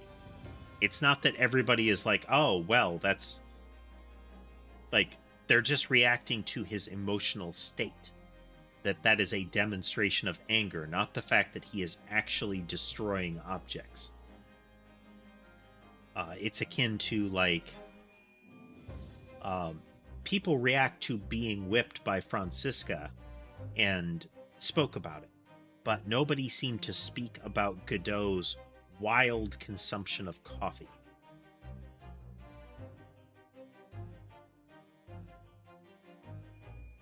Yes, because this imbecile is so unimaginably and repeatedly wide of the mark sometimes. Oh. Before you open your mouth next time, you should consider the poor artisans whose works you defile. So, it's my fault? Silly me, how could I ever have thought otherwise?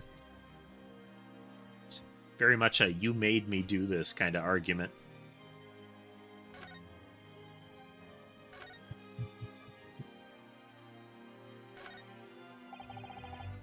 Lord Von Zeke's desk. Look, it's so stylish. And that's a marble chess set beside it. Chess. That's the Western version of our Japanese shogi game, isn't it? No, I'm actually quite good at shogi problems. Oh, really? You'd probably like chess problems in that case. I'd love to challenge Lord Von Zeke sometime. To a bout of shogi problems. If you really want to challenge yourself, you can always do that on your own at home.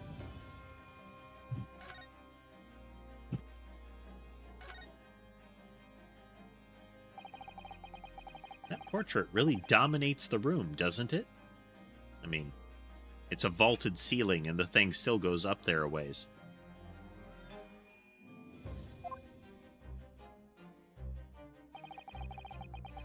Very majestic outfit and pose, but sadly, whoever painted it didn't do a really good job of capturing Lord Von Zeke's facial features.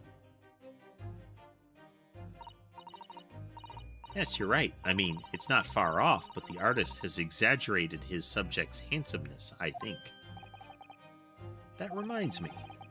I heard Emperor Napoleon of France ordered artists to make him look more attractive when they painted him. How vain. That's really not an attractive quality in a person, is it?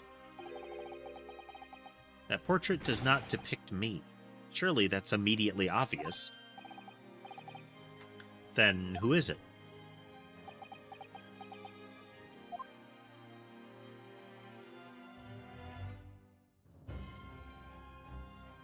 That was a mind-your-own-business pause there.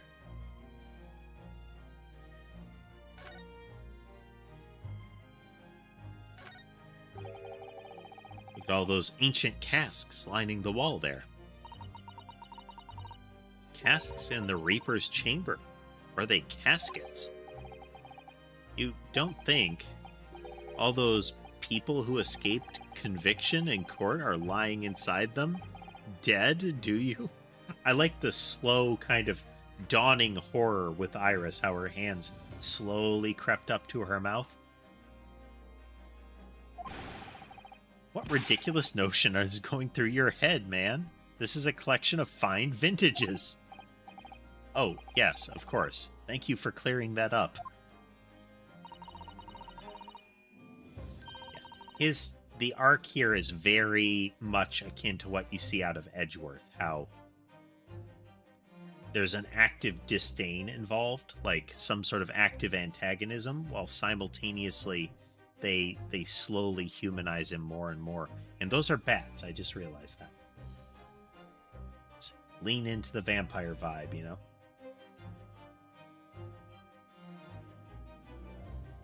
Bruno and I were just musing to ourselves. Don't mind us, Mr. Reaper. I wouldn't if you hadn't invited yourselves to my office to talk nonsense within my earshot.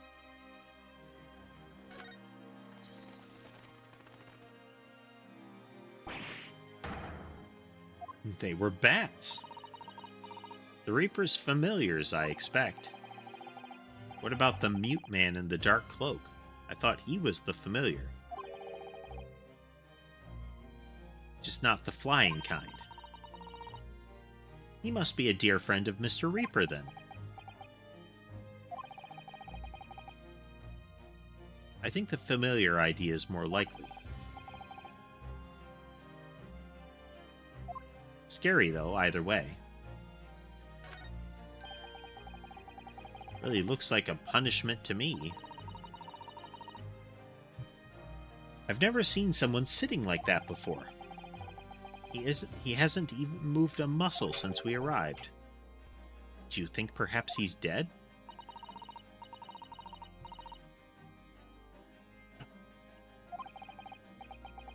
Well, anyway, dead or alive, he's not overly approachable, is he? I don't think he's going to talk to us.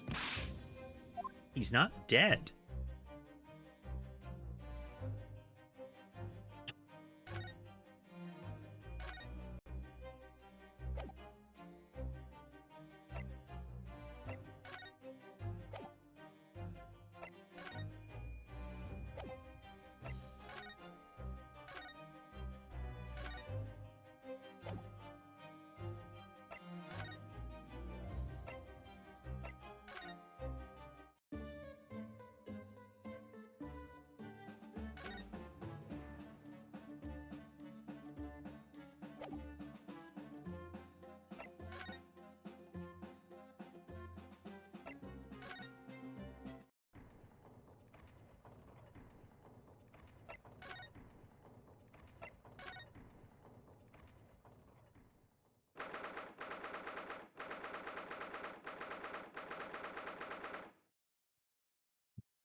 I'm so excited about the prospect of Naruhodo's Anything Consultancy opening for business again.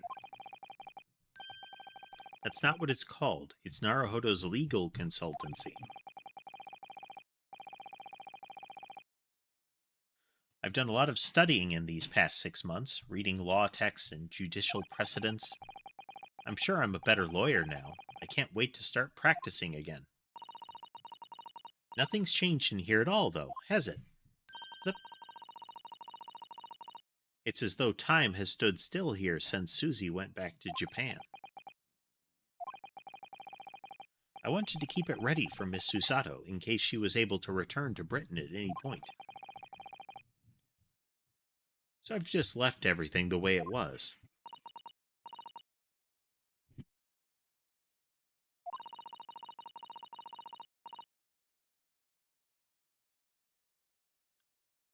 This is the next one after that, Nero. The... Oh.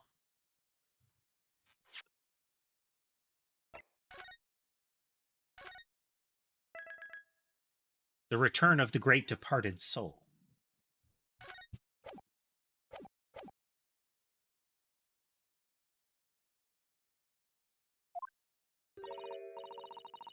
You know, never bothering to tidy up, I mean. Iris, this isn't the time or the place to bring up my tidiness, or lack of it.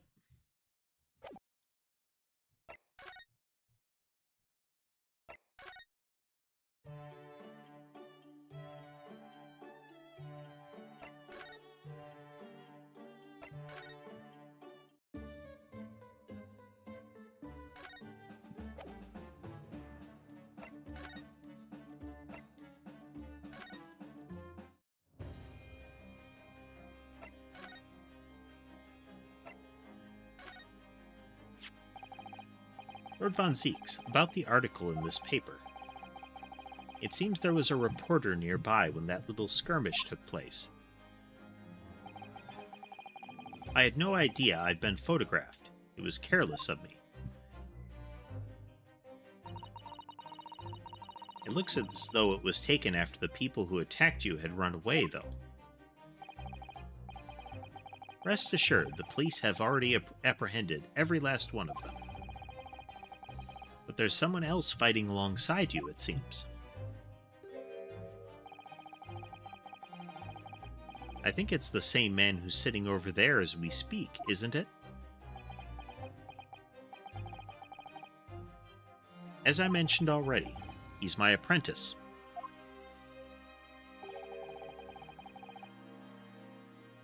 There are always two, a master and an apprentice. Perhaps you could tell us a little more about him? No. How you doing today, Niru? He's in my tutelage to become a prosecutor. So you could say he's my apprentice, I suppose. Like you are to Hurley, then, Runo.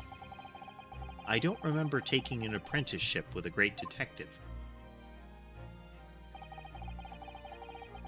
He's currently compiling a report about last night's attack.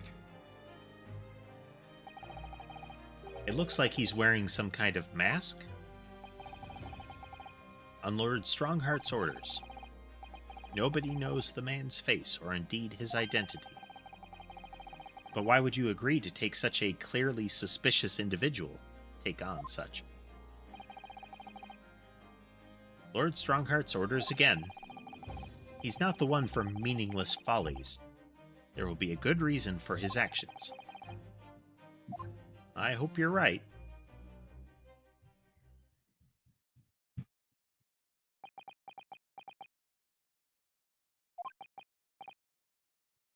Ah. The task is complete? Good. In that case, you can collate all the briefs. And once you've sorted my underwear drawer, move on to the rest of the laundry. Haha. Nice to meet you.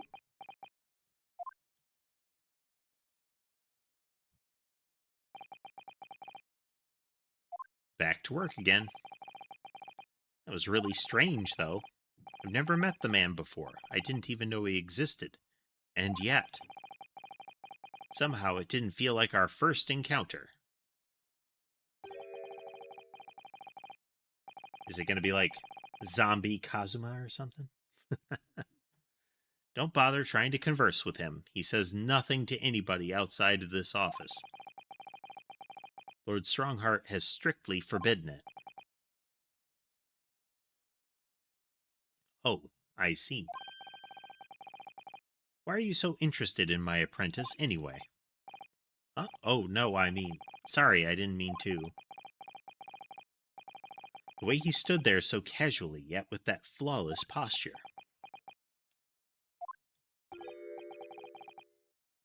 It couldn't be.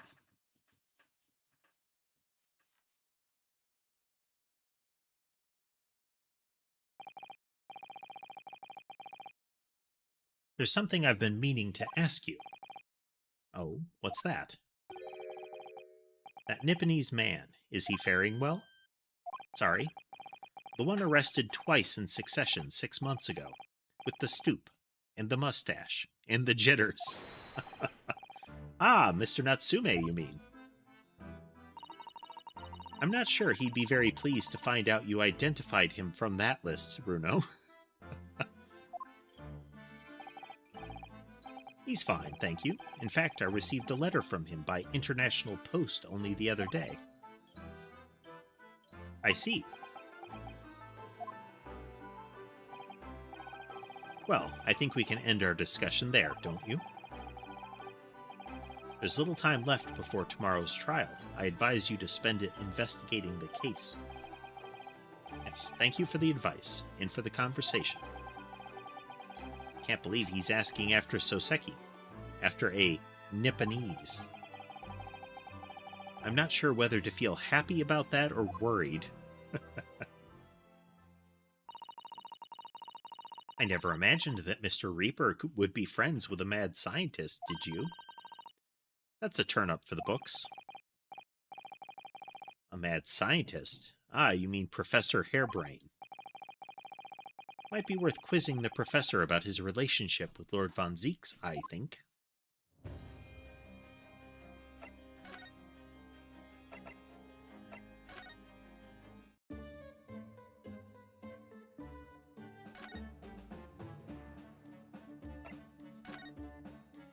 The Reaper's varsity years. I understand Lord Von Zeeks is a friend of yours from your university days? Yes, that's right. He was studying law whilst I was studying science. What was he like back then? A good question. Unassuming, gentlemanly, and an all-round nice fellow, really. Pause. Sorry, I think you misheard me. I'm talking about the cold-hearted, merciless prosecutor, Barak von Zeeks. What was he like when he was at university? Talk about a leading question, Bruno.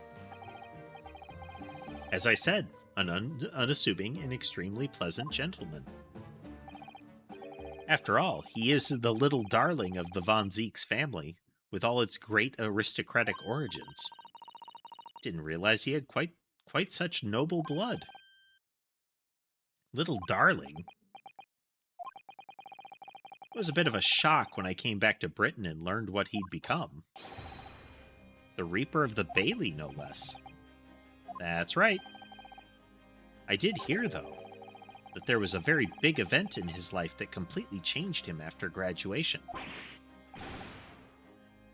A lot of Miles Edgeworth parallels with this.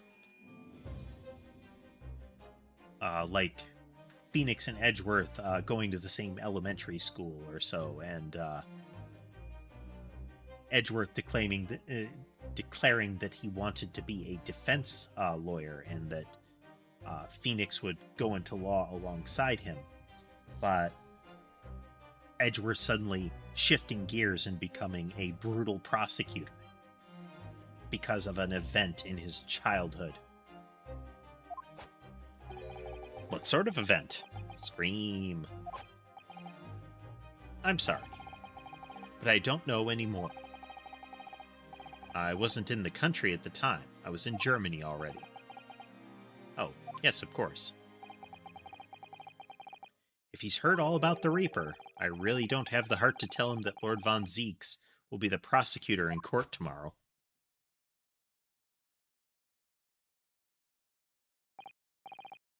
So, Professor, let me just make absolutely sure I've understood you properly.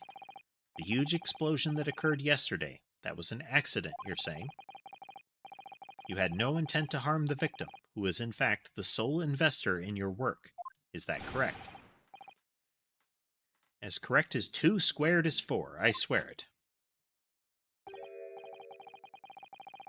It's true that the man perished in a machine of my invention, so I know that I'm far from blameless in all this, but still, I would never use my discoveries, my inventions, to take a person's life, not in a centillion years.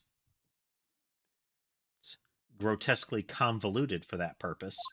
I built a giant over-the-top, mad science invention and had the guy walk into it willingly in order for me to murder him.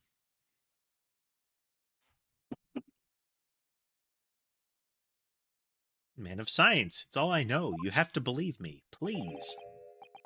Do you believe me? Do you believe in my hypothesis? Science is the pursuit of truth, you know. I've always believed that, all my life.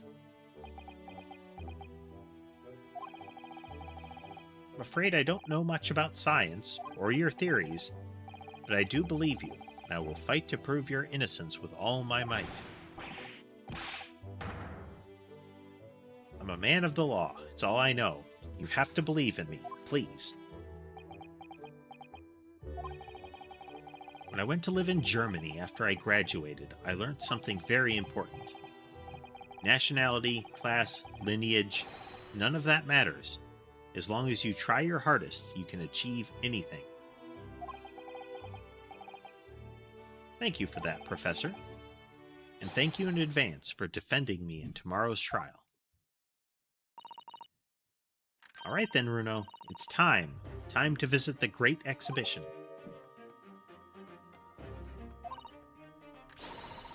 Well, that's where the incident occurred, isn't it?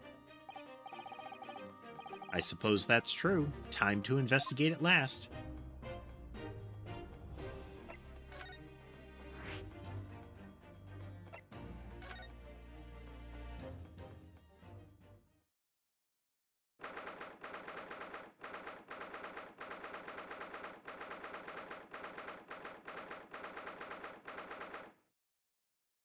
All right, folks. As much as I would like to continue until we can hit the to be continued checkpoint, I am starting to get the exhaustion is starting to catch up with me.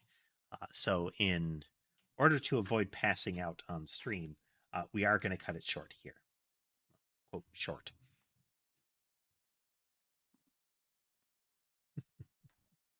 So we're getting there. We're getting there. Our next stream will be on Thursday. Like I mentioned earlier on, we're going to be doing a different schedule. It will be Tuesday, Thursday, Saturday, and Sunday. Um, Ad hoc streams can occur on the other days, assuming I get my video editing done on time. If that's the case, then they will be other games. I'm going to keep the primary game, in this case, Ace Attorney Chronicles, to that base schedule. Everything else will be more casual gameplay, just generally kind of chill streams, if they happen. I'm also going to try to devote a little more time to chatting on the streams as I can. Make sure that we have plenty of opportunities to talk with each other and just generally hang out. Keep things on the casual. All right, though. Thank you for joining us, everybody. I hope you had a good time. I hope you liked some of the conversations we had earlier in the stream. And like I mentioned, we will be back for more Great Ace Attorney on Thursday, same time. Have a good night, everyone.